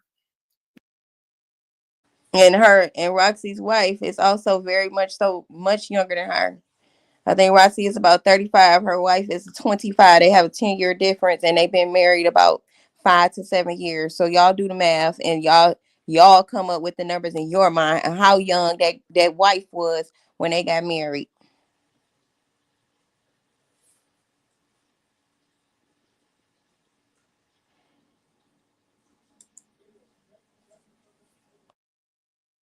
Like I said, in another post, I wish you well in your endeavors. We are both supposed to be working towards the same goal. Absolutely. We just on two separate paths. I agree. Hey, black girls. That's cool with me. That's fine. I agree. Okay, so her organization, Roxy, has nothing to do with your plans for your organization for Nazia or anything like that. It's a done deal. No. Or did it ever at any point? This is something that Kewana had been talking about before Nazia even. Sure have. When Mrs. she wanted to start a organization. Okay. She had been, dealing with some other stuff, so it didn't get off the ground. But this is something that she has been talking about for a very long time. And a lot of people know that know Kewana. Yep. So and I told her I would, with my, my feel or whatever, I would back her in whatever it is that she wanted to do. I kind of know a little bit about it because my husband did have a nonprofit at one time. So yeah, I was gonna support her, but we've been doing stuff people just don't know. We had a meeting the other day. We still with some doing officials stuff. from we were able to join in on a meeting the other day. Yes. Some officials from CPS. And they were able to guide us and like Jennifer, Roxy is never gonna answer that question. Instead, she deflects. Oh, y'all don't question this company. Y'all don't question Gucci. Y'all don't question Louis when y'all buy things from them, right? Because she don't want to answer the question. Because then if once she give an answer, we gonna go do our research. Oh, you got a registered organization? Okay, we can go look that up. That's public record, right? She got to back up the shit that she's saying. She's not going to tell us that money is going straight to her bank account. Because what are you raising the money for? Detroit Police Department still has the money for any leads, right? To be donated to anybody that gives any leads. The Detroit Police Department have that. They have yet to find Nazia's body. So it won't be for a burial. What else is the money for?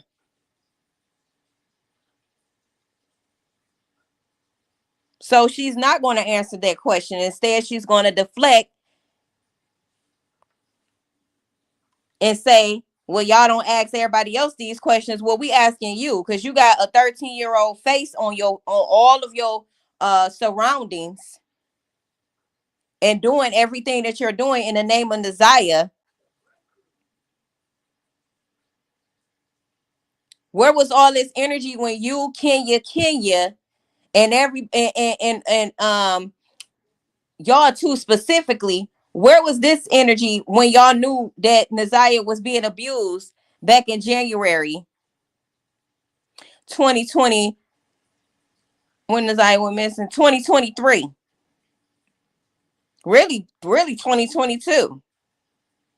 You wasn't doing none of this stuff. You didn't have no organization then. You wasn't even talking about one till you realized that that's what Kewana wanted. Roxy, you wasn't talking about none of this stuff that you're doing until you tried to steal Kiwana's ideas and steal their personalities and shit because you weird, and tried to steal everything that all the footwork that they did. You tried to claim, but you've been stepping in their footprints the whole time. You didn't lead shit. You didn't start nothing, but you trying to finish it out on top like you Captain Save. Huh, Messy Rocks? Like you came in and I came in and I saved the fucking day. You didn't say shit. Everything was done. Oh, it wasn't shit else to do. Oh, let me sell some merch. You ain't even giving the shirts and stuff out for free. I don't even see her on there like, okay, every 5 shirts, I'll give y'all one for free. Like, you ain't even doing no shit like that.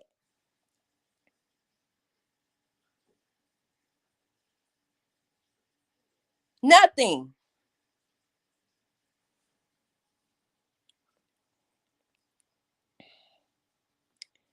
You said I thought Skilla Baby was paying, but he ain't paying for nothing. He said he was going to give the funeral home the direct money because he felt like the family was being messy because of Roxy. Not that Skilla Baby was needed, per Kewana words, not that he was needed, but it's just the fact that she was sabotaging the whole thing, the whole investigation. She was sabotaging it. And didn't want to paint herself as a savior at the same time. How you sabotaging shit behind the scenes, but also for Nazaya on live and on screen and on? No, it don't work like that.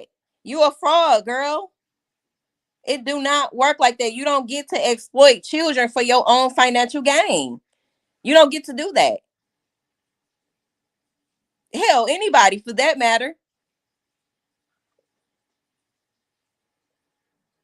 I don't care how broke I am. I would never use a child to gain money from.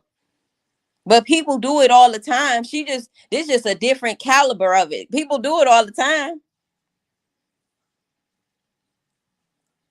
Annette been doing it for years, getting money off Nazaya and you know, and her brother. She been doing it for years.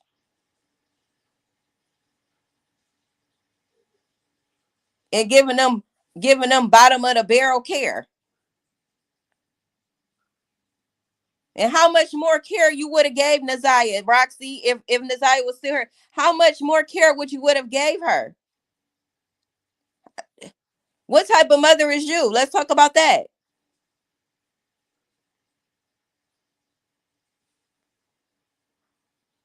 You got two children that don't nobody even know about because you never talk about them or your wife.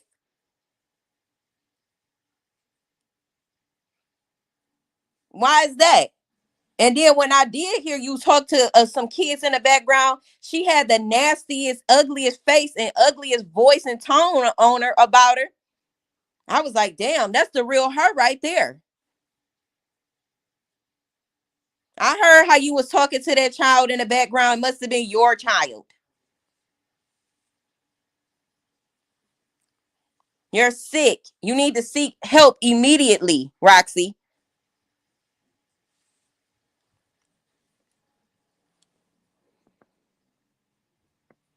She said many have offered free services, including for the funeral. Okay, so it was no need for her to do what she's doing. No need at all. And continuing to do. Right. She ain't giving nothing away for free. Nothing.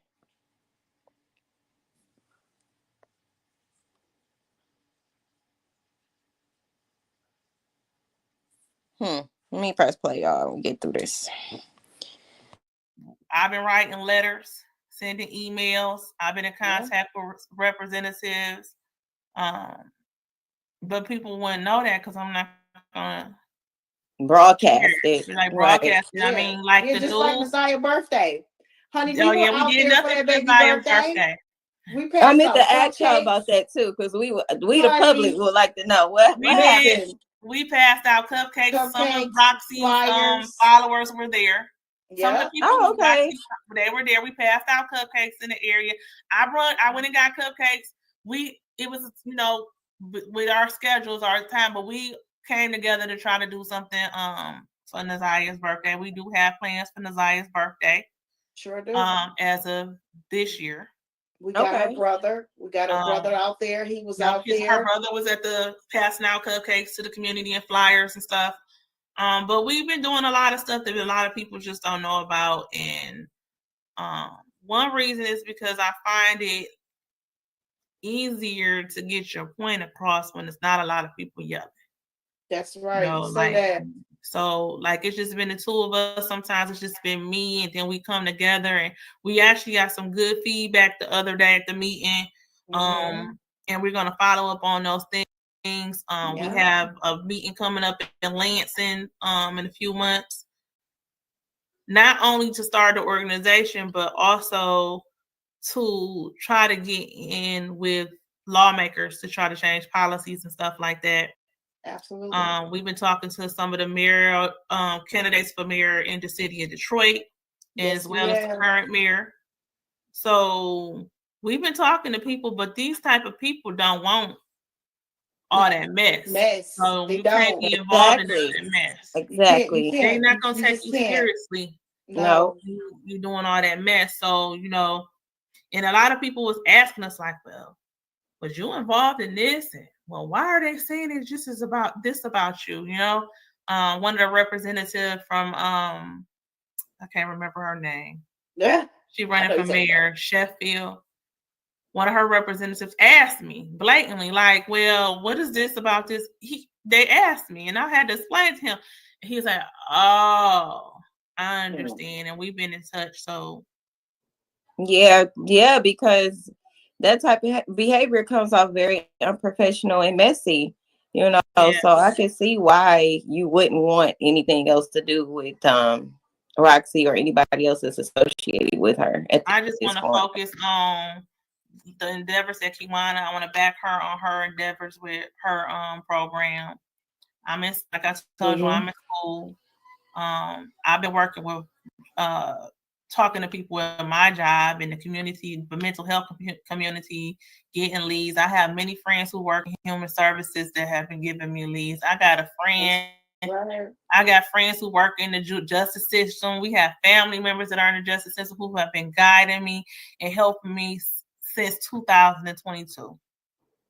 Okay. Oh, because that came up too, Kewana, about you having connections and things like that, and why nothing was done or why more wasn't done. But I feel like you're using your connections the way it needs to be used. That's right. Just my personal. That's right. Yeah. And she has since the beginning. She has since the beginning. You know, and Roxy, and I recall her saying that it's like, child, you don't know who I know. I know some people in high places too. But guess what? We gonna put what we do together, and we don't have to be broadcasting it. We don't have to be putting it out there. You know, because every time we broadcast something, somebody else pick up on what we talk about, and they gonna try to do it too. That's right. Every time we talk about something, it is great. You know, we're not the first and the last people that start an organization or I agree. Go for policy or put out a petition or anything like that. But it's like, why you didn't think of it before we thought of it? Right. And if you did, and if you didn't get the idea until someone else brought it up, why you gotta slander what they're doing? Right. Why not make it? You know, for what you're doing? Yeah. Why try to tear us down instead of being like, you know what? Let's do this like this. Y'all do that. I do that. We come together. We do this. Yeah, that's what it is. The collaboration. There you go. Right. Yeah, absolutely. That's all I was thinking. Like, where is the disconnect happening here? I thought they were family or cool enough to, you know, work together. We did the protest together. I thought I never expected any of it. You know, and I've I would moved say past this. it. I've moved past it because you know what? I know it's more difficult for Kewana because those are her blood relatives. Me and Annette are half sisters, so I don't really know all of her family. I just know the ones that were around when I was allowed to be around the family. Yeah. And me and Kewana are closer in age. We were in Annette's wedding. Everything. We've been around each other since we know were. each other. So I know her like more than I know the rest of the family. But I know it's difficult for Kewana, but it's not that hard for me. Yeah, it's very difficult. It's very difficult, and it's always been like, I don't know how to even put it in words as to what I feel like she was doing because it's very weird. There's people that care. I'm not gonna say the whole family just didn't care. It's almost like it's like this nobody cared. And I can't say everybody's social media. You know what I mean? For those that follow Roxy and Kenya, yeah, they knew. I've said that. I've always admitted that. But then, it's family out of town that don't use Facebook. It's family that, I can go on. So you can't just say everybody, you know what I mean? For those that get a pass, it's those that don't because they know and they know who I'm talking to. But then there's those that you can't even bring them in it because they really just didn't know. Really didn't know. They don't got a lot of people social media. They don't talk to Kenya. They don't talk, you know what I'm saying? They all, they out of state or out the city. They don't know. They didn't know until all the social media. Yeah, and I feel like I did the best I could do. I had to come to terms the other day when I talked to one of the representatives from the Children's Advocate Network, and she said you did everything that you could have possibly did. Unfortunately, the laws need to change. And she's so right. She said, unfortunately, she said, this is not the first situation. She said, you did exactly what you were supposed to do, but the law is if there's no significant evidence of abuse or the children do not admit to the abuse. Yeah.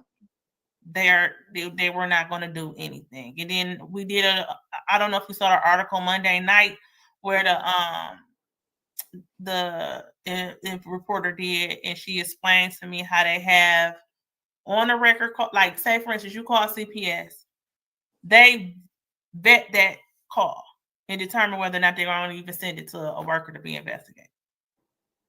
So a lot of them are just being said, "Oh no, that's not that serious." Right.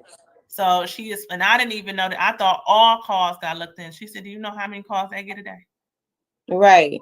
And people making false allegations, and that happened to me personally. People make false allegations about me, so I could just imagine how many. They do not look at every single call. It is she like another friend who works in that industry. She had told me, "Don't call us yourself. Make an anonymous call."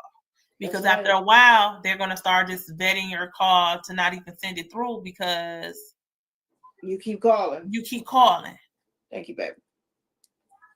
Right. So that's a big issue.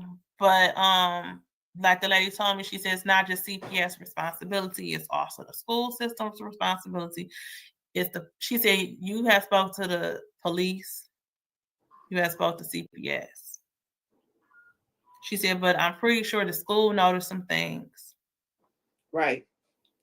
And then she said, let's put it more importantly, the people inside that home noticed a lot more or knew a lot more and did nothing.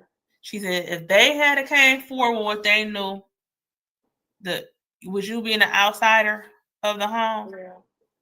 They like, and especially when you being told that, you're at odds with each other and things like that. Oh, she's just making a false report, things like that. So she made me understand. Like I was like, was it more I could have done? She was like, absolutely not. There was nothing more that you could do. But make the report. Right. And she said you continuously made the reports. Sure did. So she said, unfortunately, this is a problem, and it's not didn't just start with Isaiah. Right. Right. But it need to change with Nizaya. Absolutely. She told me, she said, just keep going, because a lot of people this happens, families this happens to, they just get past the court dates and then they leave it alone. Right.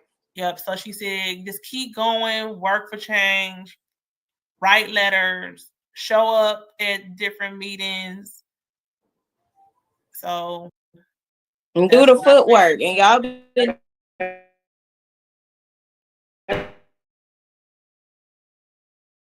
the footwork. Told on y'all I'm gonna pause it a little bit, give it a few seconds, and I'm gonna hit play. I don't know what's going on. Look, Roxy, they got in the damn electronics or some shit. What's going on? What's going on? We, like I said, we got a meeting in a couple months. Sure. We've been talking. They gave us a whole list of things that we need to do Mm-hmm. to have the reports that were made investigated. Right. To see if there was anything that was missed in protocol. Right. So Yes, they should, because it seems like it was a lot missed in protocol. Yeah. And I'm sure they're doing their own investigation, but she said we need to file because, like I asked, what are the people who report rights? Like, what right do I have? If I'm telling you something and you find it unsubstantiated, what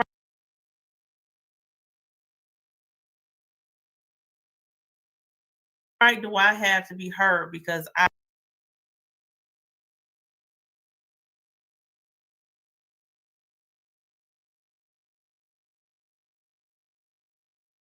I'm telling you that something is wrong. Exactly. You don't really have a right as a reporter. You can you can make the report, and sometimes they will send you a copy of your part of the report. But they will not always tell you what happened on the other end of the report. Like, I didn't know that Shannon had lied. Right. And basically, they said none of this, what I said, had happened. Right. I didn't know that until the investigative reporter got that information. And another thing, how can they go about really questioning the children to make sure that they're not answering against the allegations out of fear?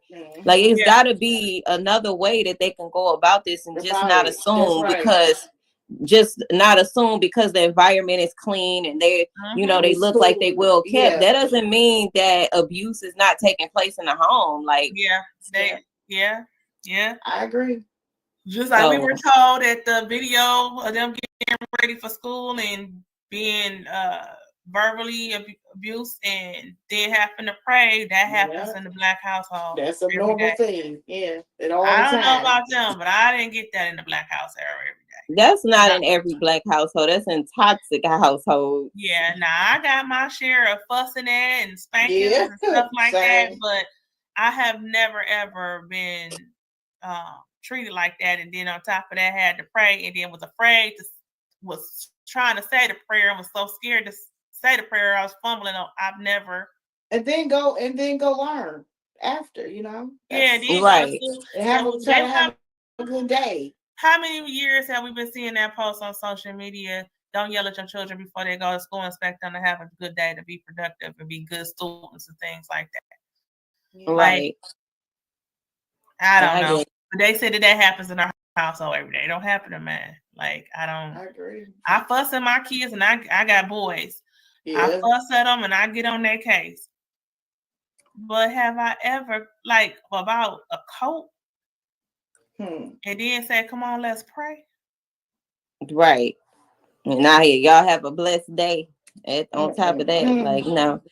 Right. So just a few more questions, y'all, before we close out. Because I know we're getting into it's getting late. Wow, yes, it's late. The chains on the refrigerator. Did either of you ever see those chains on the refrigerator? And what's the point?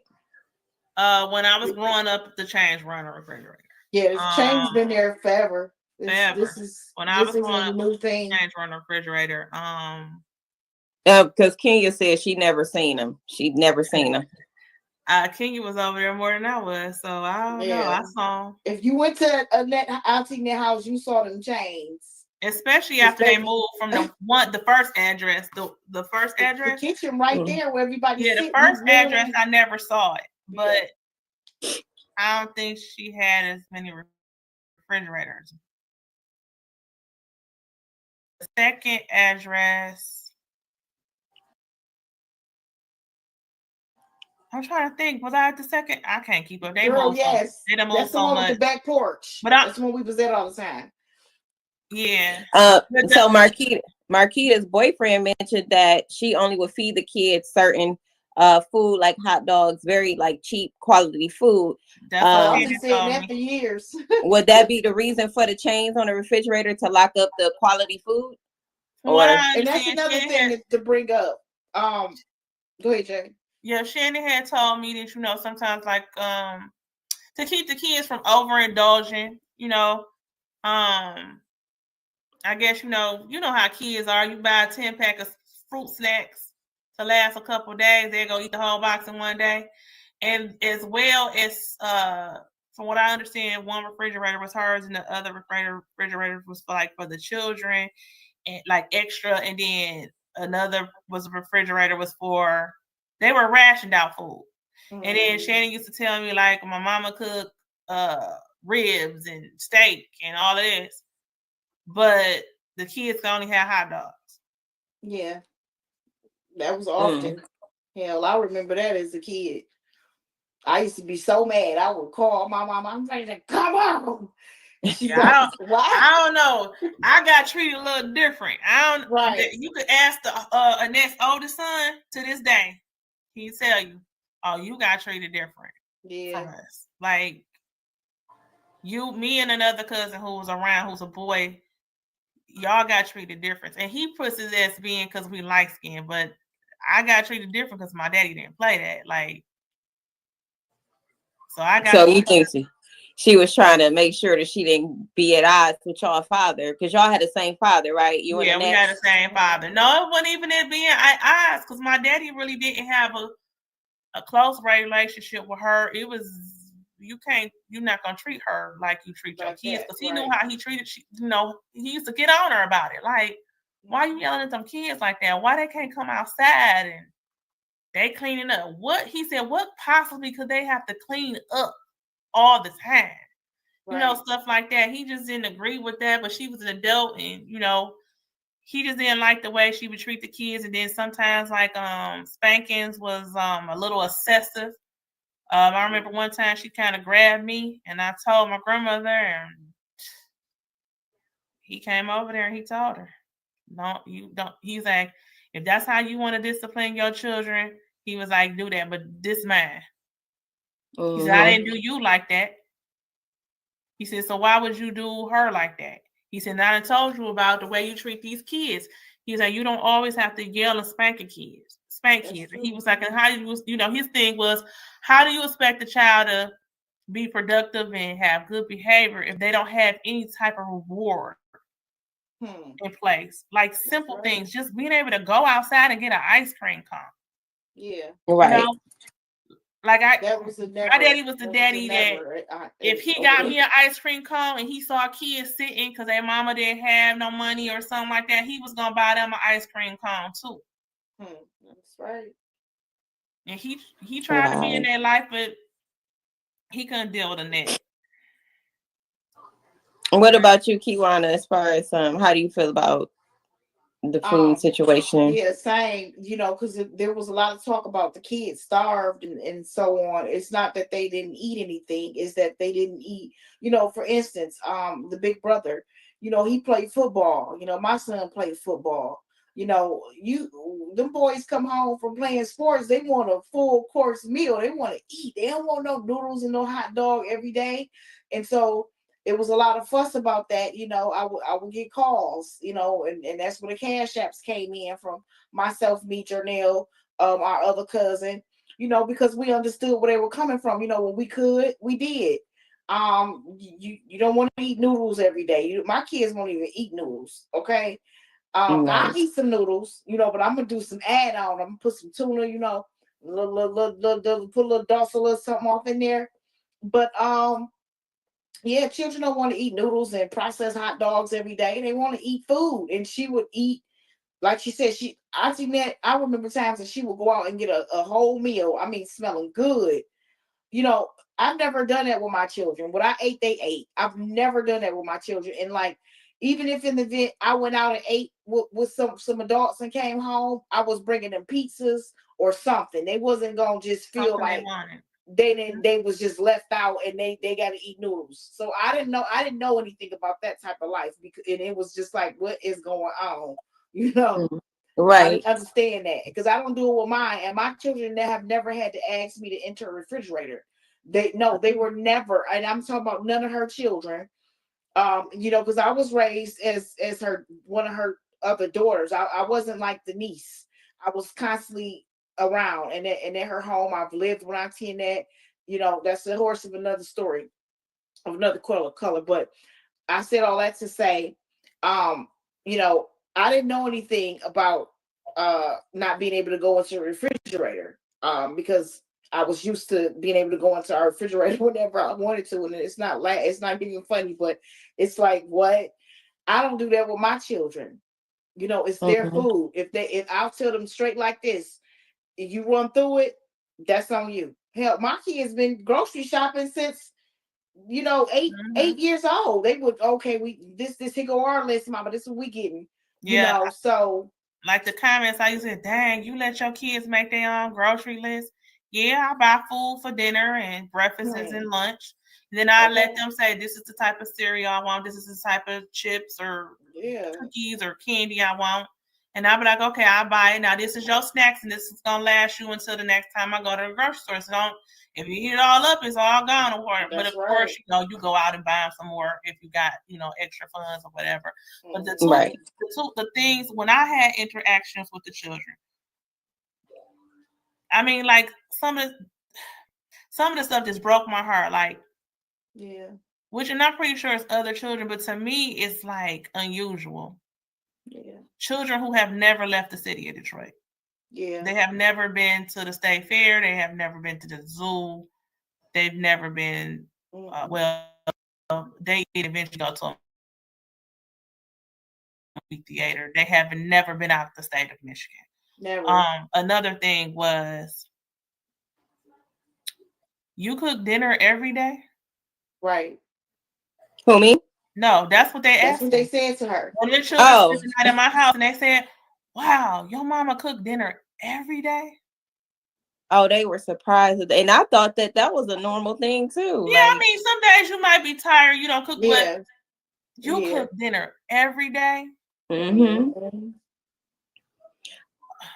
That stuff like that. Oh, or you get to pick out what you want from the store. Yeah. I took one of the kids on a trip with me, and they say, wow, where we at? I said, we in Ohio. This a whole nother state. We went to a hotel. Is this your house?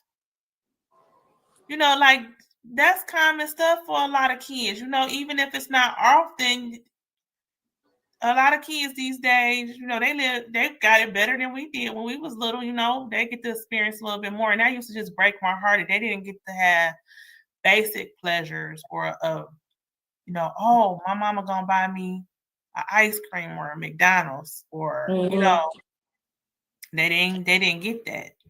Right. Because I mean, even them times when you can't afford, you know, a McDonald's. I mean, you got some burger. I know this sounded Eddie Murphy like, but you got some hamburger in the freezer. You know what I mean? You got some onions. You gonna cook a good meal. You gonna put them fries out. You gonna set it out. You know, let's make McDonald's. You know, but they don't know anything about that. They just don't. I just want to comment on that too, because I feel like, even if you are a single mother, or, you know, raising kids and you don't have a lot of funds, I feel like you should make do the best you can. Yeah. You know, even if it's just the holidays, like sometimes they want, you know how you cook for Thanksgiving and Memorial Day, Labor Day. Yeah. That's not all the time. and just having a loving environment. Like, even if you are on assistance and things like that, and you got little this, a little bit of that, like, kids remember the environment in which they lived and how you made them feel, you know. So even if, you know, I just believe that mothers and caregivers, we have to just be more mindful of how we're showing up for our children, and, you know, what we are doing for them, and how, you know, how we express love and things like that. It's just a whole thing that needs to be addressed. But it is. It does. You're right. Yeah. So I don't know if you want to talk about the Sierra girl. Who is Sierra again, y'all? Sierra. Oh, that's my sister. Okay, that's my younger sister. Okay, that was my last question about Sierra. She was with Roxy on a podcast, and basically it looks as though her and Roxy were in cahoots at Tear You Down in this particular. Have you heard about that? Okay, y'all, pause. We finna go watch that video real quick that I'm talking about with Sierra and Roxy, because now that we know the type of energy that Roxy be moving in, we know that she like to link up with her opposition's enemies to make, you know, to build this whole entourage against Kewana in this case. So she purposely posted those videos with Sierra, which is Kiwana's younger sister, okay, while they was at Mark D studio, 7 Mile Radio. And that's when Sierra was on air basically talking about Kewana didn't help her when she told her that she was being SA'd by Shannon and Marquita. And Kewana gonna go into some details on that part, but let me show y'all the video real quick.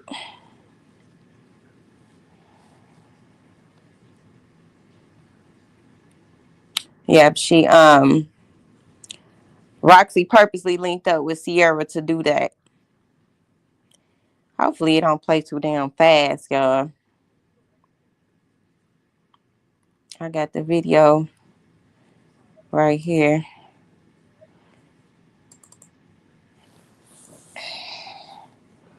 You say what we expose them to, and all right, Tiffany, right.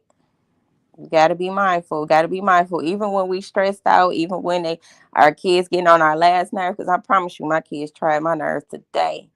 But you still got to be mindful of how you treat them and how you show up for your children, because they gonna remember how you made them feel. Period.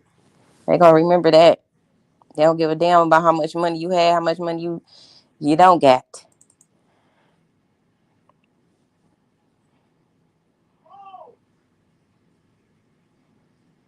We all have been kids before. We know what it's like to be mistreated and have somebody be dismissive to us, have adults belittle us. We all done experienced it. So let's try not to repeat them same toxic cycles, you know, with how we show up for our children. But let me play this.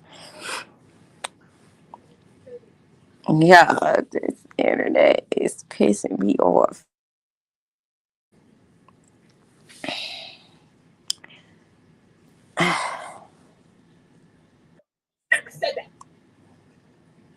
Let's see. Let's see if it plays. If it don't play, y'all, I have to post a little clip to my shorts, because I don't know what's going on. That's why I have to make. They called. They did A, B, C, D, and E. Nobody took them seriously. All I did was like, damn, what's going on? I know that. You even asked me and BB what was going on. You heard my story. You listened to me. She was on the phone. I paid Jernell, went to Mark. Said, oh, that shit not right. Right. How my sister fighting? I was calling everybody. Something ain't right. I was calling everybody. I called you. I called your other sister. I called your other sister. I called your brother. I called your other brother. I called everybody in family. Damn, what's going on with Shan? What's going on with Shan? I'm calling Shan. What's going on? Ain't nobody giving no fucking answer. So how is it that when I get here, a month later, there's nothing going on? Like, that's crazy to me. It's wild. It's wild as fuck. I don't give a fuck about followers. Everybody can unfollow me. I don't give a fuck about wow. I don't care. I know. I don't care. I don't know why the fuck I came here early in February. I don't know why. Shit moved like that, but it moved like that. She don't know why she came here early in February, but I just wanted y'all to see Roxy with Sierra.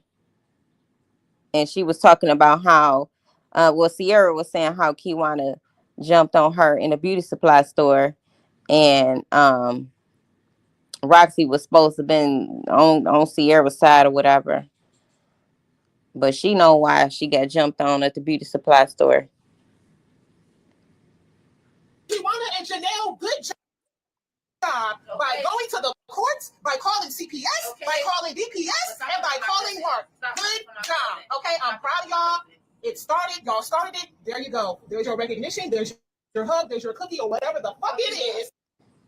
Thing is, why does she feel like she had to link up with Kewana's, Kewana and Jernell, good job. By going to the courts, by calling.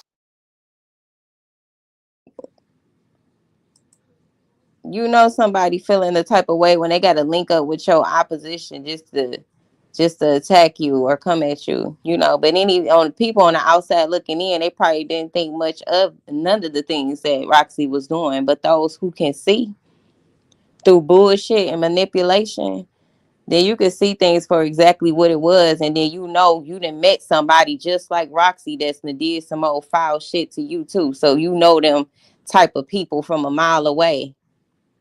She just so happened to be using the missing of a child, the disappearance of a child for her own game, and willing to take down, like I said, her own family in the process. I think it's sick. Knowing that Kewana's relationship with her sister Sierra it's non-existent. So then you go and link up with her and try to throw Kewana under the bus.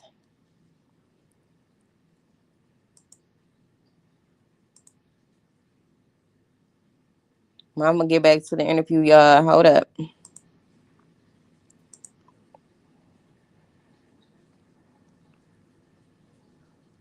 But I posted some of these videos to the shorts so y'all can see them. Because I don't know, it's shit skipping irritate me. Again, I didn't watch the whole thing, but I watched enough to see. I think it was very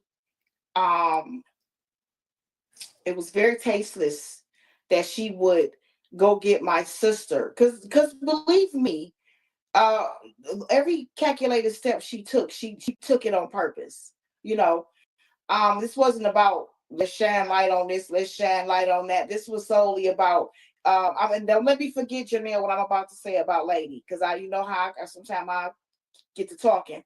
That's my younger sister. What she said, as far as she told me, that's a lie. She was an adult woman when she told me. And not only was she an adult woman, she was still in Shannon and Marquita life. She had never left their lives.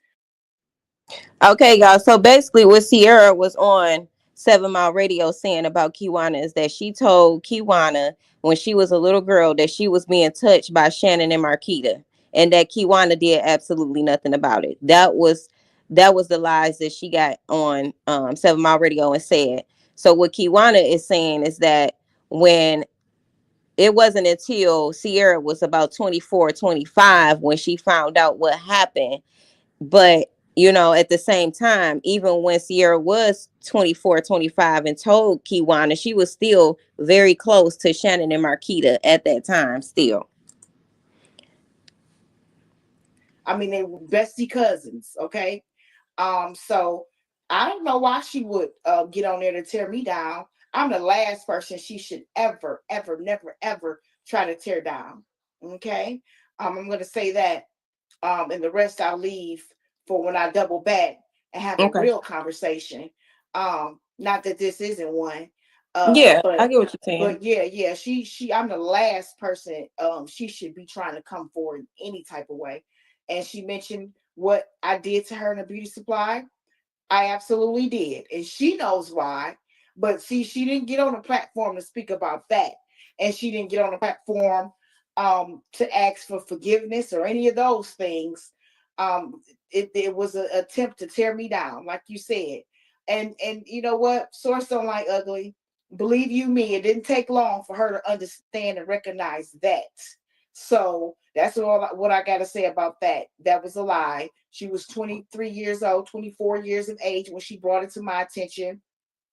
I don't have a likes for my sister. She's my mother's daughter, and she knows why.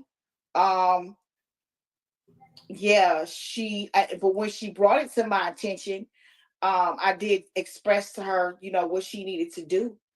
Since she was telling me, out of all people, I told her what she needed to do, and she didn't want to do that because she was close to them. And she did not just say Shannon. I wasn't just told it was Shannon. I was told it was Shannon and Marquita, and I was told a complete different story. And so, for the record, Sierra had basically allegedly said that she had been molested by Shannon and Marquita. Yes, Correct. that was the story Okay. I was told. Yes, Okay. and I was told that Marquita was the one that gave her a half-ass apology. So I was in confusion. Hey, that's her story to tell. Fine, Right. but don't try to bring my name up, because you shouldn't be bringing my name up, not at all. And Okay. that's all. Yeah. And you It's say sad. something about Lady, because look, we didn't get a chance to really talk about Lady. But if you want to say something about her, that's fine too. Yeah, just real quick, not even so much that, just it was always, again, going back to the maliciousness. It was always something, a shot towards me. It was not like I'm doing this for this, empowerment here, this there. It was, I'm doing this nan. Even with Lady, Mama P is someone that basically like godmama my cousin Lady. And she fed Lady, let Lady take showers, her daughter would pay Lady to do work. I can go That's on. since this lady was a child. When Lady That's since started she was running away at before 13. this. Okay, absolutely. Now, and we were all downtown at that protest that Jernell said we should do. We were down there that very day. Mama P came and approached me and was having a conversation with me about Lady. She know who I am. She who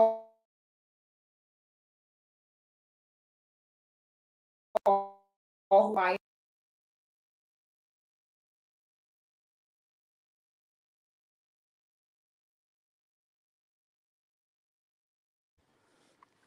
Hold up, y'all. I'm gonna go back a little bit because, like I said, I don't know what's going on with the internet, y'all. Something going on here. I'm gonna reverse it about 10 seconds and see. The sound just went out. Just went out. See, she talking, but I don't hear nothing. I ain't hit mute or nothing. Crazy. What the hell? Okay, where we at? We at 235. Let me reset this screen. Hold up, y'all. 235. So what y'all thinking right so far in the comments, y'all? It's 11:01 on the clock, on the timer. What y'all thinking so far about everything?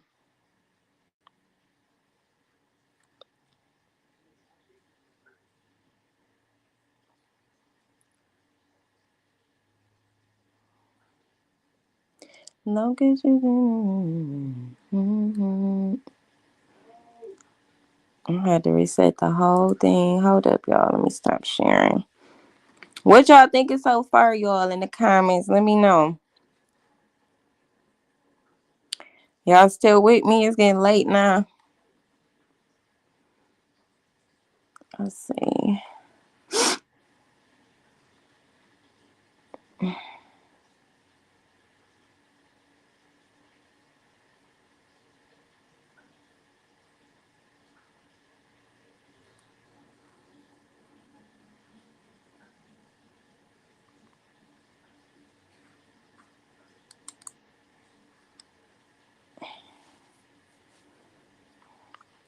Let me reshare the screen. I think the sound is still there. This is crazy. When you say they filling in the blanks, yeah, I agree. Look, y'all, I was really trying to ask some really good questions so we can fill in the blanks and I can have the receipts to back it up. Everything they said they had a receipt for. I'm like, yeah, this give a whole nother perspective. Whole nother trajectory. All of that. Bear with me, y'all. I'm coming.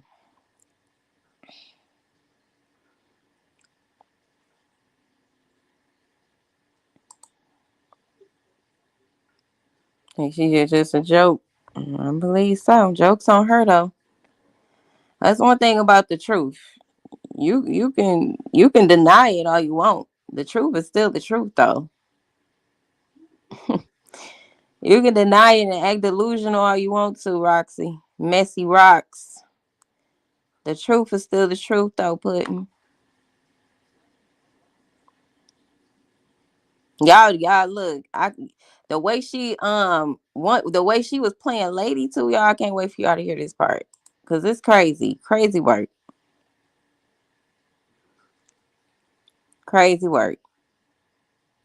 How she bribed Lady to get her to do the things that she wanted her to do. She Now vicious. that was not Roxy is true, vicious. and that's what brought me to make the report in April of 22. So that was about it. Okay. Know how sometimes I get to talking. That's my younger sister. What she said as far as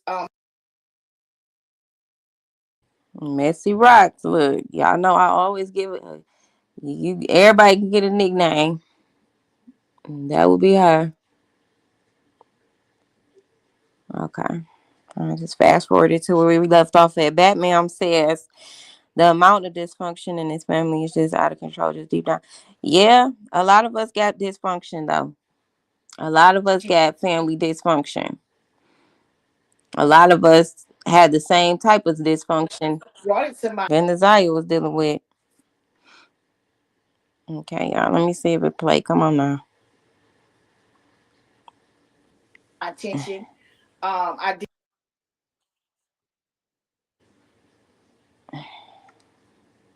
did express to her, what she needed to do. All right, I'm gonna pause it for a minute. Messy Rock, she a whole mess. I cut it to her today on TikTok. I did too, girl. I did too. Since she was telling me, out of all people, I told her what she needed to do, and she didn't want to do that because she was close to them. And she did not just say Shannon. I wasn't just told it was Shannon. I was told it was Shannon and Marquita. And I was told a complete different story. And so, for the record, Sierra had basically allegedly said that she had been molested by Shannon and Marquita. Yes, correct? that was the story Okay. I was told. Yes. Okay. And I was told that Marquita was the one that gave her a half-ass apology. So I was in confusion. Hey, that's her story to tell. Fine, Right. but don't try to bring my name up because you shouldn't be bringing my name up, not at all, at all. And I'm Okay. that's all. Yeah. And you That's say that. something about Lady, because we didn't get a chance to really talk about Lady, but if you want to say something about her, that's fine too. Yeah, just real quick, not even so much that, just it was always, again, going back to the maliciousness. It was always something, a shot towards me. It was not like I'm doing this for this, empowerment here, this there. It was, I'm doing this nan, even with Lady.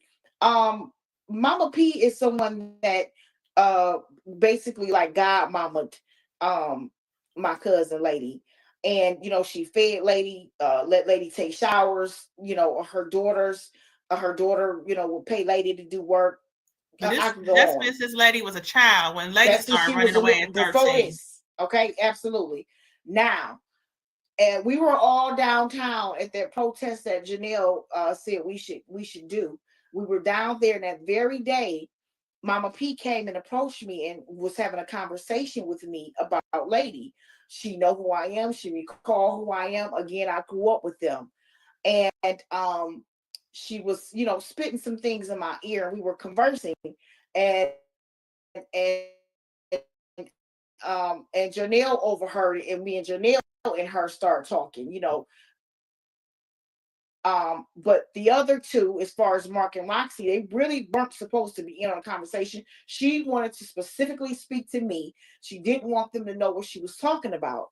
But myself and Jernell was talking to her, and I was talking to her first, but of course Jernell was there. She's talking. We all talking now. Mark and Roxy was brought into the conversation. So it turned into okay, let's go and have this this moment of trying to talk to Lady. Okay, so everybody that was out there protesting, even the followers, the few followers that was out there that had been following Roxy since the beginning of time, they were there, and we were all on this adventure to go and talk to Lady, which it wasn't a conversation for them, but they were brought into it. Anywho, everybody's on their way to go talk to Lady, right? Kewana brought everybody in the conversation. Okay, let's go and talk to Lady. Child, they left us. Mark and Roxy left us. They left me for sure. They left everybody there. They even left Jernell sitting in an area that she wasn't familiar with, what didn't feel safe to her. But finally, she got a pickup on a phone call. I had I didn't get a phone call. I drove around until I saw the car. Right, my bad, Jay. They were already in the backyard. They were already in the backyard talking to Lady. I'm texting, where y'all at? How y'all gonna leave me? And I'm the person that invited y'all.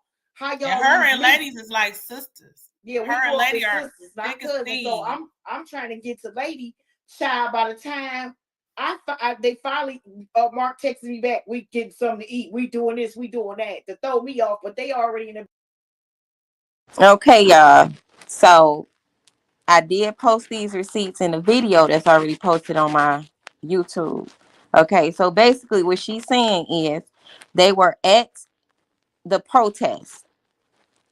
Okay, Mark, Roxy, Mama P, Kewana and Jernell. They were all down there together and a few other people.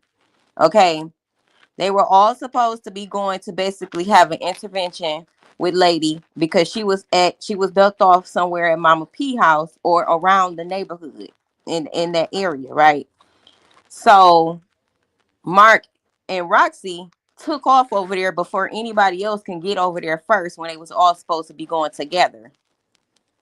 By the time everybody got to Mama P house, Roxy and Mark was damn near already they had already took a picture with Lady and all of that, right? So that receipt is on the video because that's Mark and Mark wound up posting that same picture to Facebook. Let me see. I want to show y'all because I just don't want it to act stupid though. Hold on, let me see if it let me show y'all. Okay, because look, I want to be able to show y'all what I'm talking about. Because they went over there to exploit Lady to get the picture. And then when Mark posted the picture to Facebook, he made it seem like him and Roxy was on this manhunt for Lady for 2 weeks, knowing damn well the only reason that they knew where Lady was at was because of Mama P was talking to Kewana about Lady, which Lady is like Kewana's sister because they was raised together in Annette's house. You get me?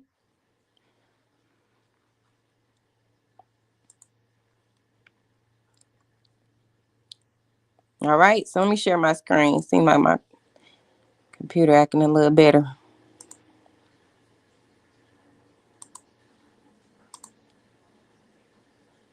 Yeah, I'm trying to get the scoop. Yeah, they sure was. They wanted to get to Roxy and Mark was trying to get over there and get that picture of Lady before anybody else could either tell them no or get the picture first. It was always a competition with Mark and Roxy. You see, and you see where she got on. So y'all can go look at her live too on her page. She had the same outfit on with the black and white. Okay. The text messages that Kewana was sending to Roxy is right here. She sent a text to Roxy and she sent text to Mark D, because she was trying to figure out, hey, where y'all at? You know, we thought we were supposed to go together. We were supposed to be together. You know what I'm saying? So, this is a text right here at the top where you can see Roxy. This is from April. This ain't have nothing to do with that, but I just put it right there so y'all can see that Roxy didn't even know Nazia's birthday or the year she was born. You can see that right there for yourself. But on topic of lady, okay, the blue right here is Kewana. This green is also Kewana. She texts Roxy, okay, and she was asking. You can see the date, May 2nd. Cuz call me. Where y'all at? Okay. She didn't respond until right here after the fact. After 1:15, that's when she responded and basically said my phone was on the charger at Mark House. I didn't have it on me. Now, mind you, Mark stayed on 7 Mile and Van Dyke somewhere. And if you anywhere in the city of Detroit, you know where 7 Mile and Van Dyke area is. Lady was located on Kelly and something. Why would Roxy have her phone at Mark D house charging? Don't most people have chargers in their cars? That don't even make sense for you to have your phone over there when y'all was just downtown protesting. Make it make sense, right? So she was saying at about 1:40, she like, I'm saying, where y'all at? You not answering the phones. How the hell y'all forget about me when I'm the one that pointed out what and where lady was, right? Even saying about lady whereabouts and all of that. That's what Kewana was saying to Roxy, but she didn't respond to after they had already got the picture. Same thing with Mark D, right? This was his text. This was what he responded and said to Kewana. He said, I'm eating, waiting on a call. This was at 12:42.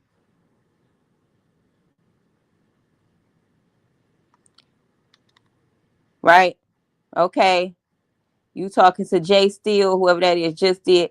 Maybe it was Jerwana. I mean, not Jerwana. Y'all keep mixing their name. It's Jernell. Maybe Jay is Jernell. She could probably comment that for us in the chat. But he basically lied to talking about he was eating, so he couldn't answer the phone. No, y'all was getting pictures of lady, exploiting lady. That's what y'all was doing. Cause this say it right here. May 3rd, that very next day, he waited to post it the next day. Look at lady face. To me, that looked like I don't really know these people. Cause Roxy don't know lady. She don't know her or Mark. Right? So then when he posted it to Facebook, he say, ladies and gentlemen, I introduce to you Nazia Harris's mother, affectionately known as Lady. He thought this shit was a joke, just like Roxy. They two weird, delusional motherfuckers. He say, police couldn't get back in contact with her. The family couldn't find her. Wow, really, Mark? The family couldn't find her? They led you straight to Lady. Kewana, Mama P, and Kewana, Mama P led you straight to Lady. Why he didn't say that? Why he made it seem like it was all him and Roxy that did that? Like they went searching around her in the neighborhoods and finally stumbled across her, right? It says the community spoke on sightings of her. He said the community spoke on sightings of her. You is a liar. Yeah. But we found her. Me and Roxy has been canvassing the neighborhood where she's known to be at for the last 2 weeks. And we finally connected with her yesterday after we left the protest downtown at Frank Murphy Hall of Justice. Right? Now this is a clip of when they was down at the Frank Murphy, just so we clear. Okay. I already got the names and everything. Y'all can go to Roxy page right now before she take that shit down, because she probably gonna be taking down all her lives. Go screenshot every fucking thing you possibly can right now, because she probably gonna take her lives down immediately. But I already got enough. That's Kewana right there. This Roxy right here. That's Jernell, and this Mama P. Okay. This where you can see Mark at. If the video play. If it don't, I'm telling y'all, go to her page and look at it.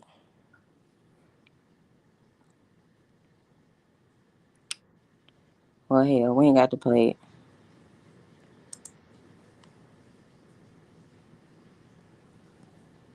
Say Mark D and Messy Rock clout chasers. Yep, they want the brownie. Exactly. They want the brownie points. That's why she was saying what she said about Kewana Jernell. What y'all want? Y'all want a cookie? Y'all want good job? Good job. No, bitch, that's what you want. You want that. They never asked for nothing. No recognition. Hell, they didn't even want to be on social media. They just wanted to do the footwork and really get them children some help. You wanted to do that. And then Roxy get mad when people call her exactly what she is. She doing literally anything for clout. She doing literally anything for what she called fame. But you getting fame off a missing child's name. Sicko, you're sick.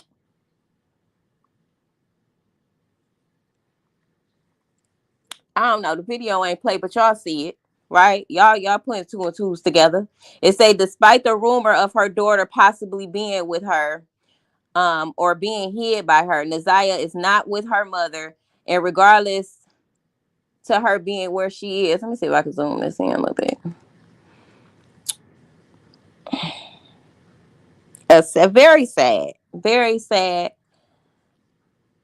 very distasteful. And say, despite the rumors of her daughter possibly being with her, being hid by her, Neziah is not with her. Regardless, to her being where she is in life, the things that we've heard about her, I want to remove the negative stigma that has been placed around her. Blah blah blah. So again, they came in like they was really trying to save the situation. Whole time they manipulating and exploiting. Whole time.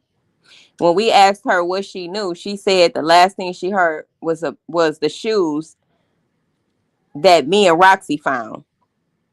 Now, how the hell they find Neziah's shoes?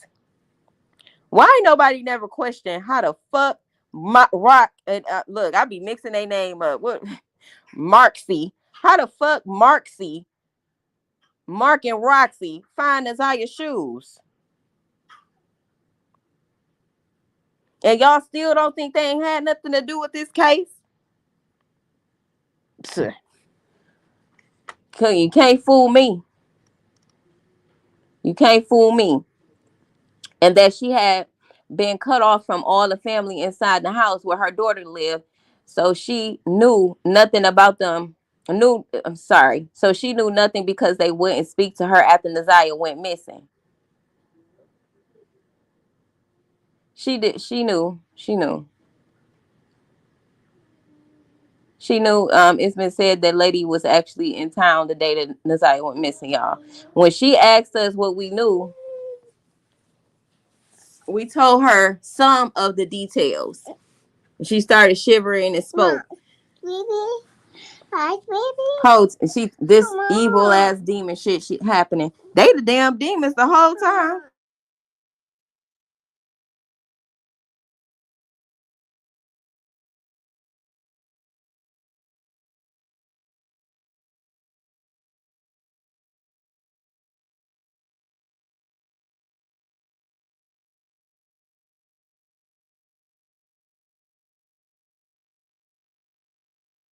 You say that's what you want to know. You say I see. They all need to pay for. Yeah, exactly. They all need to pay for this. How you saying? Roxy found. Should be cut off. Hold on, y'all. I'm about my baby. Okay. It say, and those words came from her soul. It confirmed the title of her first episode, 40 Years of CPA. So if y'all see her out here on the east side, please don't be mean. Show her some love and some support. So that's what he said. Now let's get back to the rest of the video.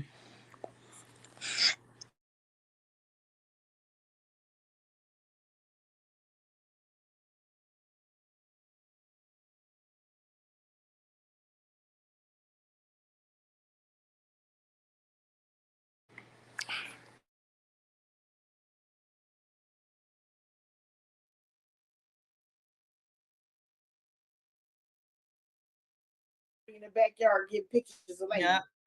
I never would allow that to happen. She was at her worst moment. You know, I got plenty of pictures if you want to see Lady when she let pictures that's not on the internet, might I say. So you know, I was upset about that. First of all, why you leave us? Secondly, why you trying to take all this credibility? You know, because once I synced it on once I was told about it, rather, it was, you know, me and Roxy, we did it together. It was me and Roxy. And it's like, what? So Jernell went on there and commented, and then she said, thank you, Mama P, and for, you know, blase, and thank you, Kewana. It was a shared effort, so on and such. But they weren't going to say, shout out to all of us putting the effort to take time out their day and run their gas to whatever we felt like that moment was going to be. No, they wanted all the credibility. So I said all that to say that this has always been what it was. It was like, whatever extent I got to go to knock you down and get you out the way, that's what I'm going to do. And even before that, Roxy, no, she was the one that called all the family laughing about Lady drug habit, saying that Lady just called her for $20 and she's a crackhead and ha. You know, so she was like clowning Lady. And I can call cousins on the phone right now that was on that phone call. Because she had called us on the freeway, like, yeah, Lady called me for $20. Girl, bad. She worked it all the way down to 10. And it's like, you know, now you so concerned. Like, you know, that's what I don't understand. Coming from that and everything that we know, that I know, that she know, it's always gave weird, like while she was attacking me. I felt like I was under attack on the internet. And it was like, why? You know where I live. You know, if you need to see me, you can see me. Why are you doing all this on the internet? Why? It didn't make no sense. Right. So, yeah. So it's almost like they was exploiting Lady, and especially in her the way that she was, how she was looking and stuff like that. She wasn't at her best. Allow that. Never. Yeah, right. I was like, they was like, come on, let's get a picture. I said, what we need a picture for? And I just walked away. I said, Lady, you don't need no picture. But she took it. Yeah, she took it. So it's all this it's been a big distraction. I just want people to focus on Isaiah, not that's it. How we got to this point, not the mess that happened during this point, but just focus on Isaiah. We got a court day coming up. March 7th. You know, remember my son showed me the thing. Remember, do I want a cookie? So my son went and bought me some. Oh, right. Well, that was the whole thing. Like, they said you want a cookie. I was like, oh my God. You know, that's his way. He a comedian. And then he was like, but you know what? Realness, so the other one that he told me the other day, he was like, when is the next court day, Ma? I said March the 7th. And he was like, is we gonna get a conviction on March the 7th? You know.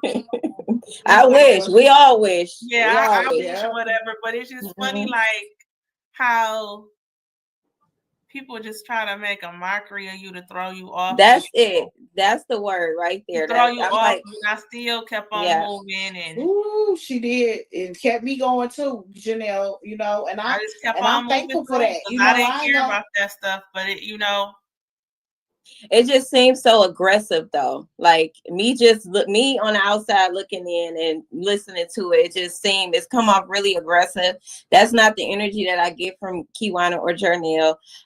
Even from the time I heard y'all on the community advocate platform, I just never really got that y'all were. When we did that, a lot of stuff we didn't know what we were going to talk about, but it's never been to be like, say what she did was, you know, it just wasn't my cup of tea. Yeah. You know, I didn't want to partake. I partake in what I wanted to partake in. I did not partake in what I did not want to take in. Sometimes it was just because I didn't have the time, it wasn't available, but a lot of times it was just because I didn't feel that it was necessary, especially after the police told us. And then sometimes I just didn't feel that it was necessary because it was inappropriate. So, but not to say, you know, that it wasn't appropriate for me.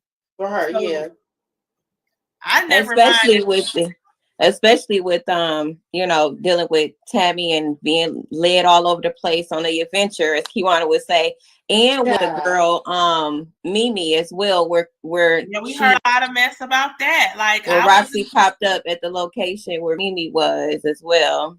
Yeah, then Yeah. Mimi, after she got out of jail, all the stuff that she had said, and we was like, because when she got arrested, I said, damn, what, Roxy there too? And then after Mimi got out, Right. she started telling her like what had really happened. And I'm like, well, dog.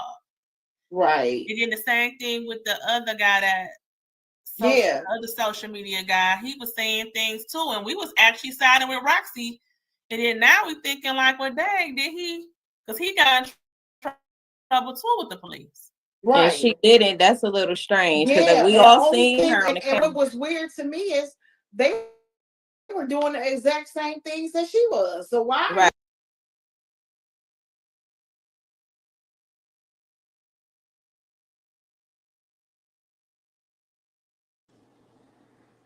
We almost done Why with you so it. mad at them for doing exactly what? This internet acting so crazy, y'all. We almost done though. We almost done with it.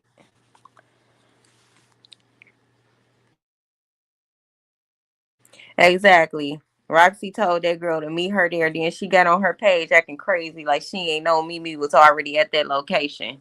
See how she is? Weirdo. Oh, now Right. it's you a woman. You shouldn't be doing this. Well, you did worse than that, you know. I Right. wish So everybody could get along, whether it's together or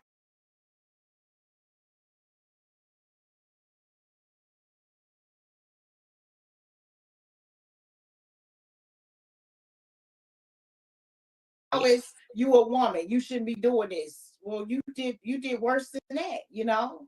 I Right. wish So everybody could get along, whether it's together or apart. Just everybody just be cool. You know, yeah, you know, it could have really been a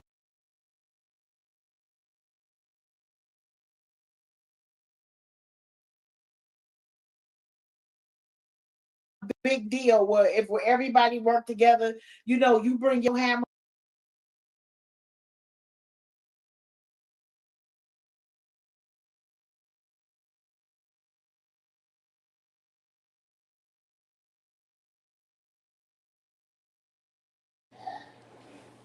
Well, y'all, I might be stopping it here because I don't know what's going on. I don't. I honestly don't. All the bars up, everything good over here. I'm gonna give it a few more tries. Hold on.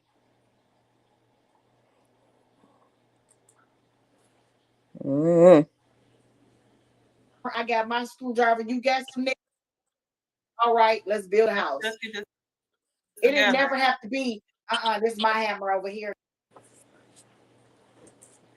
To say your internet get nervous too. Shout out to the mods. Thank y'all. Thank y'all. I just want to let the rest of it. It's only a little bit left. Let me see. Your nails, because everybody had the same mission, so nobody deserved to be torn down. Yeah, sure, we can say, you know, she did it and she was hyper, but you know, who knows why she felt like from her heart she could have had a dream or Yeah, we never whatever. got oh man.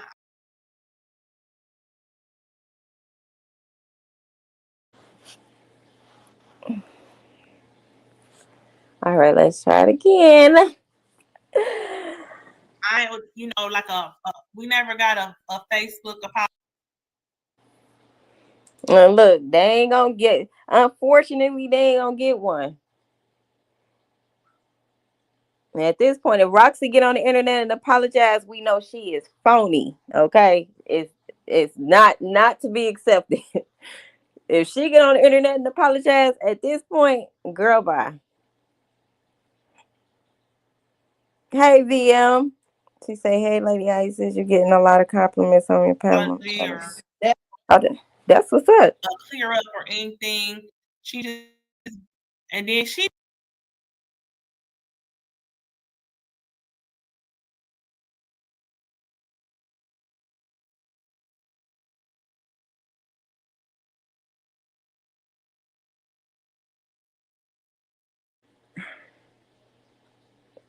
We're having some technical Knew what was difficulties going on. on.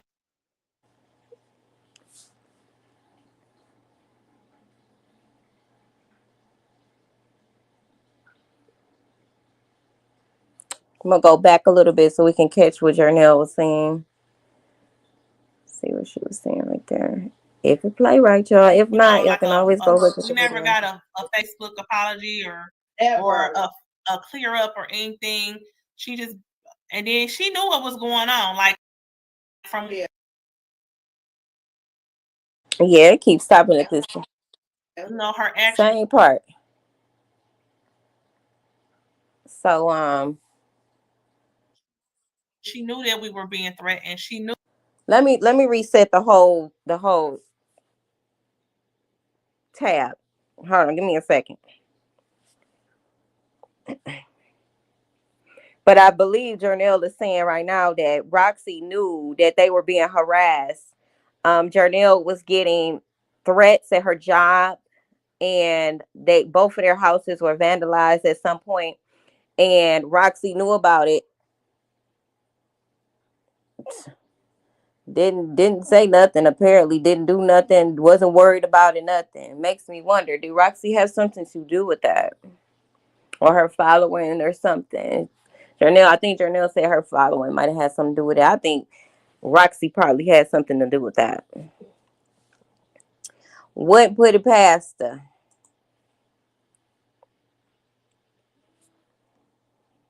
You calling somebody threatening them at their job? Really? You going to people's houses? You having people go to people's houses and breaking locks and things? Vandalizing things? But you won't tell the people that you live on Indiana. That's how you knew to go searching on Indiana, Roxy. That's why.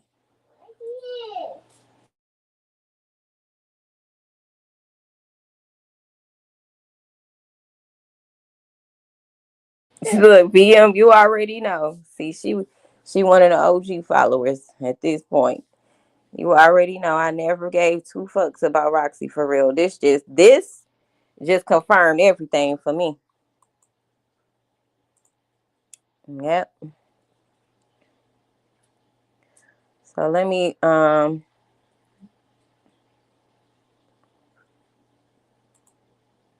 back. Yes, coming exactly. Yep. And that's one thing about the truth. The truth gonna always prevail every time. You only can wear that mask for so long.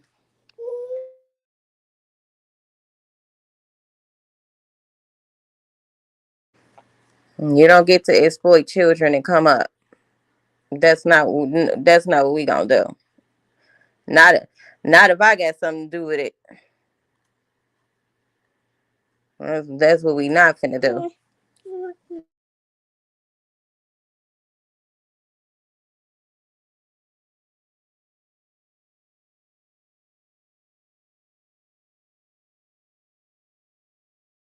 I don't know what's going on with my internet. Either it's the internet or the site.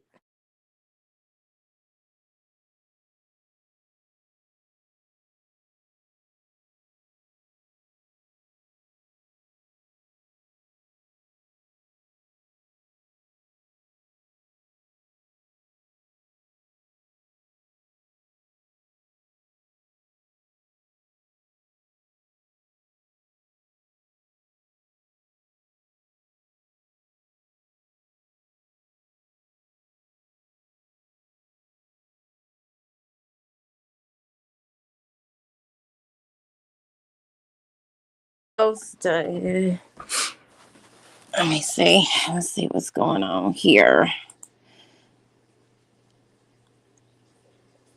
I don't know, y'all. I might have to stop it here. If they don't act right.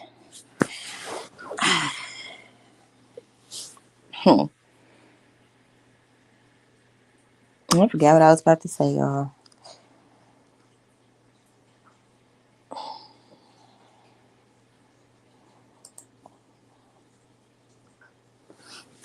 And you know what's really sick? That Roxy's mother, Kenya, been egging her on this whole time. That's sick. That is so sick to me. Every step of the way.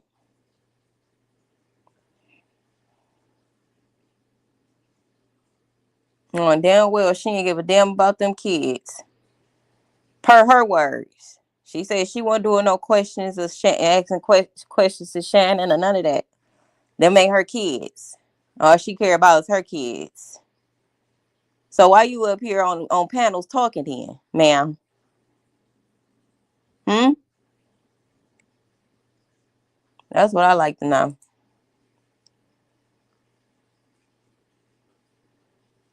Looking for a come up. That shit is weird to me.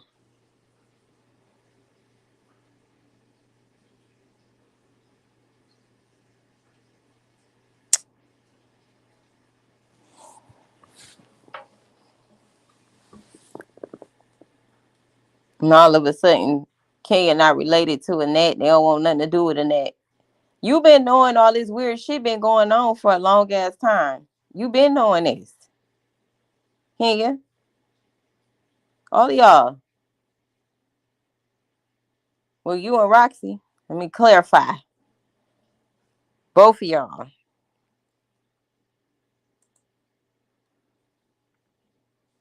Been knowing. Okay, is it on play or what? Did I share the wrong one? Here I come. Or not.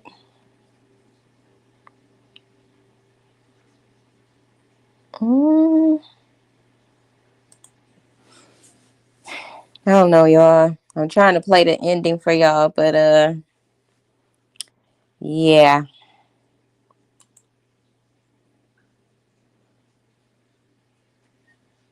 Say it couldn't be the internet because it's streaming perfectly fine. He said that bad juju. I agree, because I'm like, damn, it just started fucking up. She didn't got wind of what's going on. Yeah, baby, we raising hell now. I got your ass in spiritual court, Roxy. It's on and popping. I just want you to know that for the record.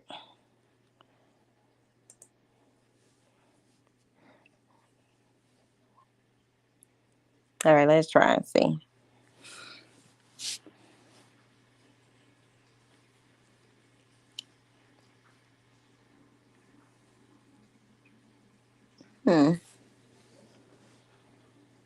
Let's see. I got play on. It ain't playing. Say it ain't the internet. I'm about, look, I'm with Batman for real. Because this is crazy right here. Look, and the play button is hit. I did reset it and everything. Oh my God, y'all to reset it and everything. It's been a big distraction.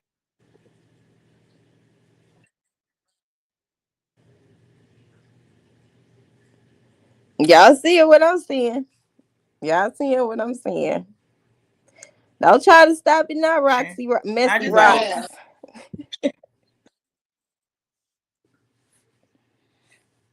Don't try to stop it now. You should have had your ducks in order. You should have had your shit in order. You sloppy. You been moving real sloppy out here, girl.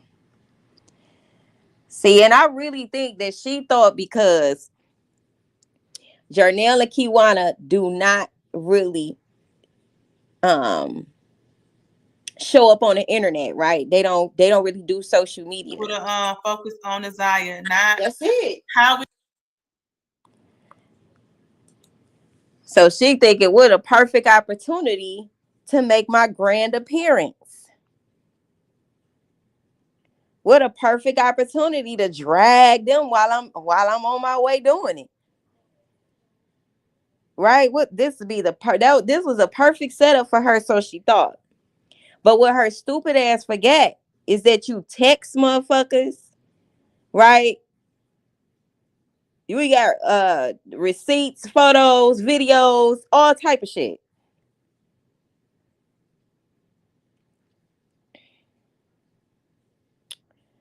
You're a stupid criminal, Roxy. Stupid. You was not thinking. You were so worried about being on top, having a one up on Kewana and Jernell, that you forgot that you was in Detroit. I can't stress that enough. You was in Detroit December and January, ma'am. And you did absolutely nothing for Naziah. Absolutely nothing. Not to mention, you and Shannon were still talking in September of 2023. September, October, all of that. Up to January, February. Probably still talking now, because based on off the interaction y'all had when you went over there to meet Shannon and Marquita. Looks like y'all still talk to me.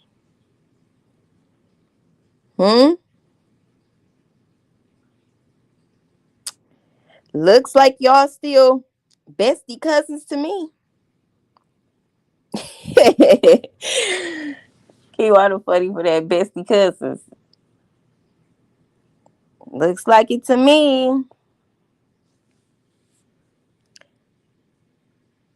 And see, she know that Kewana and Jernell was so focused on truly getting justice for Naziah that she took this as an opportunity to work her manipulations and her dark magic on the situation and paint herself out to be the savior in the situation, as if they wasn't doing a goddamn thing. Well, joke's on you and your mammy, girl.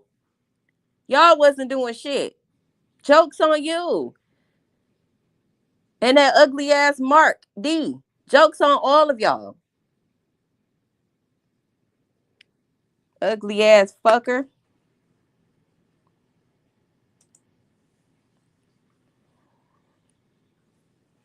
Nope. And guess what? They do have people that support them. While you trying to get everybody else to see them how we should be looking at you from jump. I seen you from jump. Because my OG followers already knew what it was with me. It was just a matter of time for you caught a whiff of me. It was just a matter of time. But some of us was actually supporting Kewana and Jernell from the get-go. Because we seen straight through your bullshit. Seen straight through it. Right. Say silly rabbit, the truth has been exposed. Y'all, I'm still trying to get it to play, but they don't want to play. So if y'all want to catch the end of it on the video, post it already. Y'all can, because That's it. Yeah. I might have to restart my whole laptop, but right, kiss that frog and wish upon a damn star. She better show better.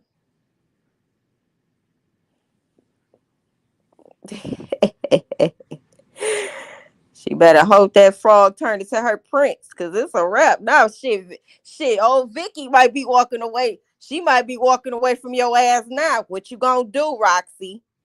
Huh?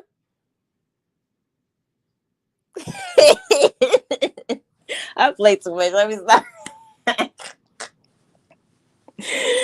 What you gonna do, girl? Look. Yeah, I'll be cracking myself up. Nah, for real. That's why I tell Miss Vicky, the wife of Roxy, you need to send an SOS or something. Let us know what's going on. Blink twice. Send an inbox. Is you all right? We need to know. We the people need to know. Are you safe?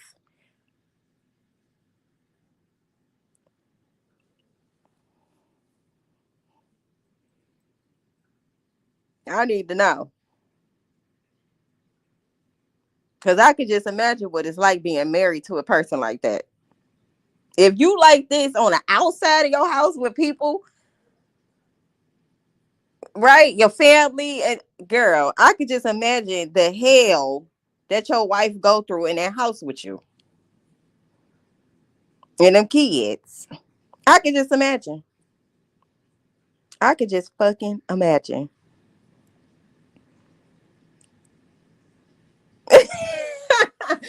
Kewana told she had spare her wine. I'm mad I ain't get my wine in time today. I definitely needed it. But we gonna go live again tomorrow. And yeah, we're gonna talk some more. Hey Brittany Ann. She said she late. Look, it's all right. I was trying to play the end of this video, but it ain't playing right. Point, not the mess that happened during this point, but just focus on Isaiah. We got a court day coming up. March 7th. You know, remember my son showed me the thing. Remember, oh, do I want a cookie? So my son went and bought me some. Oh, right. Well, that's serious? like they said you want a cookie. I was like, oh my God. You know, that's his way. He a comedian. And then he was like, but you know what? Realness, the other one that he told me the other day. Nah. When the next court day, Ma? I said March the 7th. And he was like, let me hit pause, y'all. Let me hit pause because Brittany did drop a nugget in the chat, y'all. She dropped the nugget. She say Roxy reacted to my video. Look, I want all the smoke. Look, I would put myself. Oh, is we gonna get conviction on March? I would put myself on camera, y'all, but I need to comb my hair. But I want all the smoke. Oh, you hear me? Okay. All right. I want all the smoke. Where she react to it at? So we go find that. She say, what she say? Don't come for me unless I sent for you. Well, bitch, I sent for you. I sent for you now, Roxy. I did all of it. I want all the smoke. Period.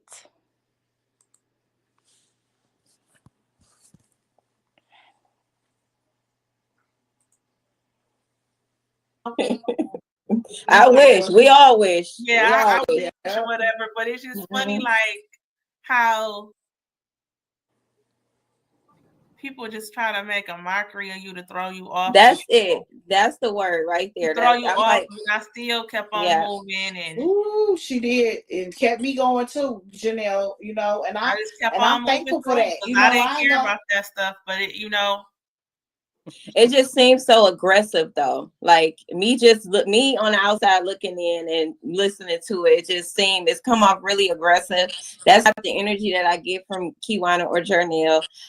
Even from the time I heard y'all on the community advocate platform, I just never really got that y'all were. When we did that, a lot of the stuff we didn't know what we were going to talk about, but it's never been to be like say what she did was you know, it just wasn't my cup of tea. Yeah, right. You know, I didn't want to partake. I partake in what I wanted to partake in. I did not partake in what I did not want to take in. Sometimes it was just because I didn't have the time, it wasn't available, but a lot of times it was just because that's just I didn't feel that it was necessary, especially after the police told us. And then sometimes I just didn't feel that it was necessary because it was inappropriate. So, but not to say, you know, that it wasn't appropriate for me. For her, so, yeah. I never especially with you know, dealing with Tammy and being led all over the place on the adventure, as Kewana would say, and with the girl Mimi as well, where we heard a lot of mess about that. Like Roxy popped up at the location where Mimi was as well. Yeah, then Mimi, after she got out of jail, all the stuff that she had said, and we was like, because when she got arrested, I said, damn, wasn't Roxy there too? And then after Mimi got out, she started telling her like what had really happened. And I'm like, well, dog.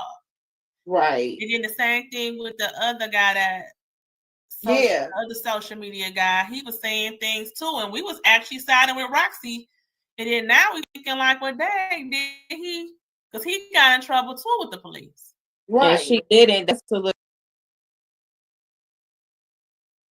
little strange because we all seen her on it was weird to me is they were doing the exact same things that she was. So why you so mad at them for doing exactly what you were doing?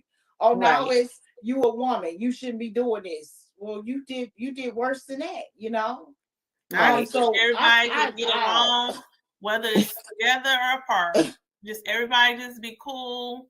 You know. Yeah, you know, it could have really been a big deal where if everybody worked together, you know, you bring your hammer, I got my screwdriver, you got some nails, all right, let's build a house. It didn't never have to be, this is my hammer over here, them your nails, because everybody had the same mission, so nobody deserved to be tore down. Yeah, sure, we can say, you know, she did it and she was hyper, but you know, who knows why she felt like from her heart she could have had a dream or whatever. We never got oh man, you know, like we never got a Facebook apology or a clear up or anything.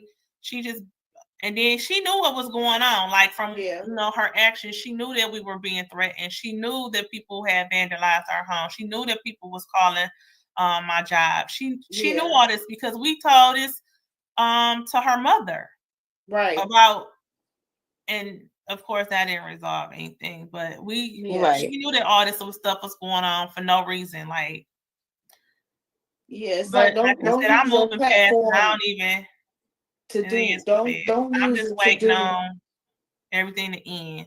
Like I'm ready for it to be all this trial stuff. That's because he going to jail. He going to jail, especially if people stop making up all these accusations and twisting and flipping and flopping the story. He's going to jail. People don't even realize that sometimes that stuff can change people's opinions and stuff like that when it comes to trials. But he's going to jail. I'm not even worried about that part. But what I am focused on is hopefully being able to find her remains. That's right. So we can lay her to rest. And then moving forward with changing policy. Right. I don't know what's happening with Shannon and that, you know. And at this point, I don't even care because it's bigger things. I need to focus on the next child. That's right. From what I understand, CPS is involved. I don't know what they're doing because the kids are still in the house. That's out of my control. I contacted them. I let them know that my home was available. Kewana's home was available if the children needed somewhere to go. Right. That's right. It's only so much you can do. Right. That's right. That's right. I mean, she said it perfectly. We made contact. You know, we let them know. I mean, even this room, this is my little space outside of my room. I'll give it up. You know, this is a whole room and just have my room. You know, right. We got room. You know, it's. Was it ever said that Shannon? I do my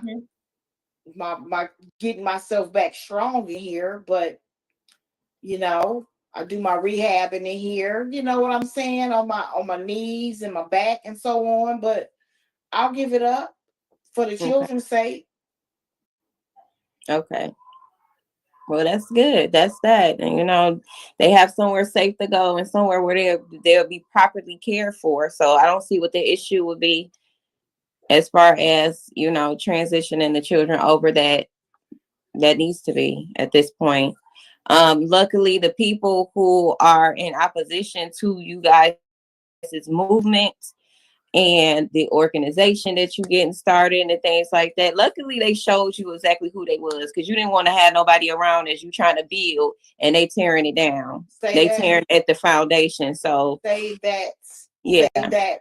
And you know, and you said I just meditate to y'all. Many blessings. The SD family definitely support y'all over here, as I stated time and time again. Yeah, that's just it. I support everything that y'all doing.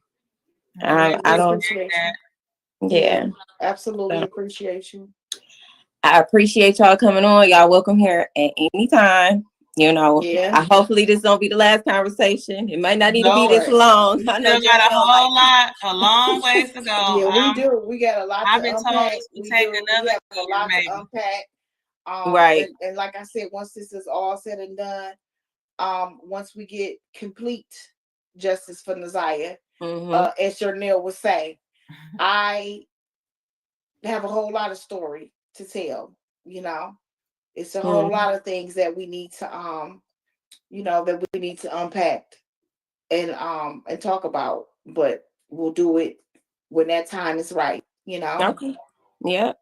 I appreciate you again. I appreciate y'all time. It's been a long time, so I'm gonna let y'all go. Y'all have anything else y'all want to say before we I'm get off? good. All right, Jernell. And So that's like all. goodbye. We gotta go. Look, y'all.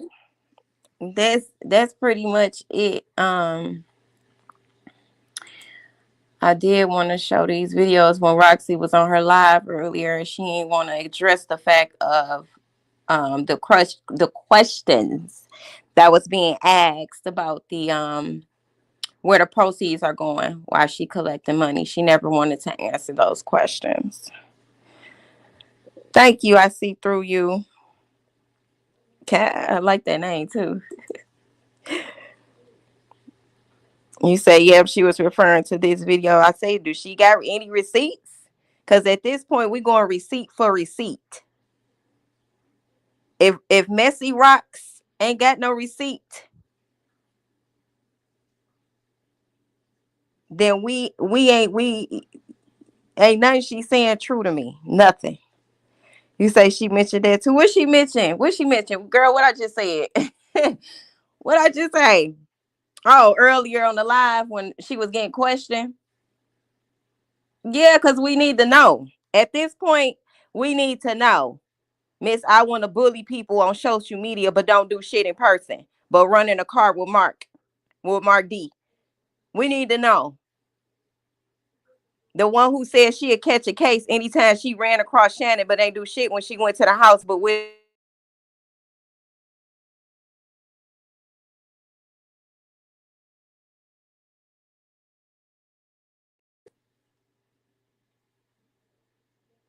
stop playing games. That's your problem.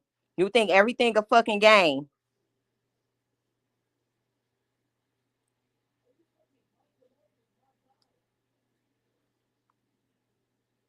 It's your problem right there.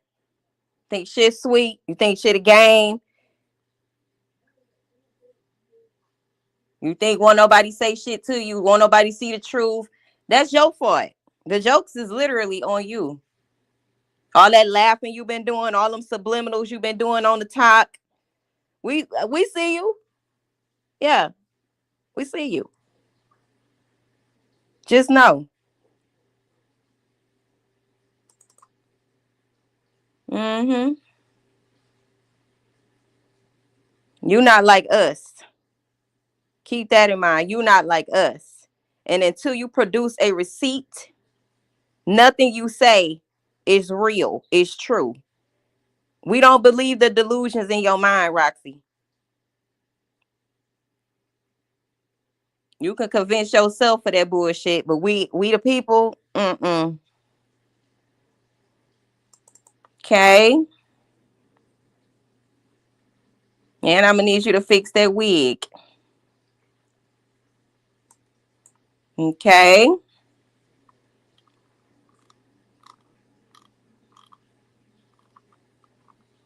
Say where the funds are. Exactly. Where the funds going. Right. Where they going? Where they going? I don't even want to try to play another video. Shit, it might not act right. I'm gonna try though. I'm gonna try. Give me a second. Look, keep right. I didn't forget what I just said. I just be talking. I just be talking, but I'm so serious. Whatever I said, I meant it. Okay? What I said, I meant. Know that. Know that.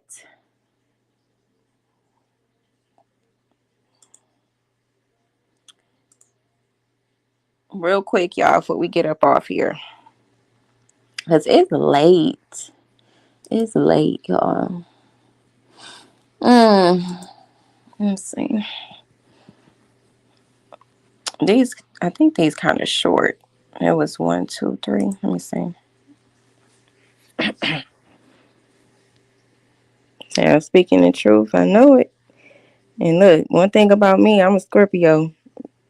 I don't speak about nothing I don't know. What happened? Yeah, I think it's gonna skip, y'all. Let me just ask you this. Let me just ask you this.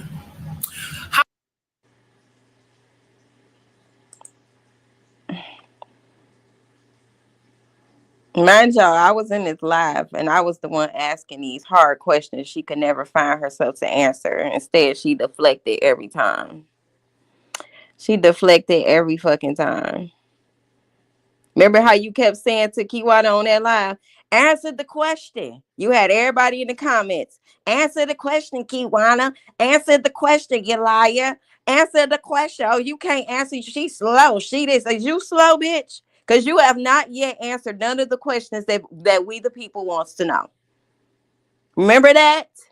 Answer the question. Then when Kewana say, what's the question? You say, oh my God. You know what I'm saying? No, you answer the question. Why you talking about what everybody else got going on? Huh?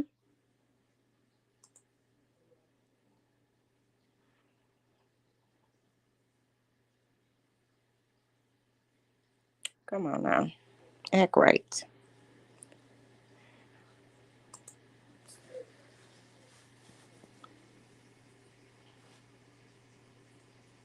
We're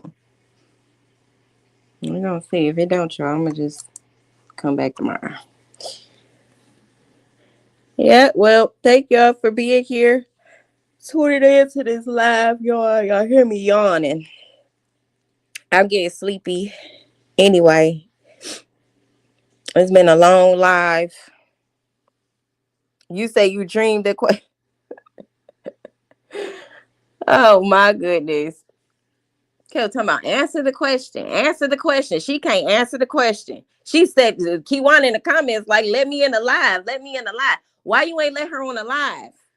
Roxy, you did the same thing to DJ too. Why you ain't let him on the live? And then when you came on his live, you act like you couldn't hear him. It wasn't that staticky. You can hear him. Huh?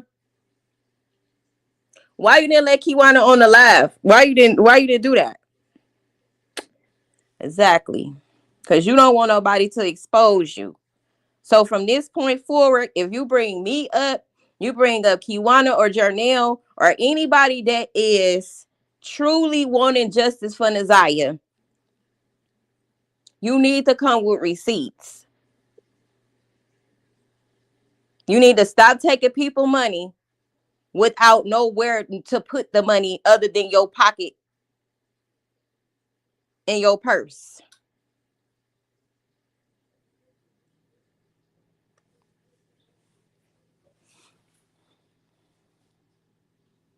Getting mad at people for asking you valid questions. I thought you was the face and voice of Naziah. Then act like it. You been doing it. Why when people ask certain questions, you got a problem with that?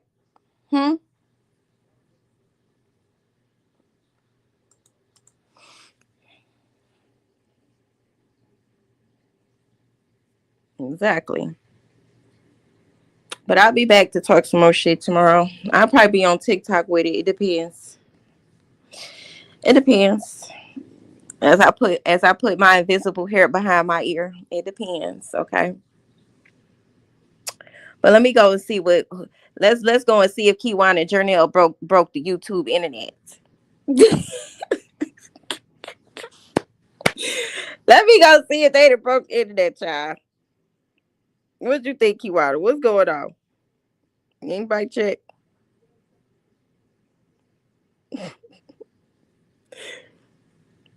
Anybody checking?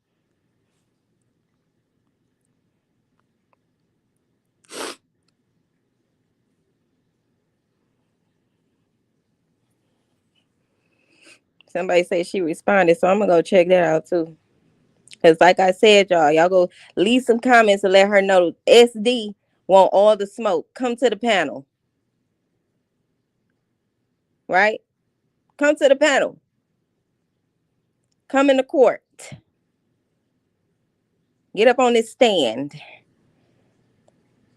We putting her on the stand. We putting her on the stand, y'all, in the spiritual courtroom.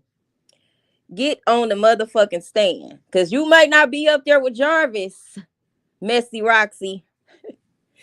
You have officially entered the spiritual courtroom, and I will see to it that your ass spiral out of control. You hear me? Bye, y'all.